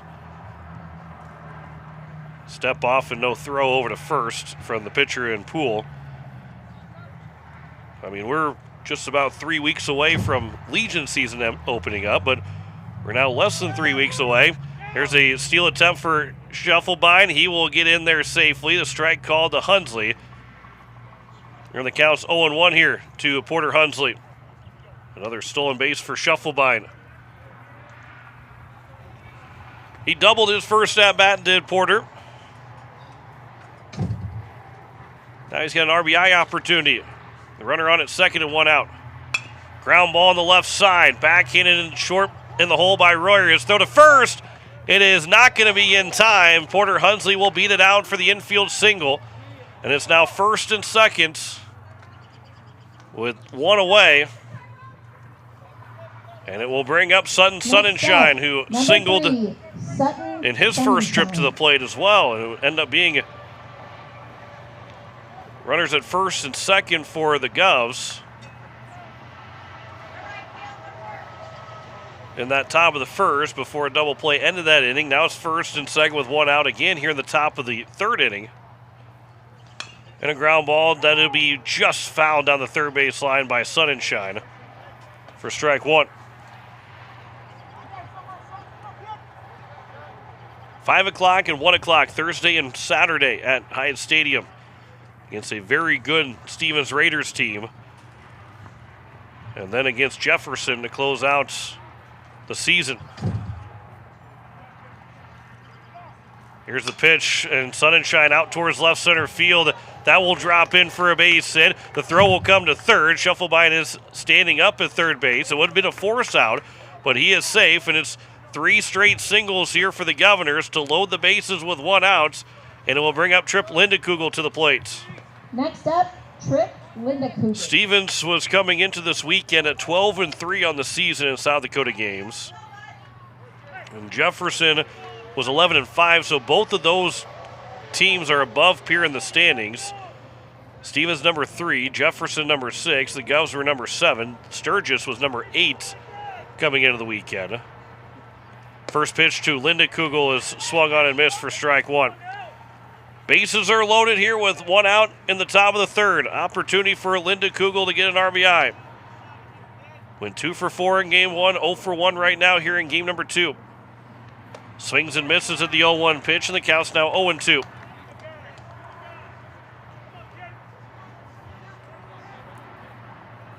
Shufflebind at third, Hunsley at second. And courtesy runner for Sunshine over at first. Here's a ground ball to the shortstop. Underhand flip to second for one. It's another double play. And that will take care of the top of the third inning. 6-4-3 on the double play of Trip Lindekugel. And it will take care of the third. No runs, 3 hits, no errors, and 2 men left on base. We head to the bottom of the third. It is no score between Pierre and Sturgis. Back in a minute on KCCR, and you're watching it on YouTube at KCCR Sports. Did you know a well-maintained AC will last up to 40% longer? Save money and extend the life of your equipment with AirTech Heating and Cooling. From Oneida to Fort Pierre, we help homeowners and businesses slash their energy costs with high-efficiency cooling systems and precision maintenance. Don't let a dirty filter or low refrigerant drain your wallet this summer. Experience the AirTech advantage. Call AirTech today at 605-945-0160 to join our maintenance program. AirTech Heating and Cooling, locally owned, keeping the Pierre area comfortable for over 20 years. When life throws you a curveball, May Adam Law Firm in Pierre is here to help you knock it out of the park.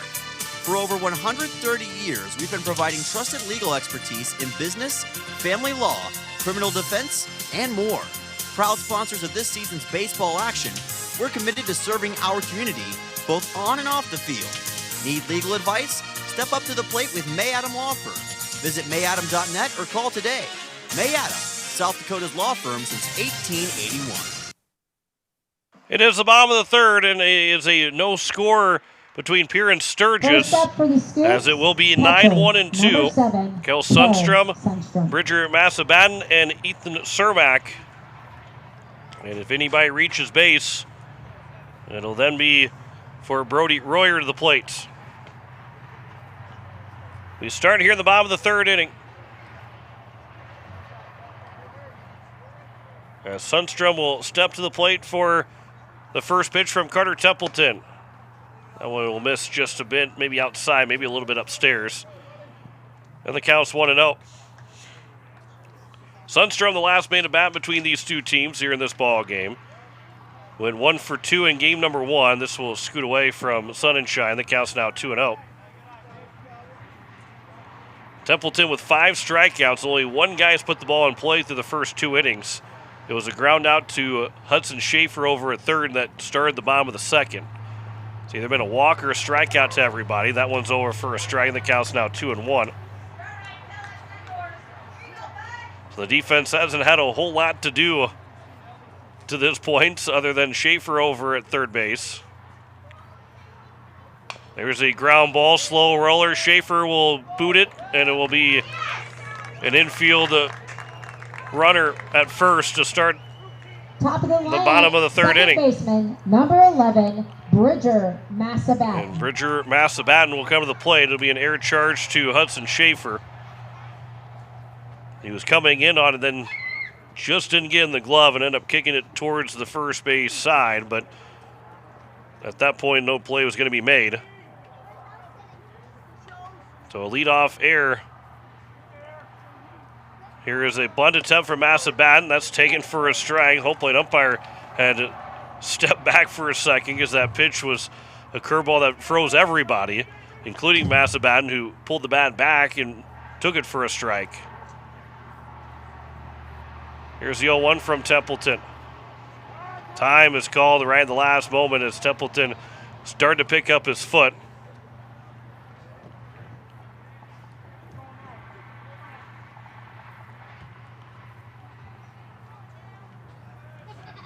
Stepping back in is Massabatten. He drew a walk to lead off the bottom of the first inning. Ended up being stranded over at second. Here's a ground ball, slow roller again. Shuffle by and underhand flips to Stosher for one. Back to first. It is not going to be in time. He's out at second, but safe at first. It will be a fielder's choice. Nearly turned into a 6-4-3 double play. Number 3, center fielder. And Shufflebine and Stosher were both real close. Shufflebine, when he fielded, it was real close, but their best possibility of getting that double play was to flip it to Stosher, who nearly got the runner at first. And it's a 6-4 fielder's choice. Diving back in safely is Massabatten over at first base. There's now one down here in the bottom of the third inning. Because again, if Shufflebine, while he's maybe a step and a half away from the bag, that step and a half was not going to give them a shot to turn to. This one is out towards right field. Backing up is Goodman, and Jackson Goodman makes the play, and there's now 2 down. Next up for the Scoops, shortstop, number 28, Brody And Brody Royer to the plate with 2 away here, and the runner on at first in the bottom of the third. You're still in this scoreless game between Pierre and Sturgis.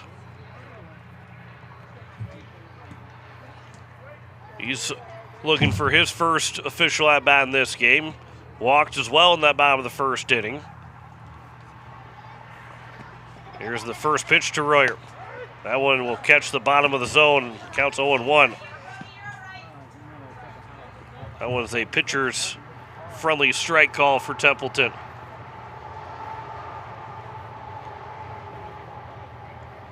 Here's the 0-1.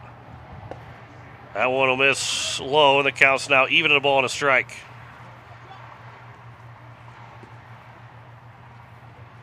Runner on at first, 2 away here in the bottom of the third inning. No score between Pierre and Sturgis. Time again called right at the last moment by Royer this time. 1-1 is the count here for Brody Royer at the plate. Templeton will come set from the stretch. Here is the 1-1 pitch from Templeton to Royer. That one's taken to the knees, and the count's now 1-2. Templeton looking for strikeout number 6. 3 in the first inning, 2 in the second. Now looking for 1 here in the third. 1-2. That one's right back up the middle. Stosher able to get down and make the play and flip it to second. That one skipped on him a little bit, and he was still able to get that glove down in time. And fired to second, or underhand flip it to second to shuffle by and covering. That retires his side. No runs, no hits, an error, and 1 man left on base. 3 complete in game 2. No score between Pierre and Sturgis. Back in a minute on KCCR and on YouTube at KCCR Sports. Building a home. It's the biggest investment most of us make in a lifetime. Not to mention it's a decision that, well, you pretty much live with day and night. The quality of the workmanship stares back at you like a reflection. It also affects the value of your investment. Choosing the right contractor is critical. Kruger Contracting is that contractor. Call 222-2523. Quality workmanship and materials completed on time. Kruger Contracting. In a word, quality. Call 222-2523. Capital City Ford, Lincoln, and Toyota in Pierre is proud to sponsor today's game. Whether you're in the market for a brand new Ford, Lincoln, or Toyota, or a quality pre-owned vehicle, our team is here to get you back on the road in style. From tough trucks to family SUVs, we've got the selection you need and the hometown service you deserve. Browse online anytime at CapitalCityFordToyota.com. Capital City Ford, Lincoln, and Toyota, where community drives us forward. Parker O'Brien will lead us off here in the top of the 4th inning as he'll wait on the first pitch. Then it will be missing low and away for ball 1. It is 5, 6, and 7 for the Governors, O'Brien, Goodman, and Schaefer. And then Bridger Babcock if anybody reaches base. Here's the 1-0 pitch. And he'll turn on that one, send it to left field, but backing up is Thurman to make the catch. And the second time that O'Brien's flied out to his counterpart. And 1 down here in the top of the 4th. Jackson Goodman. And it brings up Jackson Goodman to the plate. He got a base hit with 1 out in the top of the 2nd inning.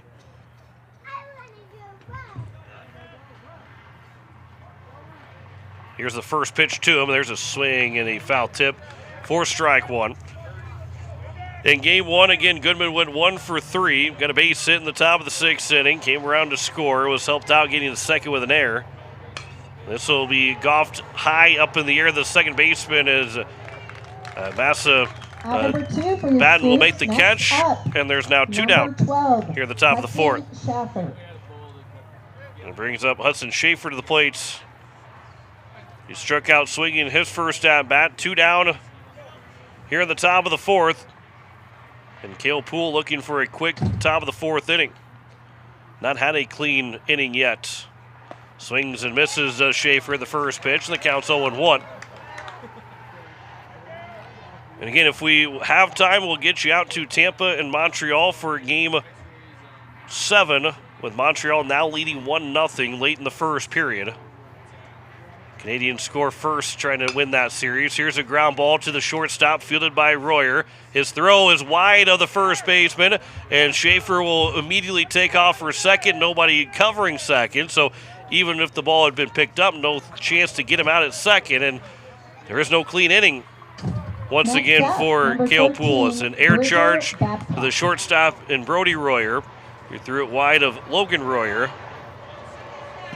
And Bridger Babcock's got a chance now to give the Govs the lead and score the first run of the ball game with a base hit with 2 outs here in the top of the 4th.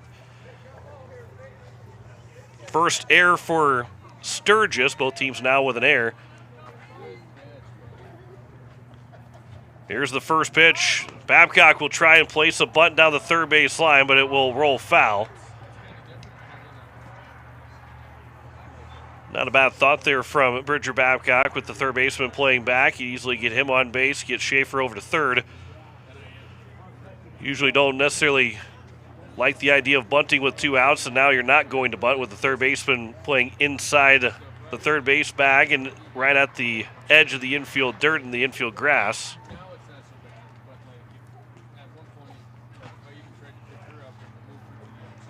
Number 8 man in the batting order. Here's the 0-1 pitch. Swing and a miss. He was behind that pitch, but it looked like he was trying to take it out maybe to left field. And the count's now 0-2, and Poole looking for the strikeouts. He's got 1 so far. Trying to get away with that 2-out error. And a slow roller that'll be on the second base side of the right side of the infield, and it was fielded by the shortstop and Royer, who threw to first to retire the side. And a good play there from the shortstop. Moved onto that first base side of second base to make the play. That's what I was trying to say to begin with.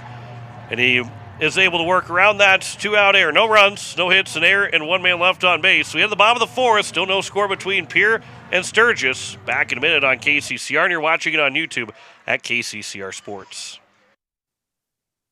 Hey you.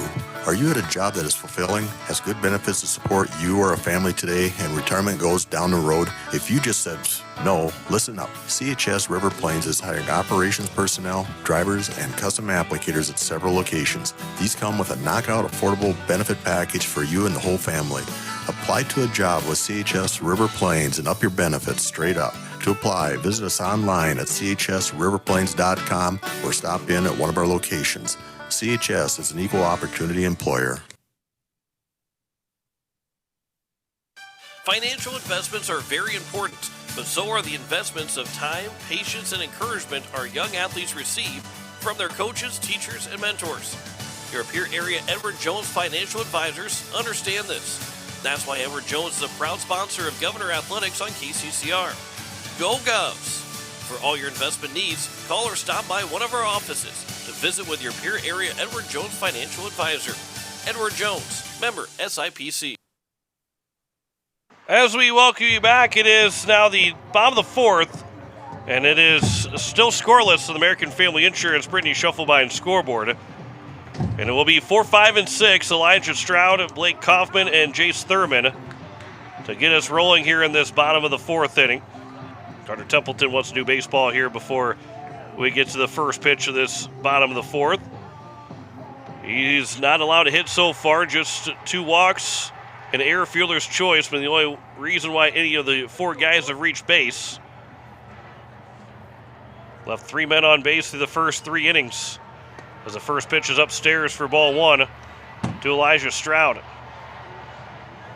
Stroud struck out looking back in that bottom of the 1st inning after going 3 for 4 in game number 1. That one will be on the outside edge for a strike, and the count's now even at a ball and a strike. No runs, 6 hits, 1 error for Pierre so far. No runs, no hits, and 1 error for Sturgis. And this will be flown out towards left field. Parker O'Brien, it will come in a couple of steps to make the catch. Leadoff man is out, and there's one down here in the bottom of the 4th to bring up Blake Kaufman. Blake Kaufman. Kaufman, who struck out swinging in his first at-bat, ended that bottom of the 1st inning. 5 strikeouts so far for Carter Templeton. That one's upstairs for ball 1.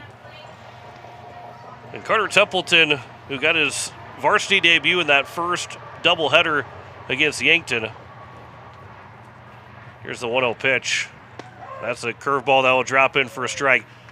Don't want to say that he was not on the radar, but I think it was, you started looking at guys that were returning and who were going to be maybe your guys to start the season.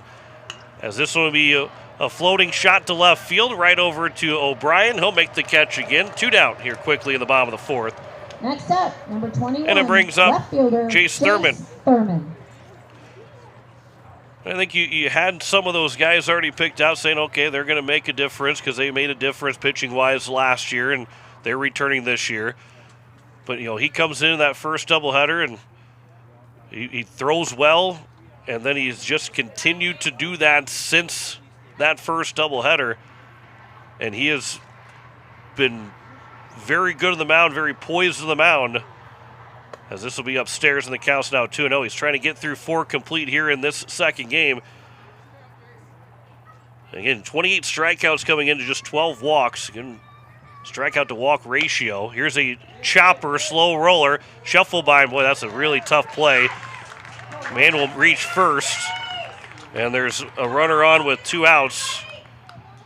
And that might be charged in there to shuffle by him just because of what's in the hit column right now. But probably would be a base hit. Pickoff attempt. Back in safely over at first.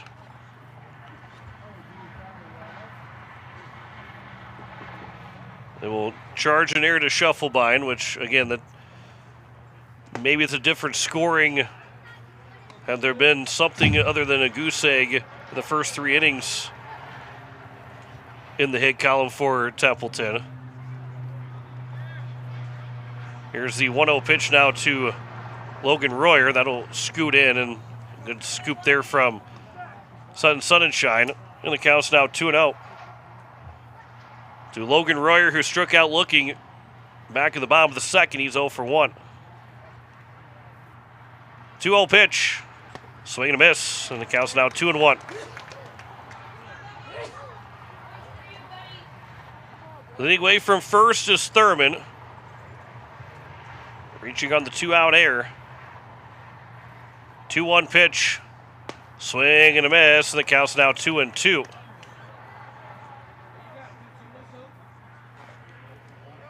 Looking for his 6th strikeout here is Templeton. He'll come set from the stretch. Here is the 2-2.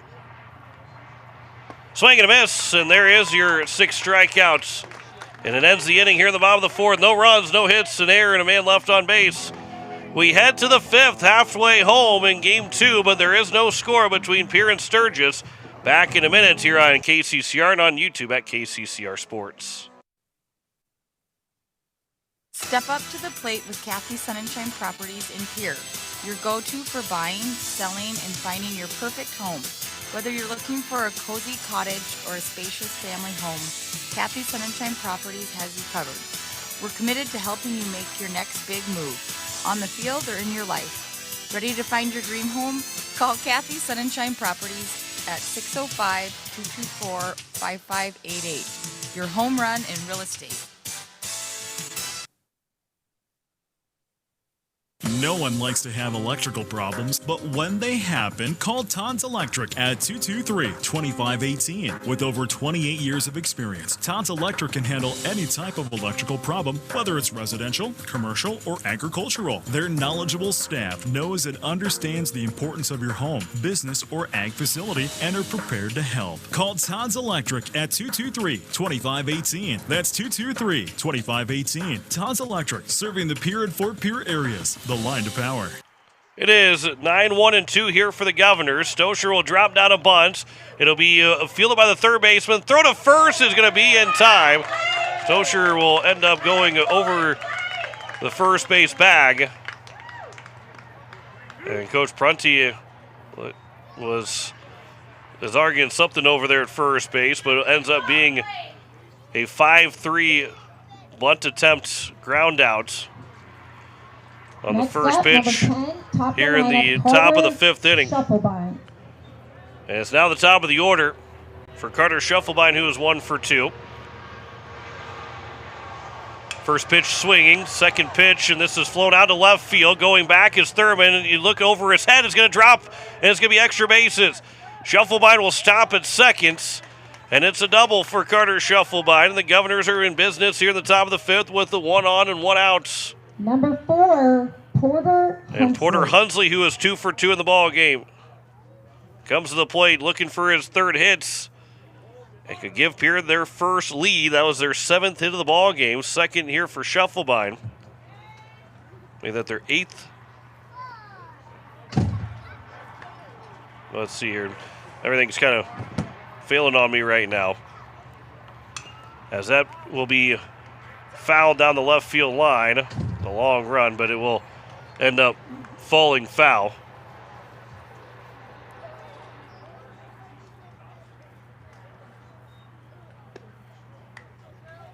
Yeah, 7th hit of the ball game for Pierre. Second extra base hit for the Governors.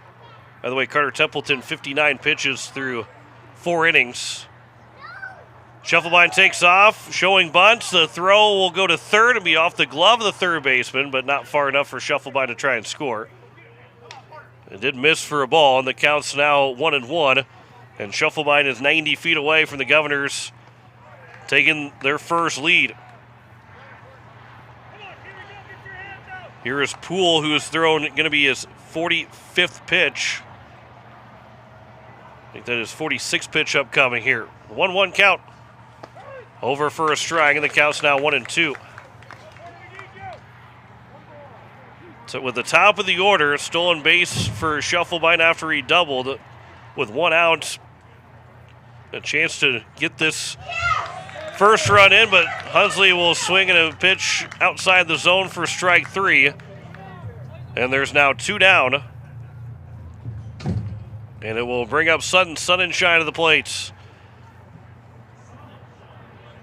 Try and get the Govs the lead. He's 2 for 2 with 2 singles so far. First pitch is over on the outside corner for strike 1. Boy, Poole has been very efficient. That was, I mean, if he can get Sun and Shine retired here in the next 2 pitches, he'll throw on average 10 pitches an inning. And this will be popped up on the right side. Backing up is the second baseman, who will make the catch as Massa Batten will end the inning. And Poole will get out of the 1-out double. Shufflebine was over at third, and they're unable to score. No runs, a hit, no errors, and a man left on base. We head to the bottom of the 5th. It's still no score between Pierre and Sturgis. Back in a minute on KCCR, and you're watching it on YouTube at KCCR Sports. Looking for your next new or used car, truck, or SUV? Then go no further than the comfort of your own home.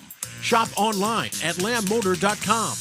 On lambmotor.com, you'll find the vehicles Lambs has in stock. You can schedule a test drive or your vehicle's next tune-up, all online.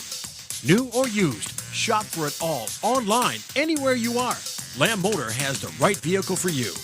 Lamb Motor in Oneida and online, lambmotor.com.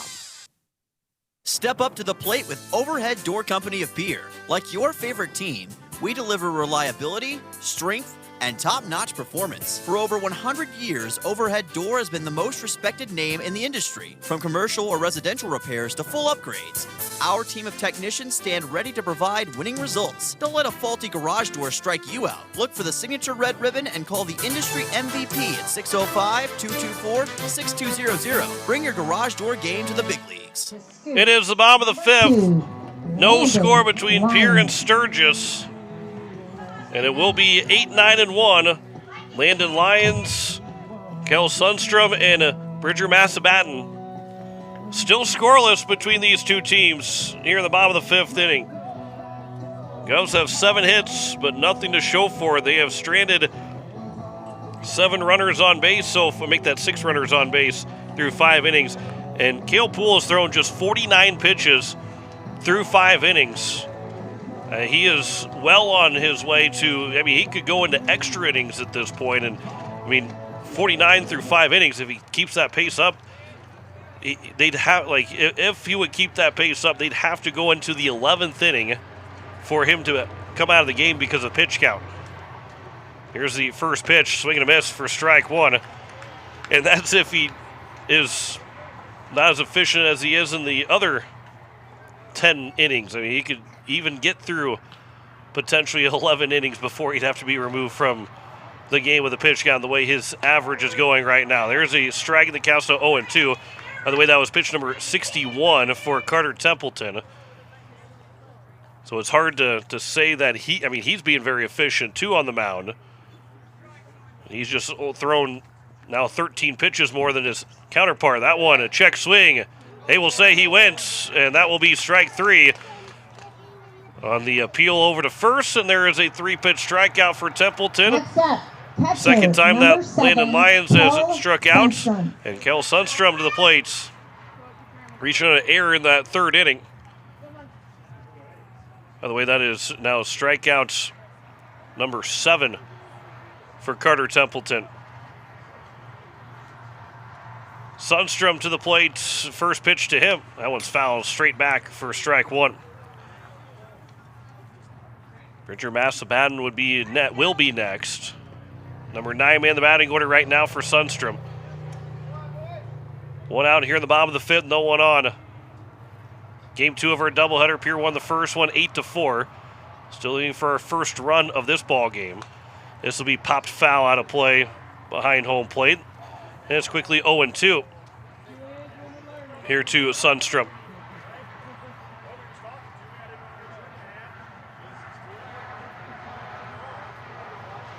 Here's the 0-2 pitch from Templeton. Swing and a miss, and there's back-to-back strikeouts. And 2 down here in the bottom of the fifth inning, and it brings up Bridger Massabatten. Second baseman, Bridger Massabatten. Massabatten is 0 for 1. He walked in the first, reaching a fielder's choice in the third, so he's been on base both times. 2 down here in the bottom of the fifth. Here's the first pitch from Templeton. This will be sky to left field, but that will get out of play. And there is an 0-1 count. Here to Bridger Massabatten. Templeton from the windup. Here is the 0-1 pitch. Swing and a miss, and it's an 0-2 count. With 2 strikeouts in the inning, 2 outs. An opportunity for Carter Templeton. 0-2 pitch from Templeton. Taken for strike 3, and that is an immaculate inning for Carter Templeton. 9 pitches and 3 strikeouts. An immaculate inning for Carter Templeton. We head to the top of the 6th. No score between Pierre and Sturgis. Don't see it very often. An immaculate inning. 9 pitches, 3 strikeouts. Back in a minute here on KCCR and on YouTube at KCCR Sports. People helping people. Have you ever wondered what the benefits are of becoming a Owyhee Federal Credit Union member? At Owyhee Federal Credit Union, we reinvest profits in you. We do this in the form of lower interest rates, higher dividends, and low to no fees. So come check us out or come in at 221 East Pleasant Drive in Pierre, because at Owyhee Federal Credit Union, we treat our members like they own the place because, well, they do. Owyhee Federal Credit Union.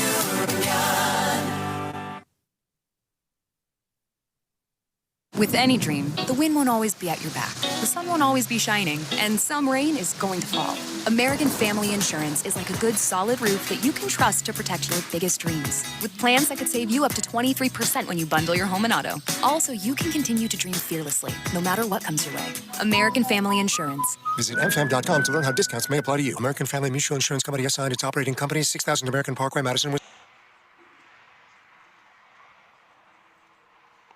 As we welcome you back, here's the first pitch, ground ball from Linda Kugel, and it's Cale Poole. That will retire him on just the 50th pitch of the day for Poole. And there's now 1 down here in the top of the 6th inning. And it brings up Parker O'Brien, who's 0 for 2 with 2 flyouts to left. And Carter Templeton with the immaculate inning in the bottom of the 5th inning, which is 9 pitches, all for strikes and 3 strikeouts. There's no extra pitches thrown. Everything was strike 1, strike 2, strike 3.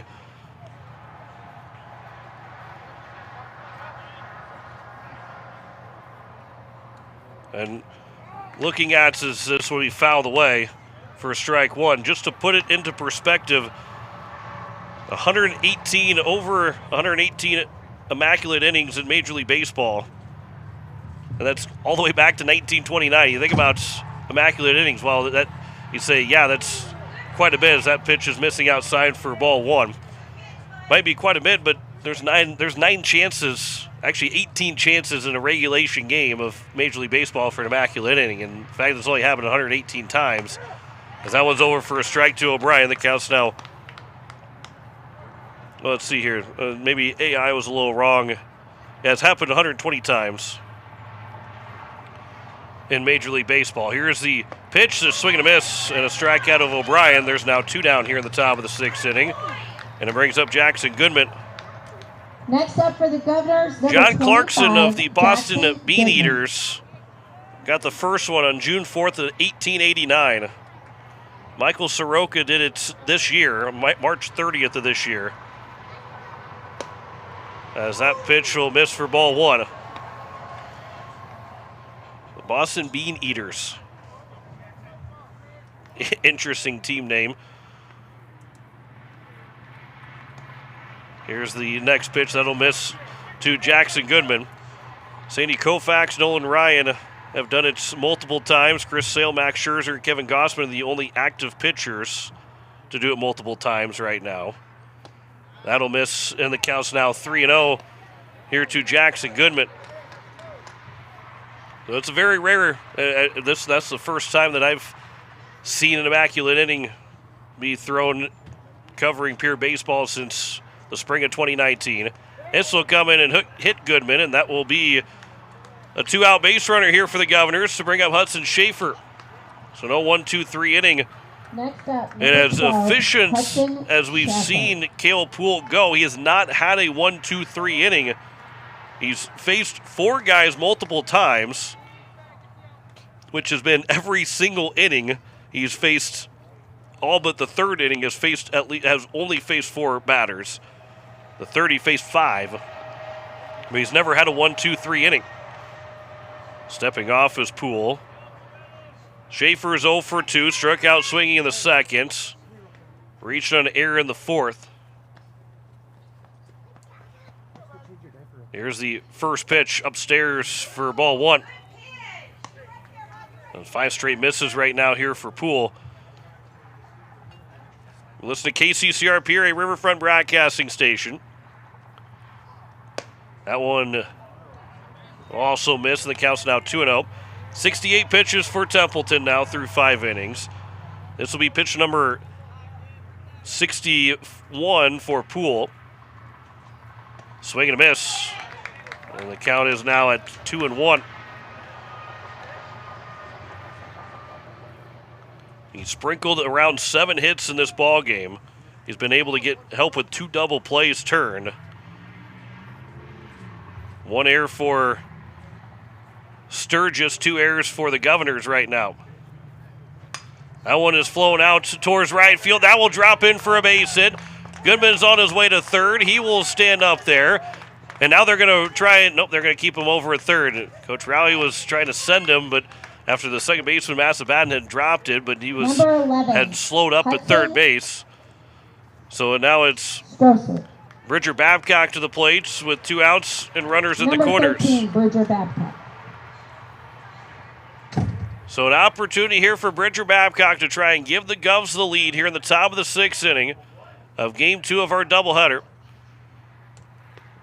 And time will be called here, and we'll have first that Bridger Babcock went to go talk with Coach Rowley, and now we've got time called by Sturgis to have a conversation. With 2 outs, I mean, this is a big spot in this ballgame. It's a 0-0 tie. Pierre's got 8 hits in the ballgame, but with runners at 1st and 3rd, and I think some of this is for Sturgis. They're talking about what they want to do with the runner maybe taking off for 2nd. Maybe they take off early, does Pierre, and you try to get themselves in a run down to try and score the run. Maybe they let the runner take 2nd regardless of what he's going to do. Maybe you're still trying to throw him out, stealing 2nd in Hudson Schaefer. I mean, there's a lot of different plays here for this Sturgis team and for the Governors and what they want to do here with first and third to try and keep this a scoreless game. Bridger Babcock will step to the plate. He's 0 for 2. Flew out on a pop out of the first baseman. Then he ground out to the shortstop. 2 outs here at the top of the 6th. Runners at first and third. Poole will come set from the stretch. Here's the first pitch. Runner not taking off. That will skip in for ball 1. And also on the same boat for Pierre is if you send Schaefer and he gets thrown out trying to steal second, you have to be confident that he's going to steal second or get himself in a run down to score that run because you don't want to take the bat out of the hands. 1-0 pitch, and Babcock out towards right center field coming over. Diving, can't make the catch, and a run's going to come in to score. Schaefer is going to round third. They're going to try to score him. The throw will come in. The second baseman will throw to the plate. Sliding in safe. It is a 2-run double for Bridger Babcock. In the top of the 6th inning, and the Govs break through finally for a 2-0 lead. A 2 RBI double for Babcock, who's now 1 for 3 in the game. Next up for Pierre, number 11. And Schaefer, after it was a diving play from Lyons, who was far enough away from that ball that he got it past him, Schaefer never broke stride. Rowley never stopped trying to send him. And he was able to drive in both runs. And now it's Hudson Stocher to the plate to try and extend this 2-0 lead here for the Govs. First pitch is high and outside for ball 1.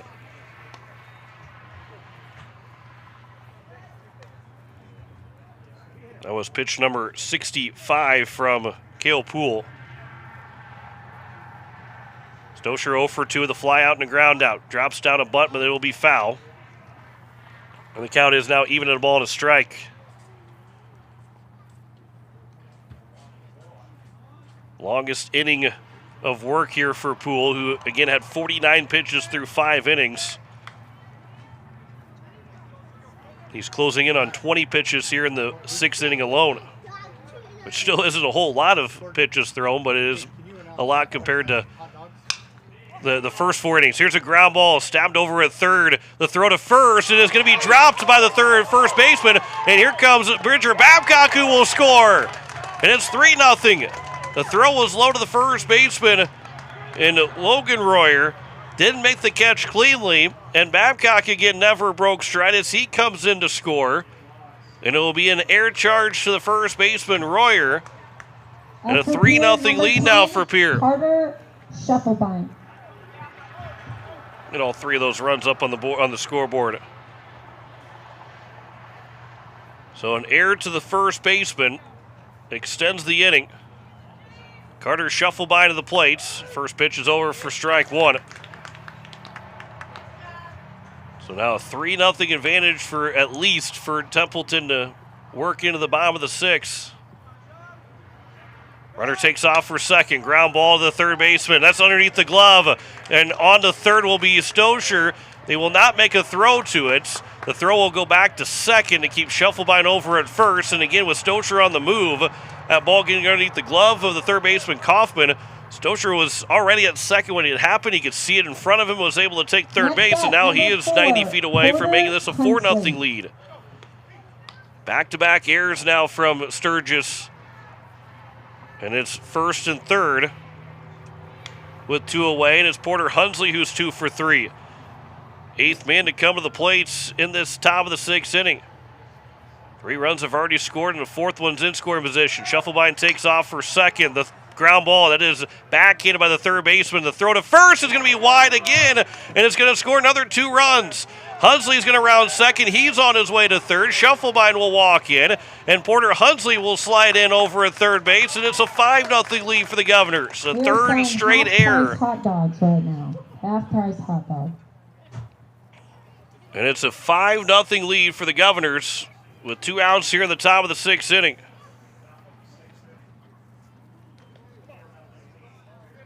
An error again charged to the third baseman, Kaufman. 3rd error of the inning from the Sturgis Scoopers. And now it's Sutton Sunshine of the plates. This will be a fly ball to left center field. That's down for a base hit. Another run will come in to score. It's a 6-0 lead here for the Governors now, and Sun and Shine's got another RBI base hits as they will go through the batting order for the Govs in the top of the 6th inning. He's now 3 for 4 in the ball game. Trip Lindekugel. And here is Trip Lindekugel to the plates. So now a 6-0 lead for Pierre. 2 RBIs from Bridger Babcock, and then that RBI from Sun and Shine. The only 3 RBIs of this game now, of this inning, as the first pitch is outside for ball 1. And now that was pitch number 72 from Poole. That's now 23 pitches here in the inning.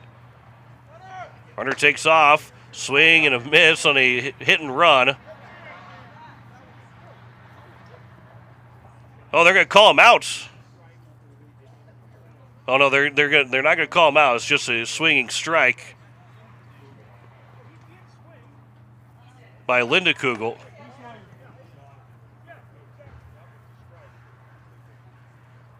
So it's a stolen base. At first I thought they were calling Lindekugel out because he was swung late with it. But a stolen base. And so now a 1-1 count. I think the umpire is just saying that, as there's a ground ball, that's going to get through the right side for a base hit. Another runner will ground third. The throw coming to the plate is up the line. Nobody's covering second. Lindekugel will hesitate. Now he'll slide in safely at second base. And it's a 7-0 lead for the Governors. It's an RBI single for Lindekugel, who takes second on the throw. And Pierre has got a touchdown, an extra point here in this 6th inning.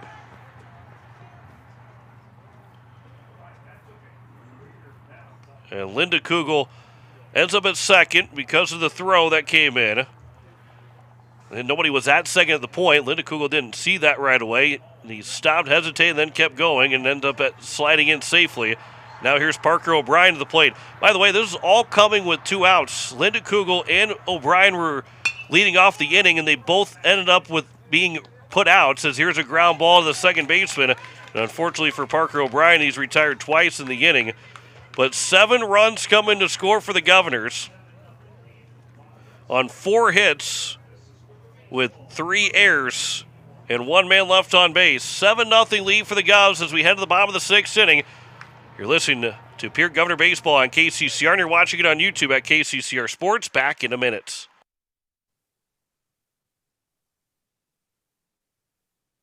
Koenig of Oneida, Pierre, and Winter has provided our services to growers of South Dakota for over 50 years.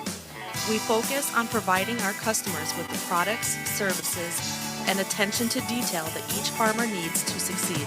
For your individual needs of custom spraying, liquid or dry fertilizer, chemical, soil sampling, seed sales, and treating, stop in and see us at Koenig with offices located in Oneida, Pierre, and Winter. Is it the competition that keeps bringing you back? The long-standing rivalries? Or is it seeing friends again and cheering on your favorite team? At First Dakota, we're here for it all. We appreciate the fans, the players, the coaches and officials, the concessions crew. The shared community experience is part of what makes life here great, and we're here for it. See you at the game. First Dakota National Bank, member FDIC. As we welcome you back, it is the bottom of the 6th, and it is a 7-0 lead for the Pierre Governors on the American Family Insurance Brittany Shufflebein scoreboard. 2, 3, and 4, Ethan Cermak, Brody Royer, and Elijah Stroud will be the first 3 hitters here for the Scoopers.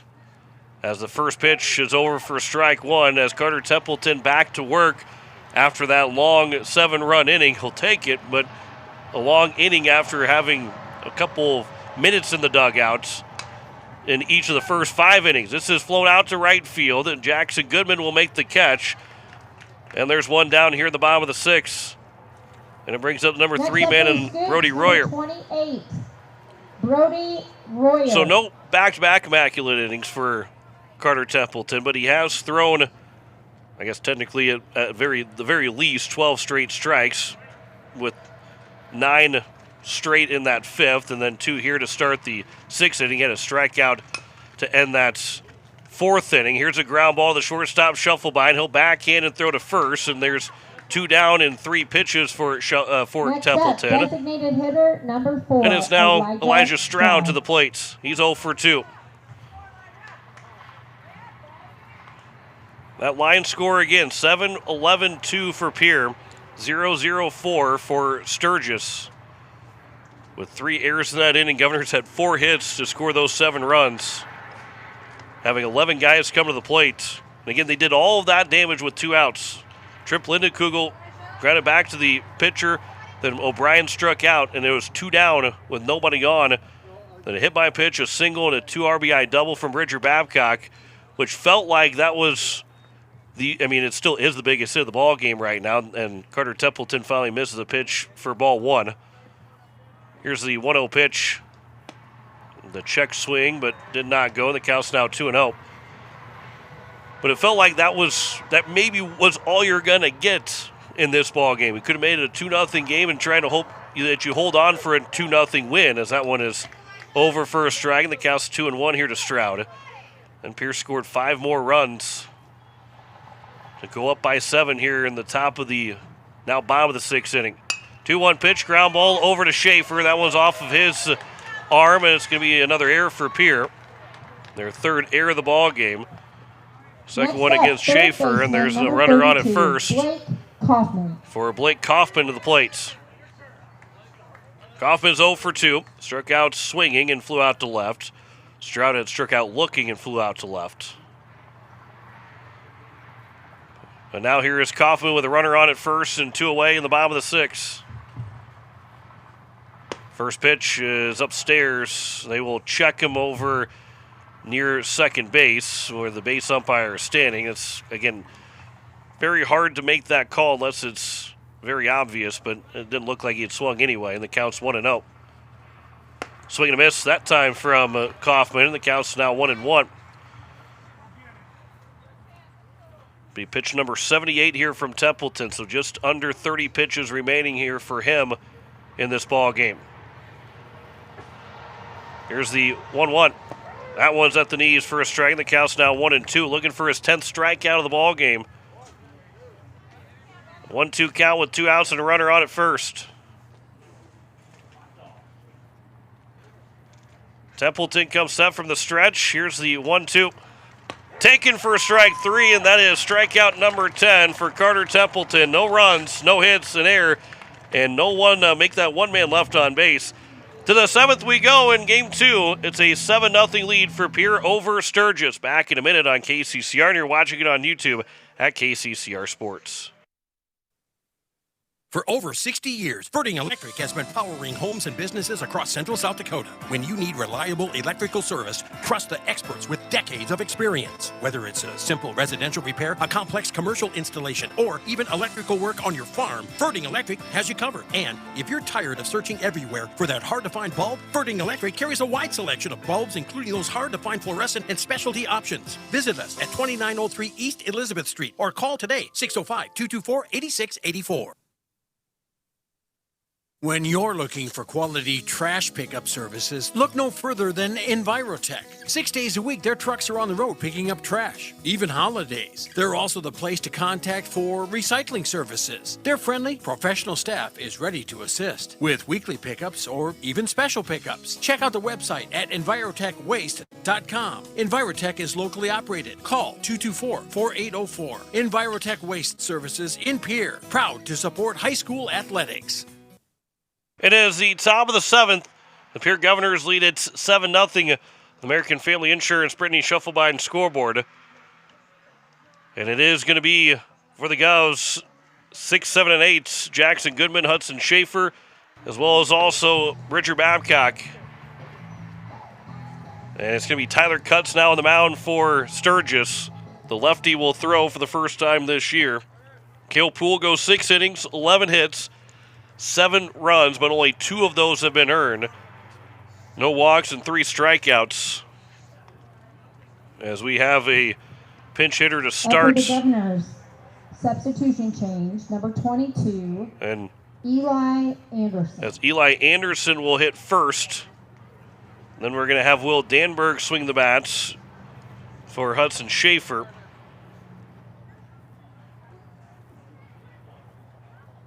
And then we'll see if I would maybe guess that Bridger Babcock will get a chance to swing again after his 2 RBI double in the top of the 6th, which is the go-ahead hit for the Govs. And they're getting everybody back into the dugouts for the Pierre Governors before this top of the 7th starts. So Eli Anderson will hit first to lead things off here at the top of the 7th. First pitch will hit him, and so he does not get much. That's not a fun way to come in and pinch hit.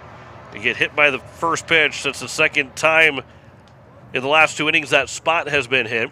Eli Anderson was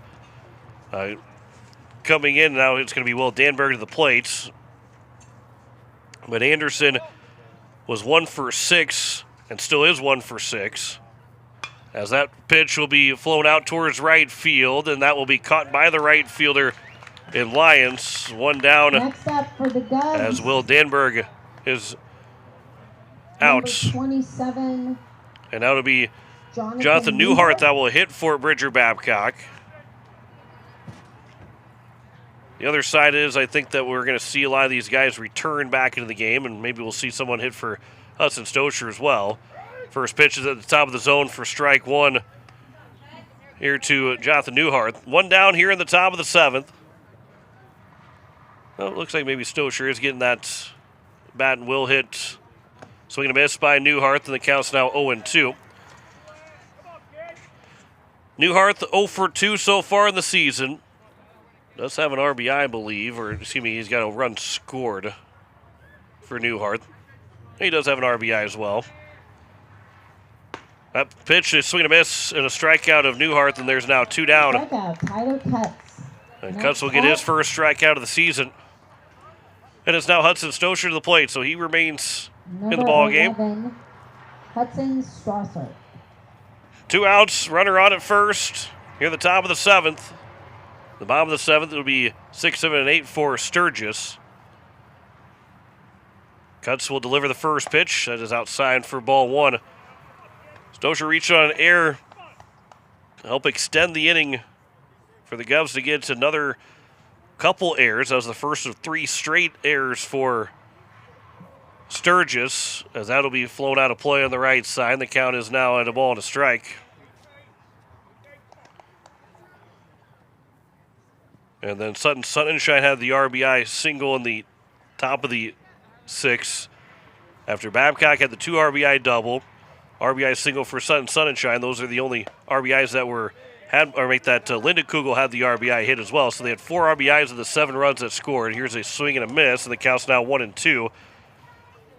Here to Hudson Stocher.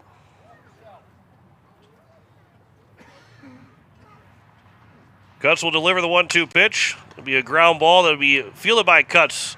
His throw to first will be in time, and we'll retire the side. So no runs, no hits, no errors, and a man left on base. The bottom of the 7th we go. It is a 7-0 lead for Pierre over Sturgis.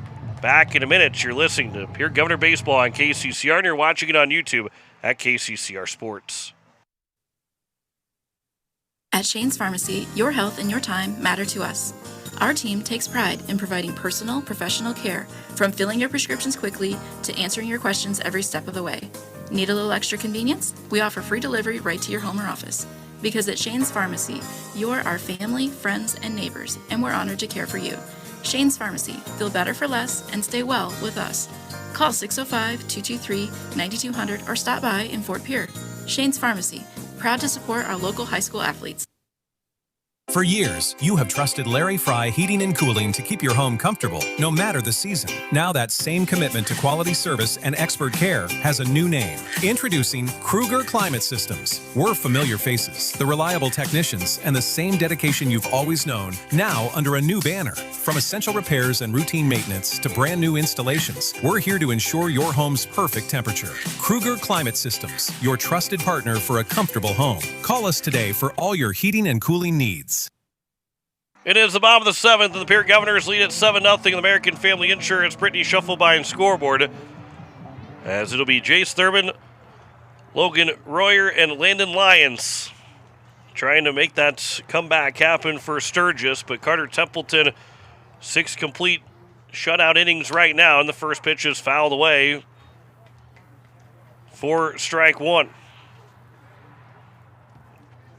Templeton looking for that complete game here. He's got plenty of pitches to work with, as that one will be upstairs, and the count's now 1-1.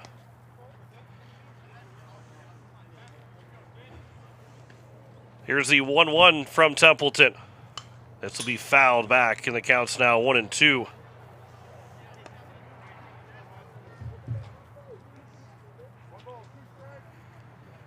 Templeton, that'll be pitch number 83 upcoming here. So he's got 22 pitches to work with after this 1-2 pitch. And he's got one down with another strikeout, his 11th strikeout of the ball game. Next up for the Scoopers, number 22, first baseman. And there is one away, Logan Royer to the plate, who's 0 for 2 with 2 strikeouts.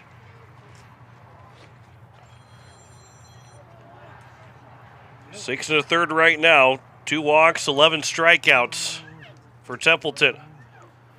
First pitch is over for strike 1. He had an immaculate inning back in the bottom of the 5th with 9 pitches, 3 strikeouts. Here's the 0-1 pitch. This will be popped up. Will it stay in play? It will just barely get out, as Bridger Babcock went all the way to the fence, and the count's now 0-2. Going to strike away here for Carter Templeton to try and get his 12th of the ball game.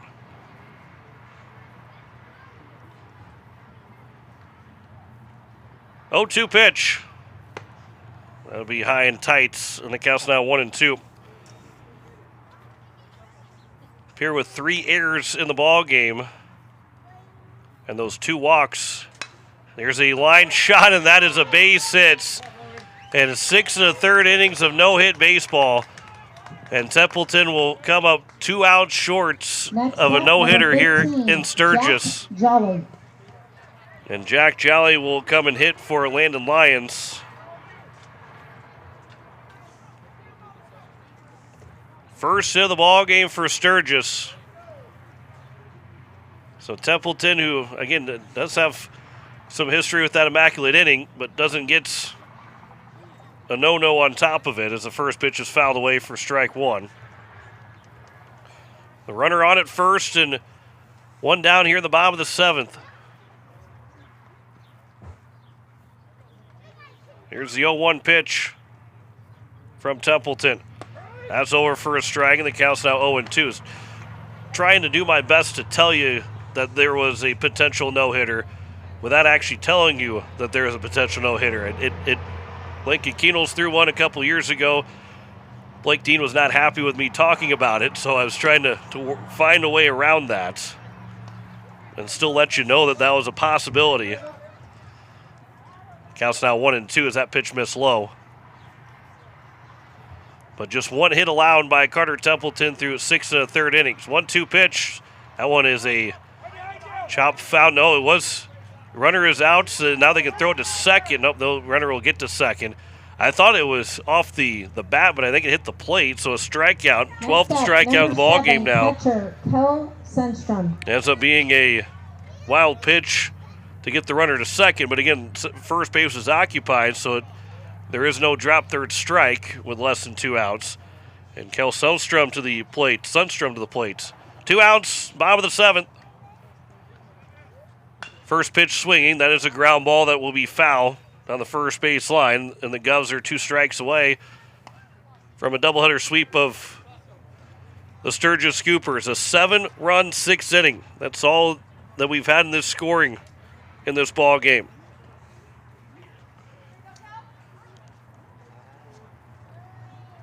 Seven runs on 4 hits and 3 errors in that inning for Pierre. Bridger Babcock with that 2-run double with 2 outs in the inning, which all 7 runs came with 2 outs, but he was the first one to put Pierre on the board. He was the winning pitcher in Game 1 and very well could be the game-winning hit in Game number 2. Here's the 1-1 from Templeton to Sundstrom. This is popped up on the infield. Calling for it is Schaefer. He will make the catch, and it's a one-hit complete game shutout for Carter Templeton. And the Pierre Governors will take care of business here today with a doubleheader sweep of the Sturgis Scoopers. We'll come back in 2 minutes and wrap things up in a ball game that took less than an hour and a half of game number 2. Back in 2 minutes, you're listening to Pierre Governor Baseball on KCCR, and you're watching it on YouTube at KCCR Sports. Inheritance, romance, and investment scams continue to plague South Dakotans with high dollar amount losses. They prey on vulnerable adults and swindle consumers out of their funds. Scammers befriend the victim, making it difficult for them to see the reality of what's happening. If you have a loved one susceptible to this type of scam, sit down and talk with them about these issues before it happens to them. If you or a loved one have been scammed in this manner, please reach out to the South Dakota Office of Attorney General's Consumer Protection Division at 800-300-1986. Stulkin Peterson LLP has been your local CPA firm for over 40 years, offering tax preparation, bookkeeping, payroll, and consulting services. If your business, farm, or ranch needs professional, accurate, and reliable services, we are your firm. Our clients are our #1 priority. If you need a higher level of accounting service, give us a call at 605-224-5828. That's Stulkin Peterson LLP, 222 East Missouri Avenue in Pierre. Has life left a dent in your ride? Or maybe you're dreaming of a fresh start for your classic. At Hunsley Auto Body and Sandblasting, we bring vehicles back to life. Located right here in Fort Pierre with over 25 years experience, we specialize in expert auto body repair. From minor dings to major collision work. Got a boat or RV with fiberglass damage? We handle that too. And for projects needing a complete refresh, our professional sandblasting service preps anything ready for a perfect finish. For quality work you can trust, Hunsley Auto Body and Sandblasting, 605-280-4451, 310 West Highway 1434 in Fort Pierre. Dakota Sprinkler and Landscaping wants to make it easy for you to get that lush green lawn and that yard haven that you've been dreaming of. Visit dakotasprinkler.com to make appointments for sprinkler system spring startup, service calls, fall winterization, and landscaping quotes. Trust Dakota Sprinkler and Landscaping's professionals to get you through the planning and installation to make your landscaping needs a reality. Visit dakotasprinkler.com today.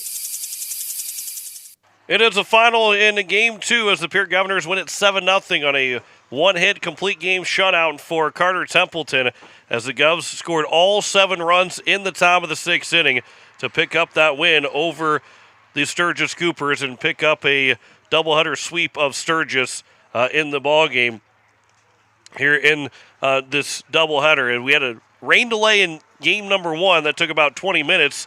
And this game took under an hour and a half in total, an hour and 28 minutes for that final because Carter Templeton threw 93 pitches, 1 hit, 2 walks that came in the beginning of the game. The first 2 of the first 3 guys he faced, he walked, but ends up with 12 strikeouts. Everything else was an error or that base hit in that 7th inning for anybody to reach base. And Carter Templeton was outstanding, had an immaculate inning thrown in the bottom of the 5th as he was able to get 9 strikes and 3 strikeouts. Everything was strike 1, strike 2, and strike 3 to all 3 hitters and ends up with an immaculate inning for the Govs in that bottom of the 5th inning. Cale Poole will take the loss. He gave up 11 hits and 6 innings of work, 7 runs, but only 2 of them were earned. No walks and 3 strikeouts. So the 2-run double by Bridger Babcock in the top of the 6th with 2 outs got the Govs in that 2-run lead. It was a hit by pitch of Jackson Goodman with 2 outs. Hudson Schaefer had a base hit to make it first and third. And then it was Bridger Babcock with a 2-run double that gave the Govs that 2-0 advantage. An error on the Hudson Stosher at bat, Carter Shufflebine, and Porter Hunsley at bat. An RBI single from Sonnenschein, and then an RBI hit from Trip Lindekugel. And it made it a 7-0 game for Pierre. And that's, the 2-run double was enough for for Carter Templeton from Bridger Babcock to win the ball game. But the Govs added on another 5 runs after that and ends up with a 7-0 victory over the Sturgis Scoopers in the ball game. So 7 runs, 11 hits, 3 errors, and 8 men left on base. No runs, 1 hit, 4 errors, and 6 men left on base for Sturgis. Templeton is your winning pitcher. Cale Poole is the losing pitcher. Time of the ball game was an hour and 28 minutes. As the Govs are now going to be at 16, make that 15-5 in South Dakota play and 19-5 overall as they head into their final 2 doubleheaders. So they will take on Stevens on Thursday, and then it will be the final doubleheader against Jefferson on Saturday. 5 o'clock on Thursday, 1 o'clock on Saturday, all at Hyde Stadium. And we'll have all 4 games on KCCR and on YouTube at KCCR Sports as the Govs will be looking for the final 4 wins over both Stevens and Jefferson to close out the season, and we'll see then where the Govs will be at the end of the year. Sturgis will fall to 5-5 in South Dakota play. They've now lost 5 in a row at 7-6 overall in their 13 games that they have played. We're going to send you out to Tampa for Game 7. That's nearing the end of the second period. Between the Lightning and the Montreal Canadiens, it was tied 1-1 in Game 7 of that contest. And if there would be time left after that, after they get done with the post game, that will catch the end of the Sunday Night Baseball game. But we'll have Game 7 coming up here from Tampa between the Lightning and the Montreal Canadiens late in that second period. I want to say thanks to Emma Thielen back at the station. John Wickler here signing off. Governors will pick up a doubleheader sweep of Sturgis, 8-4 in Game 1, then a 7-0 win in Game 2 behind a one-hit shutout from Carter Templeton. That'll wrap it up for us here in Sturgis. John Wickler here signing off, saying so long. We'll see you Thursday in Pierre. You've been listening to Pierre Baseball on KCCR and on YouTube at KCCR Sports. Pierre Baseball is brought to you by Kathy Sunshine Properties, Kruger Contracting, Bank West, Overhead Doors, Stalkin Peterson LLP, Shane's Pharmacy, Capital City Ford, Lincoln, and Toyota, American Family Insurance Brittany Scheffelbein Agency, CHS River Plains, Dakota Plains Federal Credit Union, Fording Electric, Pierre Closets, Dakota Sprinkler and Landscaping, and AGE. Pierre Baseball is also brought to you by Edward Jones Financial, Gales Gas, Lamb Motors, Xander Auto Parts, Comtech, First Dakota National Bank, Envirotech, Kruger Climate Systems, May Adam, Hunsley Auto Body, Oahe Federal Credit Union, Koenig, AirTech Heating and Cooling, Pierre Roofing and Gutters, Wagner Auto, the South Dakota Office of the Attorney General Division of Consumer Protection, and Todd's Electric. Join us all season for more Pierre Baseball on KCCR and on YouTube at KCCR Sports. This has been a special presentation of Riverfront Broadcasting Sports, Central South